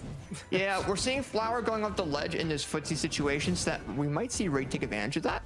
Oh, and he's also reading the recovery frames of that stomp. Oh no, Raid's coming with the side. It's going to lead into a knockout Risky. option probably here. Weapon throw. Oh, into a signature by Flower to neutral air. Flower has the momentum, but he gives it away, gives it to Raid, and Raid comes in with a side air, Stomp misses that, but Stomp Side comes in clutch. It's going to lead into an offense like indicator here, but as I say that, off edge side air knocks out Flower of that second stock, and Flower's pressure is not working against Raid. I mean, again, that's maybe because Raid's pressure is just overpowering on the lands. Flower is just trying to fight here, but it's looking kind of dire in terms of just this matchup overall. Seems like Yumiko's struggling so hard against Olgrim, or at least maybe just Flower against Raid's Olgrim. It just seems that way. Stomp Sair though comes out from Flower, equalizing those stocks, priming that second hammer. Maybe no, back on the bow. Interesting. Oh, okay. Nice nair. Tries to get the second nair. Okay. Trying to find a landing here, Flower. Okay, gave Raid some space there, and that was probably detrimental for Flower. That was so much damage on the Axe, the dowry into the cider conversion to get that game away. And I'm sorry to say, but that's a 3-0. Yeah, that is Right, in like favor of Raid. Raid going ahead and beating Flower 3-0 to advance further into this bracket, showing that their land is meant to be here in the top 4, ladies and gentlemen. And that's the way you go ahead and do that. Very, very cleanly, very nicely. And I think overall, I mean, his momentum, his power with that lance, Flower just had a really rough time going against. He was trying to do it with the hammer a little bit. The bow was working, but we were seeing Raid really adapt to how Flower was playing, and Flower just had a rough time against it. Look, oh, that dare barely hit him That too. was perfect. Oh, he jumped right into it. Man. Oh Yeah. no. That was a read. That was definitely a read coming in from Raid to get that sweet 3-0 to go further into the bracket. Yeah, Very exciting performance from Raid. Did not disappoint. Yeah, without a doubt. And, you know, Raid advancing further into this bracket, Flower is known for being one of the best players in North America, especially known for that Yumiko. You know, and Raid coming in, showing like, hey, you know, I'm here to stay, and shows it very nicely. So very nice job coming out of Raid, advancing further into this bracket. They'll be facing Marckiemoo actually here in a little bit. But before we do that, though, what we are going to do is take a little break to make sure Twitch ads don't go and bother you guys during these sets. Is there anything you do want to say, Juro, before we go over to a break? Again, it's very exciting end of tournament here. Marckiemoo versus Raid is definitely going to be a highlight. I have a feeling. I have a feeling. But yeah, I think it's going to be really, really cool. I think Stingray versus BalloonBoy is going to be a very storytelling based match, because you have Stingray who just beat Marckiemoo, you have BalloonBoy who's trying to go ahead and win another event again, trying to get ready for the Royale. So, you know, there's stuff that there's storytelling from both these players coming in. That's gonna be 100%. Huge. And then Marckiemoo coming in from a loser side, trying to go back up to grands. If Marckiemoo comes from losers all the way up and wins, that's huge. And if Raid wins, that's huge either way. So no matter what, we'll have a crazy storyline happening tonight. Do not go away. We'll be right back. We'll run a Twitch out, and then what we'll do is when I come back, we'll throw a Moose Wars avatar on screen for you guys. So don't go away. We'll be right back in a couple minutes.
Moose Wars Mystic Era 1v1s powered by Brawlhalla. I'm AJ Moore. I am casting with Juro, and we are now down into the top 4 of this event so far there, Juro. And I mean, what an absolutely insane tournament has been so far. Raid with an just immaculate lens. Again, reminds me of Kozilix, as I said before. Marckiemoo when Bunny going absolutely ham. Absolutely ham before that break. I could barely catch my breath. That was crazy. But yeah, sure. A very exciting match coming up as well. Marckiemoo versus Raid, as I said. Raid with the lens, Marckiemoo with the sight. It's gonna be absolutely amazing. Stay locked in. Yeah, but with that being said, though, I mean, that's going to be in the elimination semis. You know, we're now going up to the winners finals for the people that saw some of the winners semifinal matches. We're seeing Stingray go against BalloonBoy. Stingray not only beat Flower tonight, also 3-0'd Marckiemoo, and now has to go against BalloonBoy. And they are already in game, ready to go. And we've been seeing Stingray on the Bryn, and he was very confident to go against BalloonBoy's Diana tonight. I mean, again, absolute masterclass in my opinion of just spear and neutral from Stingray. Yeah. Like, yeah, just so good. Again, what a surprising 3-0 against Marckiemoo. And I mean, it just goes to show that he has been grinding this spear. It just shows. BalloonBoy, though, I mean, back on the Diana, especially after those Blaster's buffs, and it seems like they're working. I mean, equal damage right here almost. Nicely played from both players so far. Kind of neutral-wise, okay. Sider into the weapon throw. Oh, GCN light. That was smart. Yeah, that was smart for him to. He was expecting him to kind of jump into that either way. So GC neutral allows him to cover a lot more ground than he would with the, for example, Axe Air. Okay. A lot of movement changes from Stingray. He's kind of. I think this is the movement that we really saw from them when they faced. You know, people at the World Championships and stuff like that. So we're kind of seeing that come back a little bit more. Now BalloonBoy is trying to say, hey, you know, I'm going to try to get this knockout option real quick. I don't really need to do that movement just yet, and gets a double-sider knockout. Right. And I mean, he did get that knockout very nicely. And honestly, not a big lead from Stingray, even though it can build up really fast, especially on the axe. What a clash there. Get the side there, Stingray. Not managed to. Nice down there into the downlight conversion. Not really managing to land, but he does. And as soon as he does, gets that nice and crisp bowstring. Okay. Nice nair into recovery from Stingray. Just get that downlight from all the way from the platform. That was so good from Stingray, but nicely dodged as well from BalloonBoy. And now back into the neutral. Side sig whiffed into the classic spear ground pound from Golds. Honestly, that's like honestly a gold move, and it's really surprising seeing it here. Oh, it's so good. Okay. There we go. Yeah, that was a very quick. Yeah, very quick. Very nice knockout coming out of Balloon, and you know now we're seeing Stingray with axe. And he's gonna be like, "Hi there, Bink." 3, 2. Oh, he tried. BalloonBoy does get that bonk. Counter, but we see a second bonk. There we go, and the weapon throw. And they jump. Oh, pick up spear instead. Again, ground pound. Smart. What? That's like such a good and honestly underused option on the spear. I don't see many spear players do it, especially because of the recovery frames. The recovery frames to help with the ground pound, if you miss it, is so bad. He has to 100% know that's gonna land. Right, and I mean Stingray does it like right above the stage, so it's basically almost instant. So yeah, very good choice there in neutral. And speaking of neutral, bouncing around each other now. Down there into the GC neutral light, maybe trying to convert with the downlight recovery there. I've smelled that, but it did not work out for BalloonBoy. Gets the side there into the weapon throw. Now on the bow, gets the Sair to confirm that game off of Stingray. That nice changed. Game 1. Because we kind of saw Stingray have that lead in the beginning, going forward with that, and now we saw BalloonBoy come in with that very nice rebuttal. And it was going to check out the replays here because we saw a weapon throw, a side air weapon throw into GC neutral light, which we saw from Stingray. And then we saw a side air and double sider from BalloonBoy. And then going to the next stock, we saw a downlight recovery, which was clean. Classic. And then we saw a knockout option from Stingray, helicopter grab pound. It was even, and then a side air leading into a side air into a side Into air. the weapon throw, into another side air. Yeah, exactly, but from another weapon. But now here we go, game 2, Small Fortress of Lions once again, not changing the map, which is not surprising really. Yeah. It's been just an equal matchup here for both players, the Diana and the Brynn. Honestly, you don't see this much, Diana versus Brynn. And we're probably gonna see it a lot more ever since this patch will like get eased in for like all of the pros.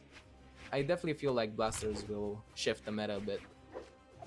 Yeah, for sure. And then I know right now we're kind of seeing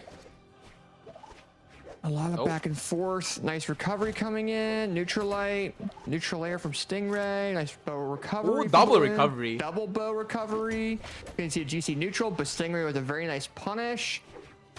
You know, and I think BalloonBoy's showing his level of skill that he had with Diana again, which is cool. We haven't really seen a whole lot of BalloonBoy's Diana coming back because of that recent patch. But now a blaster silent into recovery lands. It's going to go and lead into a neutral leg from Stingray. It picks up the axe, tries to get a knockout option with the dare. BalloonBoy takes neutral, does that side air, and Stingray goes down into that second stock. Hey, priming that second bow. I don't know if you've seen that. And now Diana, aka BalloonBoy, the GOAT on Diana so far. At least the new gen GOAT. Shoutouts to Boomy as well. I mean, again, both great players on the Diana. Now on an arm, scrapping up, getting those blasters, trying to get the D-Light. But Stingray saw right through that, weapon throwing down. Trying to maybe catch an option. Uh-oh, 3 jumps, gets side-aired off the stage. And now Stingray equalized those stocks very nicely. Yeah, he equalized them, but he is still at a half a stock over Balloon. So he's got to be really careful. He's got to make sure he respects BalloonBoy's space to a degree, without, you know, giving up his overall control of the momentum. So you're seeing him kind of move around a little bit. You're seeing that spear gameplay that we are used to them seeing. We're not seeing a lot of neutral airs though, and I think BalloonBoy's maximizing on that a little bit too. Exactly. Yeah, like the more analytical play style coming in from Stingray now with the spear. Like you saw that pogo stick just perfectly and placed. Downlight recovery coming in from BalloonBoy, and now this is a massive back on the bow. Yes. Well, it's funny because I'm starting to realize now, like, BalloonBoy's actually reading Stingray on his neutral airs. He's expecting that neutral air, and with how bow is, or I'm sorry, with how bow and blasters can be, you know, they have a lot of that neutral control over each other as well. So now we're seeing BalloonBoy with the bow neutral air. Stingray picks up the axe, and now we're going to see almost a side air. BalloonBoy with the punish, but a dare leads into a weapon throw, into spear. It's going to lead into a helicopter ground pound probably. No, it's not, because now Stingray's at the ledge. Barely touches. BalloonBoy with the punish. Stingray pretty much as these there. That's tragic. He went to go for the attack, except touched the ledge. I think he realized that he thought he was going to touch and just missed it barely, expecting to touch and get that side air. But look at these. But looking at this real fast here, I mean, Stingray comes with the side air, 2 stacks up. Then we see BalloonBoy reading that neutral and gets a downlight recovery, and then picks up bow. Stingray goes off the ledge, doesn't realize the situation, and is like, oh shit, tries to chase the side air again, and just gets knocked out. So BalloonBoy does go ahead and take that game over Stingray there. Right now it's 2-0 in favor of BalloonBoy. BalloonBoy needs to win one more to advance further into actually be guaranteed into Grands. This is winners finals, ladies and gentlemen. That's a big deal. It is a big deal, and I mean, Marckiemoo versus Raid is gonna be in loser semi as well. Whoever goes into losers finals after this as well, Stingray might go down there to fight Marckiemoo or Raid. It's gonna be scary. It's definitely gonna be scary. And I mean, he did 3-0 again. He did 3-0 Marckiemoo, so he got those reads locked in. But we'll see what happens. We'll see what happens. 2-0 so far for BalloonBoy, so looking kind of shaky. Maybe he lost his focus. Well, it's kind of funny because we're looking at BalloonBoy and we're seeing like the damage graph, and you know, blasters had 100 and something damage, and the knockout options had with blasters. So we're seeing the bow come out of Mr. BalloonBoy a lot more for damage buildup, and the blasters come out for those knockout options because they have them. So if you're Stingray, you're like, okay, I gotta find a way to get that neutral control away from Right. BalloonBoy. And we're going into game number 3. I mean, Stingray's still on the Bryn. Still comfortable with that. Not going back to old reliable just yet. Not going back to the Orion. Mm-hmm. But I don't think we're gonna see the Orion. I have a feeling, just a faint feeling that he's very confident on this Bryn pick, especially with that axe gameplay. Like, you Yeah. can't understate how good his axe is. I mean, Yeah, yeah, his the axe is spear is pretty definitely good. the highlight. Yeah, Oh. but I mean, look at this. Such nicely spaced and so much damage already. Build up on BalloonBoy. That neutral Nice. sig will take that KO in record time. By the way, that was like a 40-second stock from Stingray. Very nice job. Stingray doing very well at controlling his neutral once again. I think it was probably maybe a little bit lagging last game because now he's starting to land a lot more of his attacks. But as I say that, BalloonBoy just out prioritizes him with his range, with the blasters. Stingray gets the neutral control back though, which allows for an opportunity for BalloonBoy to come in, try to do this knockout option on Stingray's first stock. But Stingray, having axe, can do something. I mean, he's definitely doing something right now. BalloonBoy just trying to get this KO, but Stingray, again, masterful spacing on both Spear and Axe. Trying to get those hits, those perfect counters almost. And I mean, yeah, it's looking like a Stingray sweep. It is At least for this match. At least. Yeah, for the match right now. But Oh. it depends. I mean, Sidelight Downlight Sider does land. It does not knock out because it's Fortress Alliance. Stingray's going to go ahead and touch, get the helicopter ground pound. BalloonBoy's still alive, though. Oh, no. But is unable to touch back. They dodged up, but Yikes. didn't move left fast enough. And Stingray's up 2 stocks over Balloon. Yeah, I mean, it seems like he got the download after that 2-0 Stingray, especially on the Spear spacing. Again, the spacing. It's just so good. I He has think he- YouTube tutorials about it, like, obviously. Oh, nice weapon throw into GC down signature coming out of BalloonBoy. But I think it's not Stingray not knowing the download. I think his momentum and his movement and him actually landing his attacks is just not working Right. for him. So when he's trying to go for these different attacks, you have to be in a certain mental mindset to be able to land them at the way that he's Right. trying to. He's just not there yet. So I think going into this game number 3, we're seeing a lot more of that. And he got a spot very dodge nice call dodge out. read. Sidelight into Oh. downlight GC, downlight side air, goes ahead and gives Stingray that confirm, and Stingray goes ahead and takes game number 3, making it 2-1, still in favor of BalloonBoy, but a great start for Stingray to go ahead and do reversal. Right, exactly. And I mean, definitely a momentum shift coming in from Stingray, like in this set. BalloonBoy seems like he trounced so far, but as you said, got some sort of download. Maybe not entirely, but yeah, most definitely a momentum shift. With the spear spacing, that spot double read was immaculate. It really Absolutely. wreaked confidence. That was crazy. But now, here we Absolutely. go. And now we're going into game number 4. You know, we are at the situation, we're back on Fortress Alliance. No one's really changing that. BalloonBoy is now Right. trying to get that neutral control away from Stingray. You're seeing that the bow come out and do damage buildup against Stingray really, really well. And now if you're Stingray, you're like, okay, I need to go back to Axe. I need to do something with that a little bit while BalloonBoy's being the aggressor that he is. And it's starting to work a little Yeah. bit. He knocks BalloonBoy into the yellowish orange, takes that control a little bit, and tries to do something, but BalloonBoy, they're just exchanging back and forth right now. Yeah, I mean, they're fighting for control right now, especially in the neutral. Nice nair coming in from BalloonBoy, though. Back on the stage, Stingray recovered. Ooh, BalloonBoy tries to get the classic Diana Insig. Huh, interesting. That was an interesting choice, even though Stingray doesn't jump that much. Like, he does jump, but... Downlight recovery is just gonna shut me up and get that KO as well from Stingray. BalloonBoy looking a lot more confident in this game 4. Yeah, for sure. And now we're kind of seeing BalloonBoy try to take that control away from Stingray at the neutral level. I think that's what Stingray had a lot of last game. We also saw a lot of spear, but Stingray feels like the damage buildup with the axe seems to be doing well enough. DC down signature misses that sidelight, but the recovery frames from both players doesn't allow for either of them to really punish until now.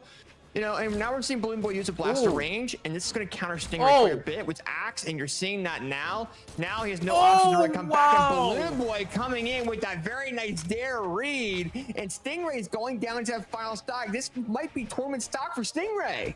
Yeah, that was a crazy call out from BalloonBoy.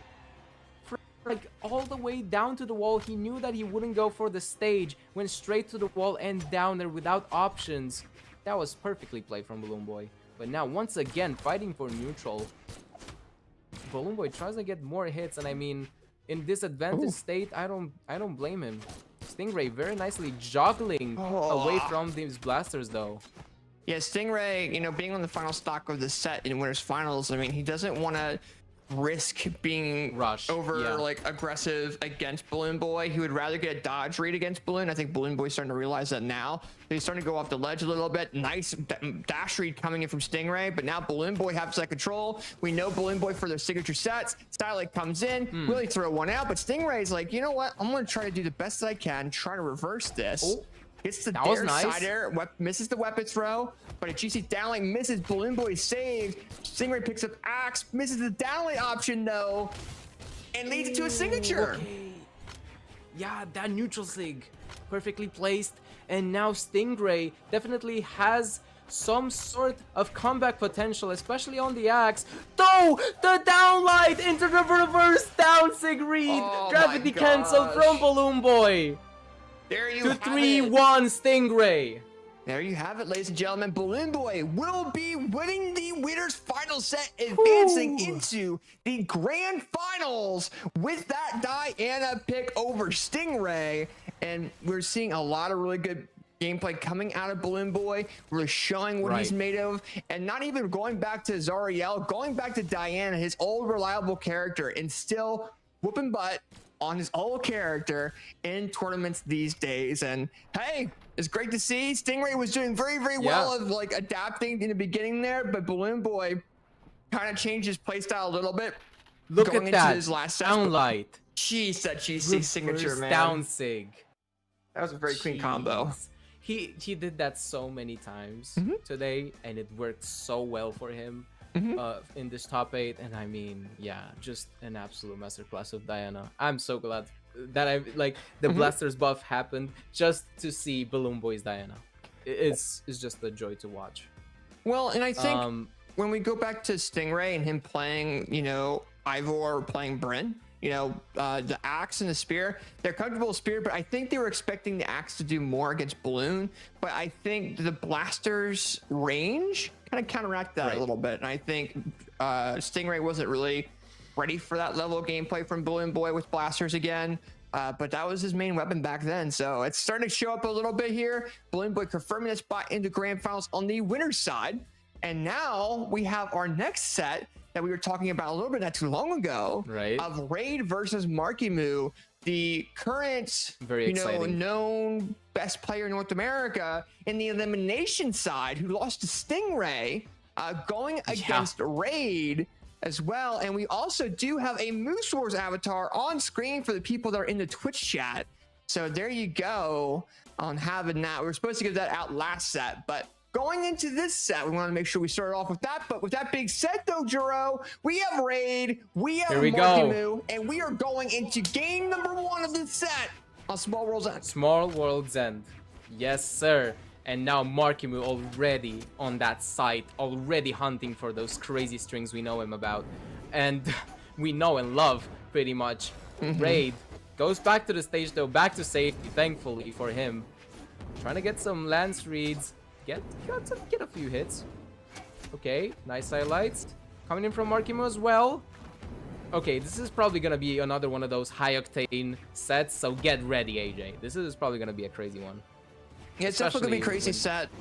But I think right now we're kind of seeing Raid kind of showed the range of the lance a little bit. Usually Marckiemoo is really good at really approaching that with the scythe. I mean, sometimes they'll use the gauntlets a little bit. We're seeing the gauntlets now leading into the side air weapon throw, misses the weapon throw, picks up the scythe, gets the dare into weapon throw, but misses the weapon throw again. Into a GC sidelight. And Marckiemoo not only, even if he misses both weapon throws, he's been able to rebuttal against Raid very, very nicely and really sit down and say, hey, you know, I'm going to try to catch you off guard. But Ray comes back and gets the axe side air. Not KO. What? I'm really surprised that did not KO. Not even that? Oh man, Ray might be fuming. Yeah, but still, it got buffed. It got buffed, just so you know. And I mean, it's Small World's End. It's not the biggest map in the world. Finally gets that KO with the D-Light. And now swapping back to the lens. Probably wanted that axe though. I saw that. I saw that in light whiff.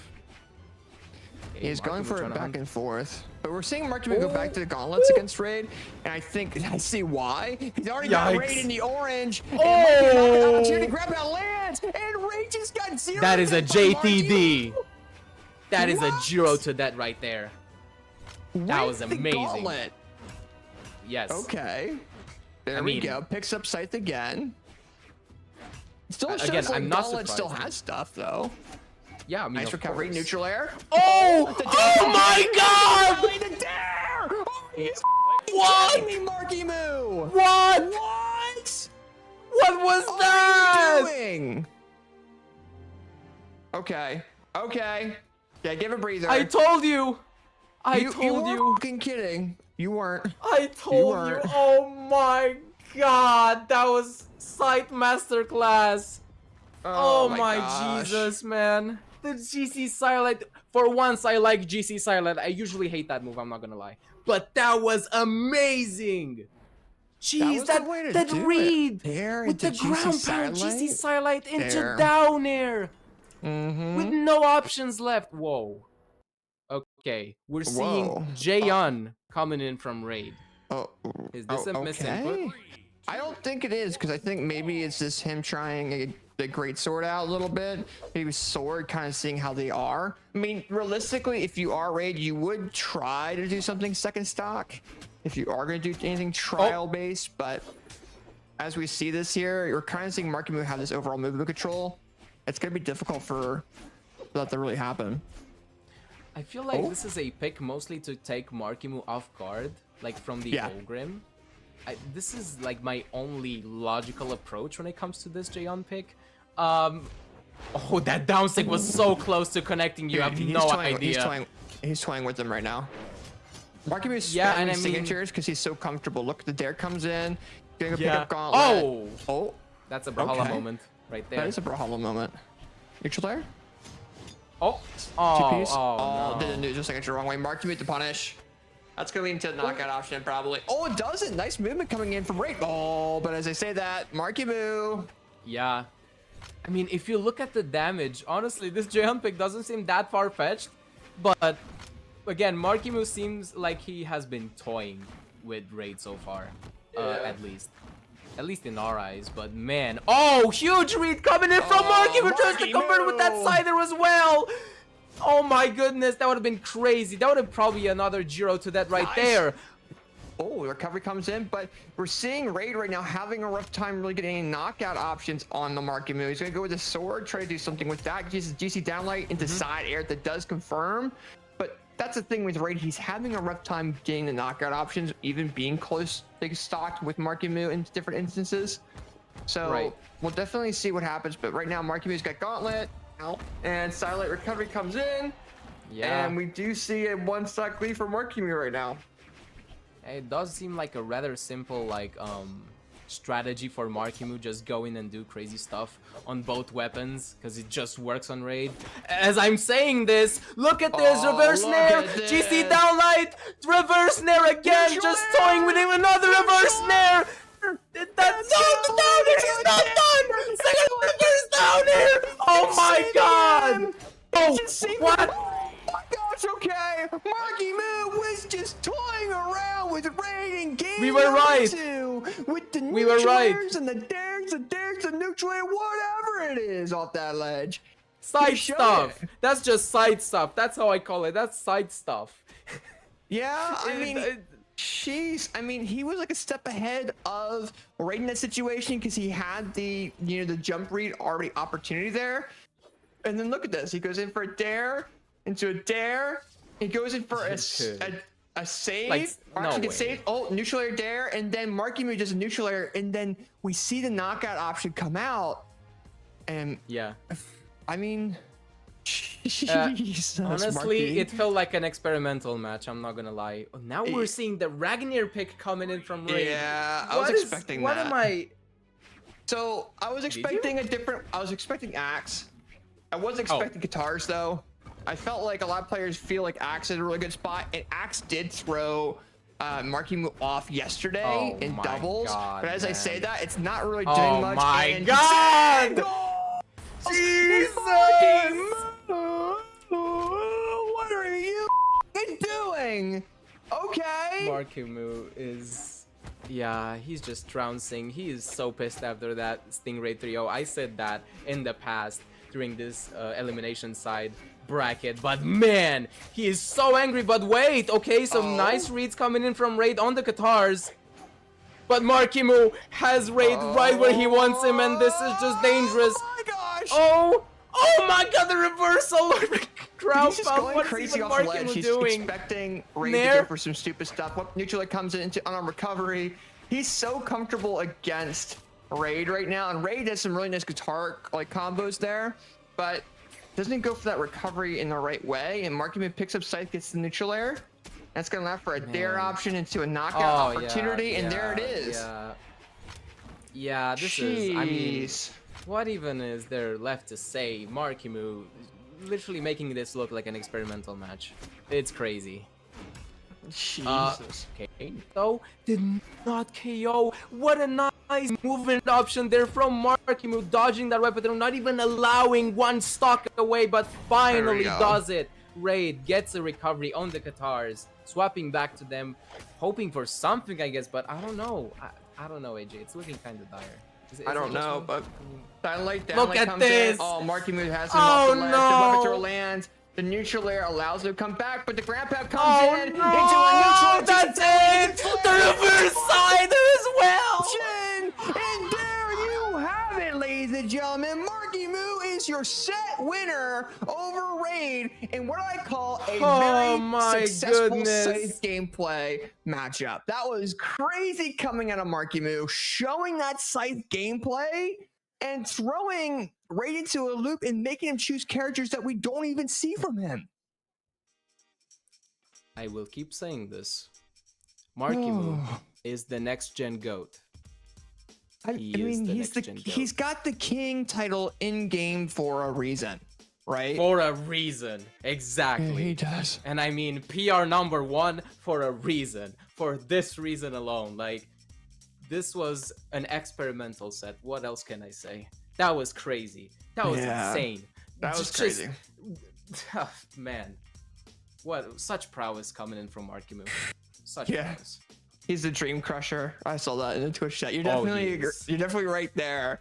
But this was a crazy set. I mean, I feel like Ray just had a really difficult time just trying to find something to really throw out. You know, I felt like he thinks his Ulgrim wasn't doing that great. I mean, the Lance, I mean, Marckiemoo's been going against the Lance for years anyways, so it's like he didn't really have anything to really go against Marckiemoo with after that first game, and he just had a rough time really rebuttaling. So very nice job coming out of Marckiemoo, advancing further into the bracket. But what we are going to go and do, we are going to take a couple-minute break to kind of regroup, because that was a lot. We have to. It feels like we have to. Yeah, that was crazy. That was nice. But now we're going into a small little break. We're gonna run Twitch ads. That way you guys don't get them in the middle of the sets. We want to make sure you guys enjoy the Twitch sets. So don't go away. We're gonna go ahead and be right back. But when we come back, we have a rematch. Marckiemoo versus Stingray. Stingray. Oh Yeah. boy. So with The that being said, storyline. I mean, yeah, with that being said, do not go away. We'll be right back with the elimination final when we come back.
All right, ladies and gentlemen, we are back with Moose Wars Mystic Era 1v1s powered by Brawlhalla. I'm Marckiemoo, I'm casting with Juro, and we have had some phenomenal sets on stream tonight.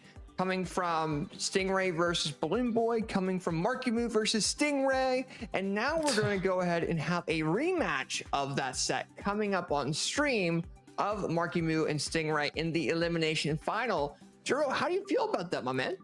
I mean, again, Marckiemoo has been tearing through this elimination side so far, like, most definitely.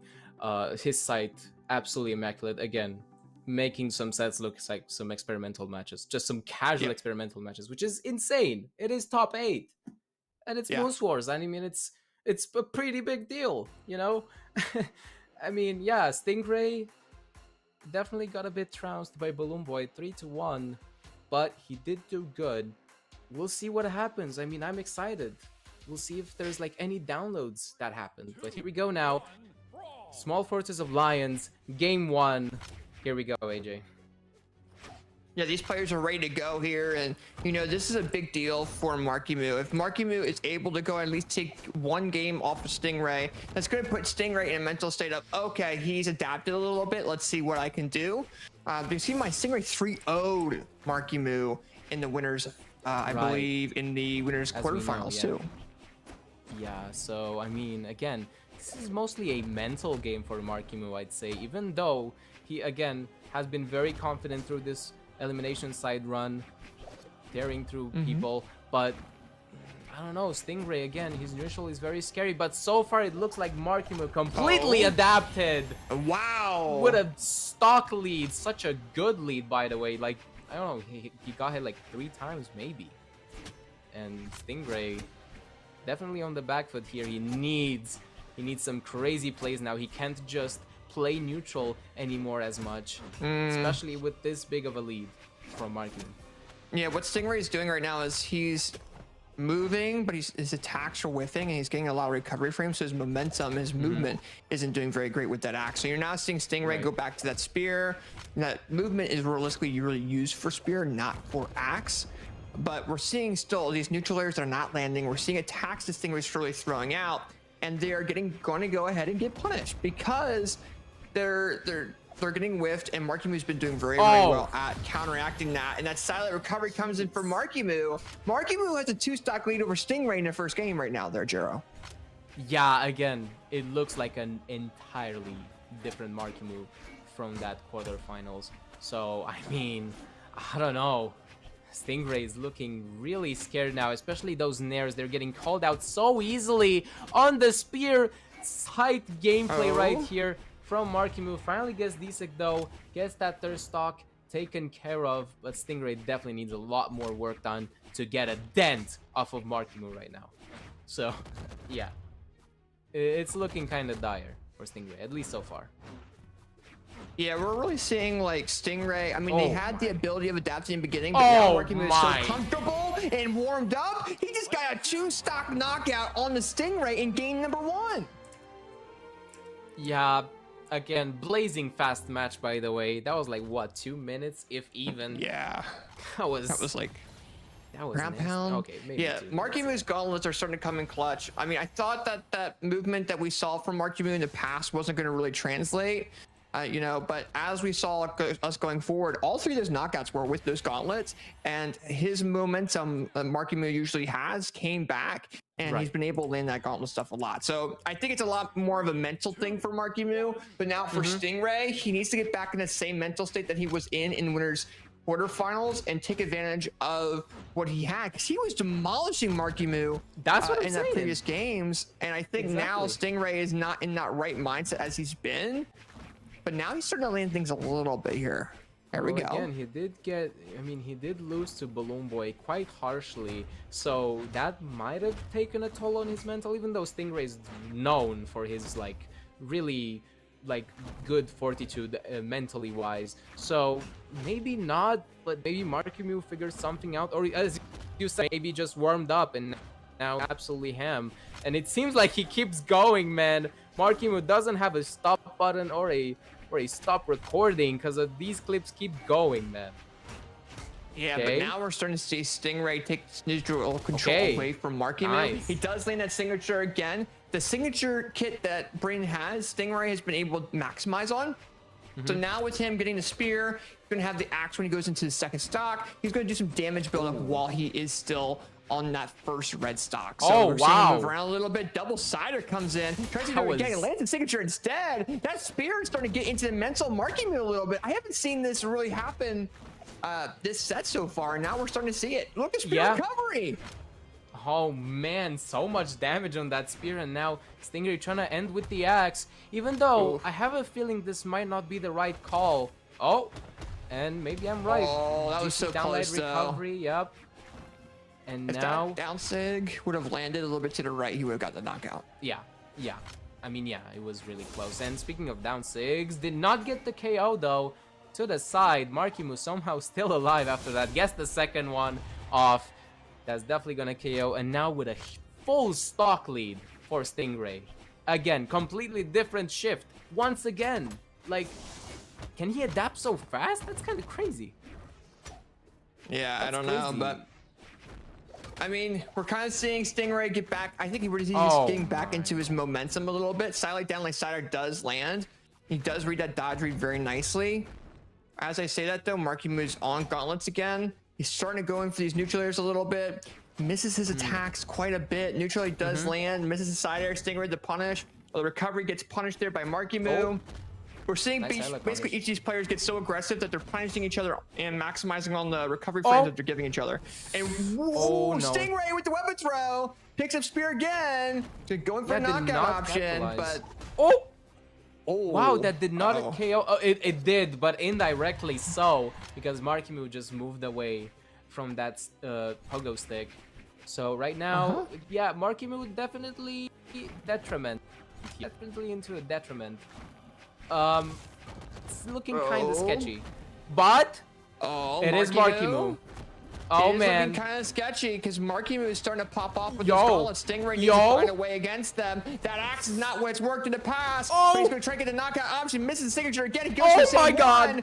He's gonna go for it again. I can guarantee it. Actually picks up spear. Goes for maybe a helicopter. I think a D-Sig, maybe. Maybe D-Sig, maybe. Oh, it depends. That platform might get in the way. Silent recovery. Silent recovery lands. It's not knockout though. It's down to the wire there, Juro. Oh it's man. all down to the final hit of this game for game number 2. Neutral lands doesn't knock out. Weapon Star comes in and Marckiemoo recovery. And it lands. And Marckiemoo takes crazy game number comeback 2 into their name, but that was a reverse 2-stock. What a crazy comeback from Marckiemoo. Yeah. Against Stingray with plays basically the neutral god. That's crazy. Like what? He built up so much damage on the gauntlets and then just again kept trouncing with the gauntlets. So much pressure. It was crazy. Yeah. It was overwhelming as you saw there. Stingray couldn't even recover that second stock because he was simply scared. He couldn't. Like, it's crazy. It's crazy how fast Marckiemoo adapted to Stingray's adaptation. Yeah, for sure. I mean, we're seeing a lot of. I think it's not really adaptability. I think it's just Marckiemoo really trying to get back into his momentum, like his movement. And now we're starting to see that a little bit with Marckiemoo's gauntlets. We're seeing Stingray kind of going for these different attacks, and with how Marckiemoo is moving. You know, those attacks are offering recovery frames for him. And now Stingray is kind of getting thrown around a little bit there by those gauntlets. Tries to mix things up with a spear there. Tries to do a side light. But Marckiemoo with the neutral air into GC neutral light. Stingray's in the air trying to get an axe weapon. But look how much damage Marckiemoo's done already, Stingray. Do you see these callouts in midair from Marckiemoo with the recoveries and the nairs? They're insane. Like he follows Stingray's movements so perfectly, so well. It's crazy. Downlight, recovery, downlight. Gravity cancelled. Yeah, GC downlight. It gets that stock away from Stingray. Marckiemoo looking dominant now in game 3. Yeah, I think Stingray definitely has what it takes against Marky, but his way he's moving right now, Marckiemoo is kind of outmaneuvering him a little bit. and Stingray's attacking too much, where Markiemoo's just maximizing on these recovery frames. So you're seeing Stingray really try to get these punishes. He does get the side air, but when he whiffs, when he misses those attacks, and he gives Markiemoo the neutral, Markiemoo's going to take full advantage of it. Because now we're seeing a two-piece combo. We do see Stingray do that double down late into recovery, but I mean, Markiemoo has a half stock lead right now, no matter the case. Yeah, I mean, that was a very good call out for Stingray, but man, Markiemoo just reversing those call outs with even more call outs. That was clean. Now Markiemoo with a full stock lead. Now this is an entirely different scenario from game 2. It's looking so dire for Stingray. Yeah, right now, if you're Stingray, this is actually tournament stock, right? You don't want to get this up. You want to make sure you're not being too aggressive. Markiemoo takes advantage of that pretty stinking quickly. Oh, it tries to do a double dare, but Markiemoo misses that signature. Markiemoo's just going to play around a little bit, go a little bit unarmed. Look at him go with the backward neutral air, weapon stars, a little bit just gauntlets. And we're going to see a knockout here pretty shortly from Markiemoo if he does things right. But Stingray is doing some really good zoning. Okay. But it isn't enough because Markiemoo does that two-piece. It's going to lead into a neutral light. Witty doesn't have any more jumps to come back. Markiemoo gets the neutral. The weapon throw. The weapon throw. There you have it, ladies and gentlemen. That is a 3-0. The reverse 3-0. Getting the reverse 3-0. We're actually getting the 3-0 over Stingray. Getting revenge on Stingray from the previous set they had in the winner's side top 12, where Stingray 3-0 to Markiemoo. And Markiemoo's movement really changed between then and now, and he took full advantage of it. Very nice shot from Markiemoo. Stingray absolutely killed it this weekend, no matter the case. And that was just an amazing level of adaptation for both players going through that game. Because we saw Markiemoo had the lead, then we saw Stingray come in, adapt really well, and then Markiemoo come into that second game just barely. And then the third game, Markiemoo just went nuts. Exactly. Like, he got read after read after read on those gauntlets. Not much on the side. It seemed like the gauntlets was the answer for Stingray. And I mean, definitely what an answer. A 3-0 right back in his face. And I mean, honestly, I mean, that was a very good set. It was a good set, and I think, you know, now we're seeing some of the top NA players really showing their worth again. You know, I think Stingray is at a phenomenal point in Brawlhalla. I think we can definitely see him win again I think we see him win Springs possibly, or Summers. He's really good. I think he was relying on the axe a lot against Markiemoo, but Markiemoo just read the axe very, very well going into his last 2 rounds. But that spear that Stingray has is really good. The axe is working a little bit, but Markiemoo just found that adaptation very nicely afterwards. Yeah, again, as you said, Stingray, very nice, nicely adapting to Markiemoo, but then Markiemoo somehow one-upping that, like maximizing his gauntlet potential on those strings and those reads so well, those jump callouts on the nair, on the recovery, those sidelight, just absolute cinema in terms of Gauntlet's gameplay. Like, what else would you want? I think it was because of how Markiemoo's movement changed. I think he was kind of baiting out these different attacks from Stingray, and Stingray had a lot of recovery frames. Markiemoo was just punishing. He punishes opportunities that you give him so well. And I think for Stingray, he was trying his best at that. But hopefully whoever was just watching us talk about that recent set got that Moose Wars avatar that did pop up on screen. Because we're showing another Moose Wars avatar code because it's right before grand finals. Ladies and gentlemen, we are going into grand finals of Moose Wars Mystic Era between Marckiemoo and BalloonBoy, 2 previous Moose Wars winners in grands, and BalloonBoy is in winner's side. What a storyline, by the way. Indeed. What a storyline. Just ending the story here in the grand finals. We'll see if there will be a reset. I mean, I honestly believe in a reset from the current Marckiemoo right now that is playing like an absolute beast. I mean, I would love to see it personally. Yeah, for here sure. we I go want now. to see how BalloonBoy's blasters really do against Marckiemoo's gauntlets. I think we're kind of seeing. I want to see how the bow also does as well against the neutral control of Marckiemoo. And these guys are known for being powerhouses. I mean, they were both at the Autumn Royale when I saw them. You know, at BCX, they're very very powerful players. And I think going forward, it's going to come down to how BalloonBoy really reacts against those gauntlets. And I mean, the site's there. I don't think BalloonBoy's going to run to this. Well, not going to run to the site as much. But as I say that, Marckiemoo's starting to do some damage with it. Yeah, and I mean, Nice look dodge at the reads. damage. Ooh. Speaking of damage, so much damage already built up on BalloonBoy by the site, by Marckiemoo's site, should I say. And now, on the gauntlets, trying to probably end the stock.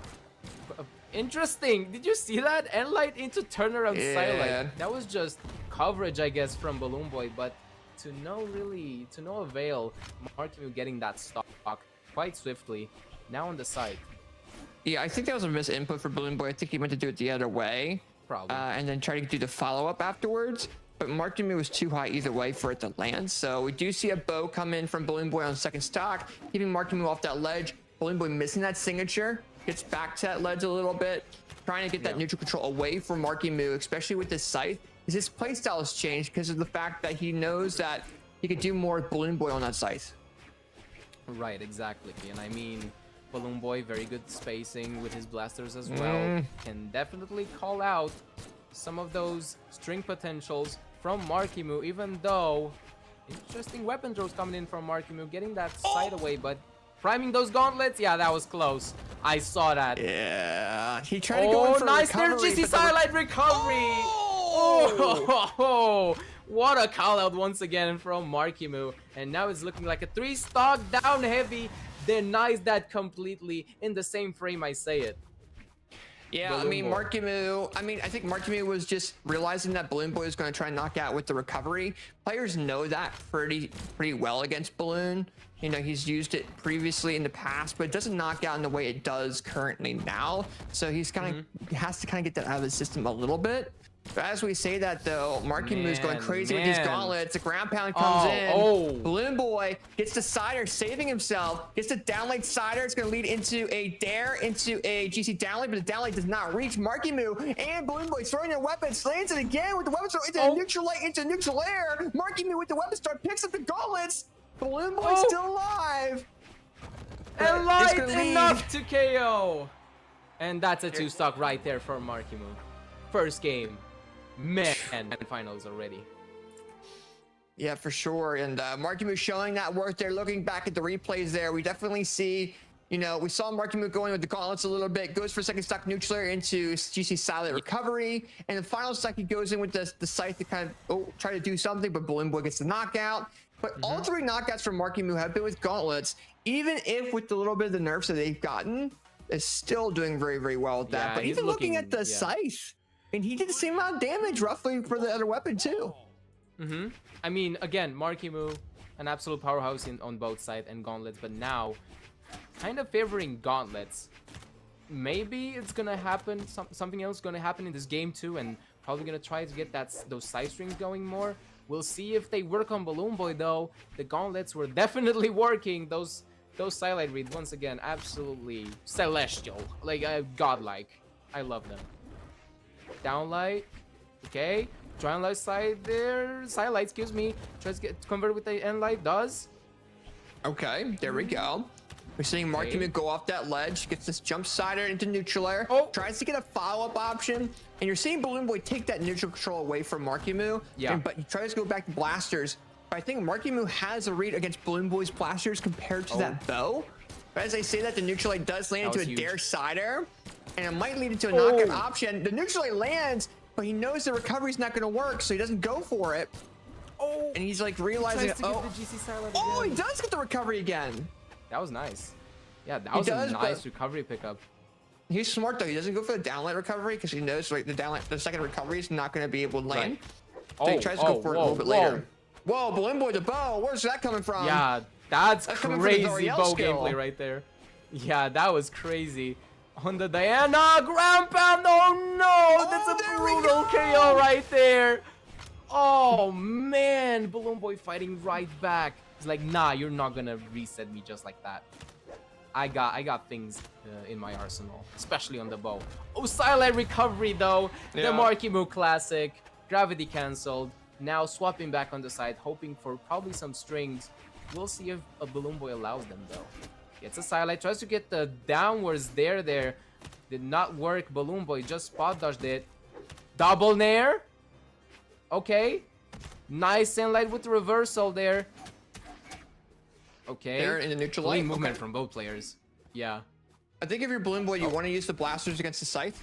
I think that's what he's trying to do. And then whenever Marckiemoo goes down to the gauntlet, the Right. bow comes out. I think I've said that previously in the past when these guys have faced each other. But as we say that though, you're seeing Marckiemoo kind of respecting the space a little bit because of how low his stock is, which is allowing for BalloonBoy to get these a little bit of damage build up. Cider does come in. It's going to lead to a knockout option. Oh! Marckiemoo going Oh, too far whoa. down, and BalloonBoy taking advantage of it, and BalloonBoy taking game number 2 into their name, making this 1-on-1. Well, yeah, but that was like almost a high IQ play there from Marckiemoo, trying to get that Yeah. nair, probably in the chase dodge upwards. Did not work well for him though. BalloonBoy just spacing that, barely spacing that. And I mean that ground pound KO definitely stung for Marckiemoo. I think that was like the detrimental KO in that I game. think, well, even if Marckiemoo got that stock off of BalloonBoy up that ledge, I still think it would have been one stock all. And I don't know if he would have been able to come back from that big of a disadvantage because based off of how Right. BalloonBoy plays his blasters. So we're going to this next game. We're going to game number 3. We also have to consider that Marckiemoo, if he wins the set, he also has to play another set because he's in the elimination side. He needs to knock BalloonBoy into the losers to be able to win. And that's a lot of work to be doing, especially It against is a someone lot. like BalloonBoy. Oh man. Oh, and we're seeing I this mean- bow combo come in. He's starting I mean, to go it's crazy a definitely- little bit. Oh! That was crazy. I mean, it's definitely not hopeless for Marckiemoo. I'll tell you that much. And his gauntlets can definitely get that reset going, like in a flash. If you're not careful against Marckiemoo, you will get gimped just like that. Unless, yes, he gets the double air just does. to do it and uses the GCN sig to go back to the stage. The That was double just 5 neutral layer points. off the ledge, though, realizing that Balloon has one more recovery to come back to that ledge, removes that option, and BalloonBoy is just unable to come back. I think for BalloonBoy, his main goal is going to be staying on that platform with the bow and the blasters is going to be vital for him. He can go off the ledge a little bit, depending on what Marckiemoo is really doing. He's got to be very, very careful. Oh, You see downlight Cider That was does nice. land, though. yeah, that was nice. Gravity cancelled as well. That was a call out. Downlight recovery will not KO off the top on Small Fortress of Lions, even with the buffs. That is definitely a pain. But hey, looks like BalloonBoy has to work with it. Marckiemoo now trying to hunt with this side. Tries to go for a cheeky recovery. BalloonBoy gets punished with the recovery. Side, they're coming in from BalloonBoy. Edgeguard situation does not go for it though. Just takes back the bow. Yeah. Okay, nice down there. air. Recovery. Oh. Ooh. Okay, Oh, nice tries to do movement it. coming in Marckiemoo from with the neutral Marckiemoo. layer. There it comes in. Weapon throw. Oh! Oh, nice save by What? Balloon. Oh, but Marckiemoo does get that there. Oh, down like ground pound. DC down like ground pound. Nice job coming in Yup. from Marckiemoo. Here we go. I mean, it is a 3 stock so far. Marckiemoo looking a lot more confident now all of a sudden in game 3. And I mean, I don't blame him. His gauntlets have been doing absolute, like, God's work. Even the sight. But I would argue that mostly the gauntlets, gimps, and off-stage play. But I mean, Balloon too far behind, all things considered. 2 stocks, yeah, it might seem like a lot, but I feel like BalloonBoy, especially with that BCX clutch, he can do it. If you know what I'm saying, you know what I'm saying. But right now, I mean, he's going to have to show a lot of that going forward to go ahead and take this Oh, game. But man. if you're Marckiemoo, this is what you want because keep in mind, he's got to do that. He's got to win 2 sets over Balloon. So now we're seeing BalloonBoy get the neutral light come in. Gets the opportunity. Marckiemoo with the side light coming in with Scythe. Doesn't go off ledge. Doesn't want to be risky enough. Wants to make sure you respect BalloonBoy's space. BalloonBoy misses the downlight neutral light. And then Marckiemoo removes BalloonBoy's weapons and tries to go in for a KO option right about here in 3, 2, 1. And that's it. Yeah, nice countdown. Marckiemoo. Very nice job. Marckiemoo coming in, taking that game into their name over Balloon. and is now 2-1 over Balloon. And you know, if you're Marckiemoo, you're comfortable, you're happy. If you're Balloon, you don't want to put a crazy amount of stress on yourself, because even if you lose this, you're in losers and you have a reset and you still have that chance of winning. But you know, if you're Balloon, you still kind of want to be able to do that. You still want to be able to grab that win and go into game 5. Of course. But I mean, here we go now, changing the scenery into Miami Dome. Very interesting map pick here. And I mean, yeah, Marckiemoo already on the gauntlets. BalloonBoy already on the bow as well. This is already a scary, that was a scary position for Marckiemoo, especially with the bow. Like, all I see is the bow ground pound from that other game. Like, it's so scary. You gotta be so careful with it. But Marckiemoo, nicely done with some gauntlets damage. Gets an air, tries to get the jump out, call out with the nair again. But BalloonBoy does dance around it. Ground pound. Nice. AJ, side there. Knocks him out. Woo! Marckiemoo going ahead, taking that first stock off the ledge, you know, and really positioning those light attacks off the ledge very, very nicely. And now Marckiemoo has a level of momentum. BalloonBoy can really punish that. Marckiemoo says otherwise, gets it there. Oh, the weapon throw doesn't land, but double neutral air does land for BalloonBoy, which allows him to come back on that ledge. Marckiemoo is being so aggressive. Downlight sider does come in clutch, doesn't knock out, but we do see a knockout opportunity. Oh, tries to go for, I think it was planning to do a recovery, but impulsed away from that. Ooh, Silite there. That's a true combo right there. Now with the blasters buff, BalloonBoy is definitely making sure he's using it.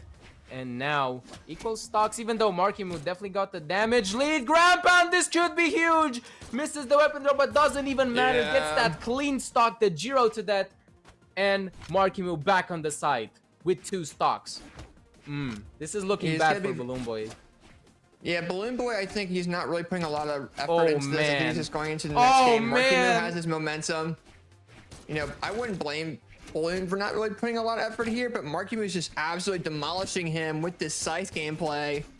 There comes in, gonna lead into a knockout opportunity. He's just trying to toy around with him. GC downlight Grand Pound comes in clutch. GC silently misses. The recovery misses, but either way, BalloonBoy is out, and Marckiemoo wins the set over BalloonBoy. And we are now going into a grand final reset between BalloonBoy and Marckiemoo. And you know, I want to see if BalloonBoy chooses any other characters. He's sticking with the Diana though. I'm not surprised. The blasters buff is a big and exponential, like not exponential, like very important buff for that weapon. And I would say that it goes now, like blasters is in line with the top weapons right now. It may be not the tippity top, but still pretty good. Arguably, Diana has some very good solid sigs in neutral, and as you saw, that cheeky downlight, gravity cancel downlight into chase dodge down sig with the reverse. Like, that was crazy. Who does that? Only BalloonBoy does that. Well, and one thing I do want to bring up as we go into this reset between these guys on Miami Dome, you know, we have to consider that, okay, BalloonBoy's not doing as much signatures as he's known for doing. He's not doing the neutral signature as much anymore. He's just going for these light attacks. You know, the damage build that he was getting previously is completely different than what it is now. Like, it's a different playstyle entirely. And look at this. My goodness, by the way, he already has Marckiemoo in the red? That's crazy. This is record timing almost. Seconds to get Marckiemoo on red and KO'd as well with the weapon throw downwards. And now priming back the blasters. BalloonBoy looking like an absolute different breed in this reset. Yeah, I think BalloonBoy this last game, as soon as he saw Marckiemoo had it up 1, he didn't want to put as much mental pressure, but now he has to. He feels the pressure of the set. And you know BalloonBoy's feeling it. He doesn't want to deal with the satellite into 2-piece combo right afterwards. BalloonBoy is reading Marckiemoo overall. Does get that read a little bit differently though. What? Into gravity cancel neutral sig.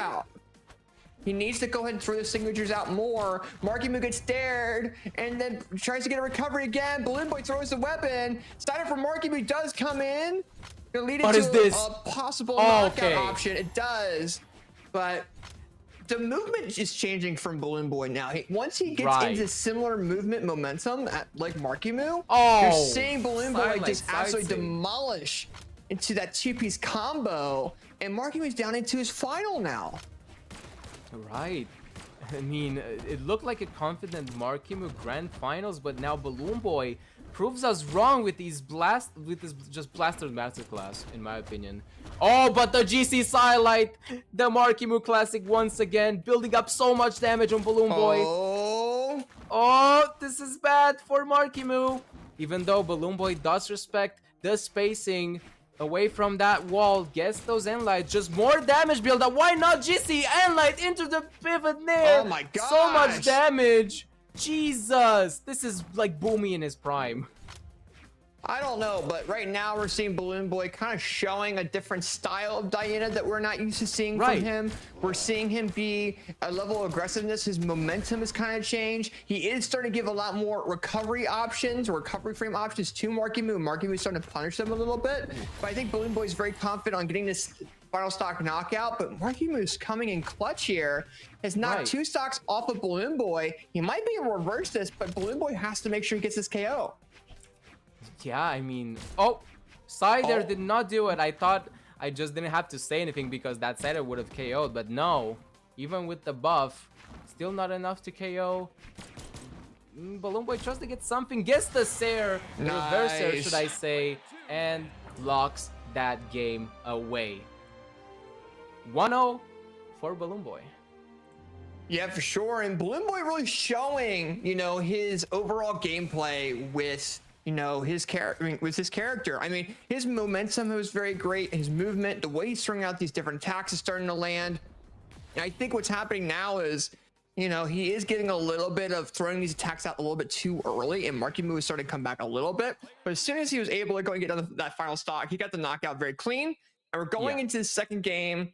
We're letting these players kind of figure out, okay, we're on, Western Air Temple, which is a map that's not really chosen a lot, but also has a lot of platforms. It So that has might be a lot little bit different. Yeah, a lot of movement options, obviously from both players again. Movement gods, as I like to call them. But yeah, definitely an interesting choice map-wise. Okay, weapon throwing to Enlight on an arm there. Coming in from BalloonBoy. Building up more damage. Nair into GC Enlight side there. Uh-oh, very scary situation for BalloonBoy, but goes away. Nicely! Tries to get again the reverse GC Silite. He's known for it. He's like so consistent with them. I don't blame him. Side there. Taking BalloonBoy off the stage. Now on the wall. Yeah, Okay. smart move by BalloonBoy, getting back on the platform, Yeah, getting that was neutral nice. control, getting the ledge control a little Oh. bit. But as I say that, he misses the GC down late. Marckiemoo does get that punish, but misses that weapon throw. Nice movement from BalloonBoy, not overly Jeez. pushing, because Marckiemoo's unarmed going off. It will definitely help out there. Recovery will definitely KO off the top. He was deep red BalloonBoy. Now on 2 stocks. Marckiemoo looking quite confident now on his third. Okay. Edgeguard situation once again. I don't know, it seems like BalloonBoy lost some steam in terms of movement, but got it right back with the Nair into recovery, equalizing the stocks and going back to theirs. Man, again, so much back and forth here. Yeah, we're seeing it be 2 stocks all at the moment. We're seeing a Neutralite into trying to go for a dare, but Silite tries to go for a Neutralite, but the falling Silite or side movement from Marckiemoo kind of gets him out of that a little bit. You're seeing Marckiemoo really get out of that down light into neutral light pretty well too. So he's starting to realize that BalloonBoy's doing that a lot more. Neutral light does come in, nice dare dodge read into GC neutral light. Marckiemoo does touch the platform, gets jumps back into the side air, but down light center comes in for BalloonBoy. It's gonna lead into a possible knockout option, but Marckiemoo comes in with a dare, Unless- neutral GC side light into side air, and BalloonBoy's Oh, this off is that launch cinema. a dare for Marckiemoo. That's and it. BalloonBoy bumps his head, and Marckiemoo just changed the perception of how that was going to go within a period of 2 seconds. Oh, BalloonBoy won. Bro. What? This is just back and forth, man. The silent into the haymaker, the punch to the face. Ecox, BalloonBoy, now on the blasters once again, trying to search from masterclass. The Nair into Nair, coming in from Marckiemoo though on the side, Silite, building up so much damage and light. GC Silite as well. Nice and light though, Neutral? shutting that momentum Oh. down, yeah. From Marckiemoo! But BalloonBoy gets the... Oh my goodness, that recovery! BalloonBoy with the fantastic read onto Oh Marckiemoo with my the blaster God. recovery. And BalloonBoy is taking that game into his name. We gotta pop that This back is up 2-0. on replay. It's 2-0 right now. Oh man. Look at this. The recovery comes in, 2 stocks all. They go even, right? Then we see the dare knockout, which is going to lead into BalloonBoy bumping his head. Oh. And then the final knockout was Marckiemoo getting side sigged. They're both even. And then keep in mind, Markiemoo's up, but then GC into a jump Dude. recovery lands. Dude. And Markiemoo's out on the ceiling of that map. What an insane call out, man, from BalloonBoy all the way up there. That was so risky too, and I mean, Marckiemoo could have reversed that, but he was so confident and he managed to get it. BalloonBoy now owning 2-0 in this grand finals reset for Mystic Era, Moose Wars Mystic Era, powered by Brawlhalla, and it's been such a joy to cast so far. Man, BalloonBoy with the down sig! Exactly Yeah. why this is such a joy to watch. The end lights, just so much prowess on this Diana. I'm loving this. Pick the silent Nice, recovery, there we not enough to go. KO. BalloonBoy coming in with that recovery, almost knocks out Marckiemoo. Markiemoo's down into the red, but as we see it, Neutral Leg comes in, tries to do a side air. Now we're seeing it be even. Neutral Leg comes in. It's going to lead it into neutral air. Oh, the recovery comes in, and Marckiemoo goes down into that second stock. And now BalloonBoy with a clear advantage, and I mean in set as well. 2-0. This is dangerous for Marckiemoo. This could be it for his tournament run, I should say. I mean, what a loser's run he had, and Look at the blaster. it would be, yeah, the blaster prowess, man. Such good movement, so crisp in terms of spacing as well. Those end lights are so good, and the downer Air cut the TC neutral. GCN light. And Yeah, Markiemoo's down BalloonBoy. currently. Markiemoo's Yeah. down currently an Okay. entire stock. BalloonBoy does get knocked out of his first one though, making things 2 stocks all. Markiemoo can come back from this, but I feel like the blasters against Markiemoo's sights is not doing very hot. I think Markiemoo kind of is like weapon starting BalloonBoy a little bit. It's gonna allow him to throw those gauntlets out a tad bit. But I think Markiemoo also realizes that BalloonBoy knows gauntlets very well too, because he does play Zoriel. So I think he's trying to Right. play that scythe a little bit. oh, the down sig. Boys, iconic signature comes out, and Markiemoo is down into his final stock. Oh, Will Balloon go ahead and win this event based off this final knockout on Markiemoo? I mean, this is looking like a swift 3-0 from BalloonBoy. I mean, his blasters have been popping off the entire night now. Like, it's been crazy. Such crazy gameplay. But again, Markiemoo just needs one momentum shift that can bring this all the way back. Nice call out on the down there from BalloonBoy. Okay. A lot of back and Okay, forth. finally some We're seeing footsies. We're seeing footsies, and weapon throw neutral air does come out. BalloonBoy now with the Oh. bow, silent the dare. Oh. It's gonna go and lead into a weapon throw. The weapon throw misses, but now here Oh. you have it. Markiemoo with the reversal down. Oh, man. BalloonBoy comes in, and That's ladies it. and gentlemen, BalloonBoy is your Moose Wars champion of Mystic Era, ladies and gentlemen. Yes, sir. And that is the way you win a set. Very nice job coming in from BalloonBoy to go ahead and win that tournament. Going over to the replays there, the recovery comes in clutch. A lot of blaster gameplay comes in. And Markiemoo was just having such a difficult time Man. against it initially. And then as they went forward, BalloonBoy just clicked. He really, really did. Those blasters really clicked in. And BalloonBoy, I mean, he Man. is your tournament winner for a reason, ladies and gentlemen. I mean, yeah, the reset looks scary for BalloonBoy, but it seems like he played right into BalloonBoy's hands. Markiemoo just got absolutely overwhelmed by BalloonBoy's blasters at the end there. Just Yeah. absolute immaculate spacing. That blasters buff, as I'm saying, it's definitely a meta shift, and it's definitely looking like it. It's Yeah, been I mean- absolute cinema, as I'm seeing in chat. Absolute cinema. What a great Yeah, set. and Balloon is, Balloon and Marckiemoo are your North American, top players to keep an eye on no matter what. When we go into these lands, when we go into mid seasons, those are two players we're definitely keeping our eyes on because they are fantastic in the North American scene. They face each other back and forth, and they are what you call the best of the best here. Props to Stingray tonight on getting top 3. Props to Raid getting up here as well. We saw a lot of amazing storylines coming from clutch there, and it was cool. It was really, really cool to see. We always love a Marckiemoo and BalloonBoy win in here in Moose Wars because they're known from being within Moose Wars too. But we had a lot of really good upsets tonight, and I feel like between yesterday and today, the storytelling from these guys has been pretty cool. I like it. I like it a lot. It's been a lot of fun. Yeah, it's definitely been an absolutely insane tournament.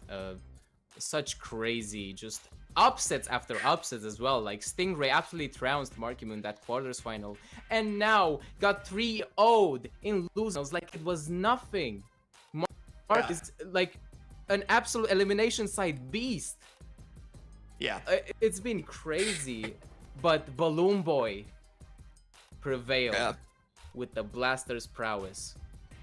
And this goes to show, it comes down to your mental state in these situations. If you're able to kind of keep things in the right route, even when Stingray beat Marckiemoo 3-0 in winners quarters, he came back in elimination and whooped everyone's butt. It did not matter. So props to everyone that came in and showed what they were made of. Just SentShiki, who kind of showed himself off this weekend or this event from beating Snowy and Java to go against Flower into game number 5. He's going to be keeping an eye on him. We're keeping an eye on him no matter what. Raid did crazy tonight, but absolutely. But this is going to really show what NA is really coming up with. We have a lot of really good players coming in, a lot of really good players really showing their worth, and I think going into mid seasons or max mode coming up, the Royale or the LCQ event that's happening in Georgia for Brawlhalla, I believe in the next couple weeks, it's gonna be really cool. It'll be really, really cool. And Marckiemoo and BalloonBoy will be there. I wish I was there. I don't know if I'm gonna go, but it's gonna be a lot of fun. It is gonna be a lot of fun. And also for those of you guys that are on stream, you guys saw a Moose Wars avatar on screen for a little bit. Hope you guys enjoyed that. That's the final one of the night. I want to see who gets it. But yeah, that was a lot of fun, man. It was a lot of fun. And it was so fun. Is there anything you want to say before we go ahead and all I want to say is that it's been an absolute honor and a privilege to be able to cast these sets. They were so honestly, they feel iconic sets. So yeah, I hope you enjoyed my yapping. Thank you, AJ, for giving me the opportunity. It's been an absolute blast as always. And yeah, with that being said, though, I appreciate you casting Juro as much as you did. I appreciate all the staff in the background that have been working hard to make sure this event does as well as it does. Shouts to all the players that we were able to do a watch together with on Twitch to show their POV, show their watch parties. Definitely go check them out. We worked with Chems, we worked with Experience, we did Moose Wars channel, we did Bunny. Aesthetics was there too. Try getting Java as well. So all the players, when you guys stream these events, we do really appreciate you guys doing that. We'll do the watch parties together more often going forward. Kind of give you guys more credit for doing them. So with that being said, have a fantastic rest of your night, and we'll see you guys here shortly in April for another Moose Wars event. Stay tuned on social medias. That's coming out shortly. Don't go away, or have a wonderful rest of your night, guys. We appreciate you. Have a good rest of your night, guys. Peace.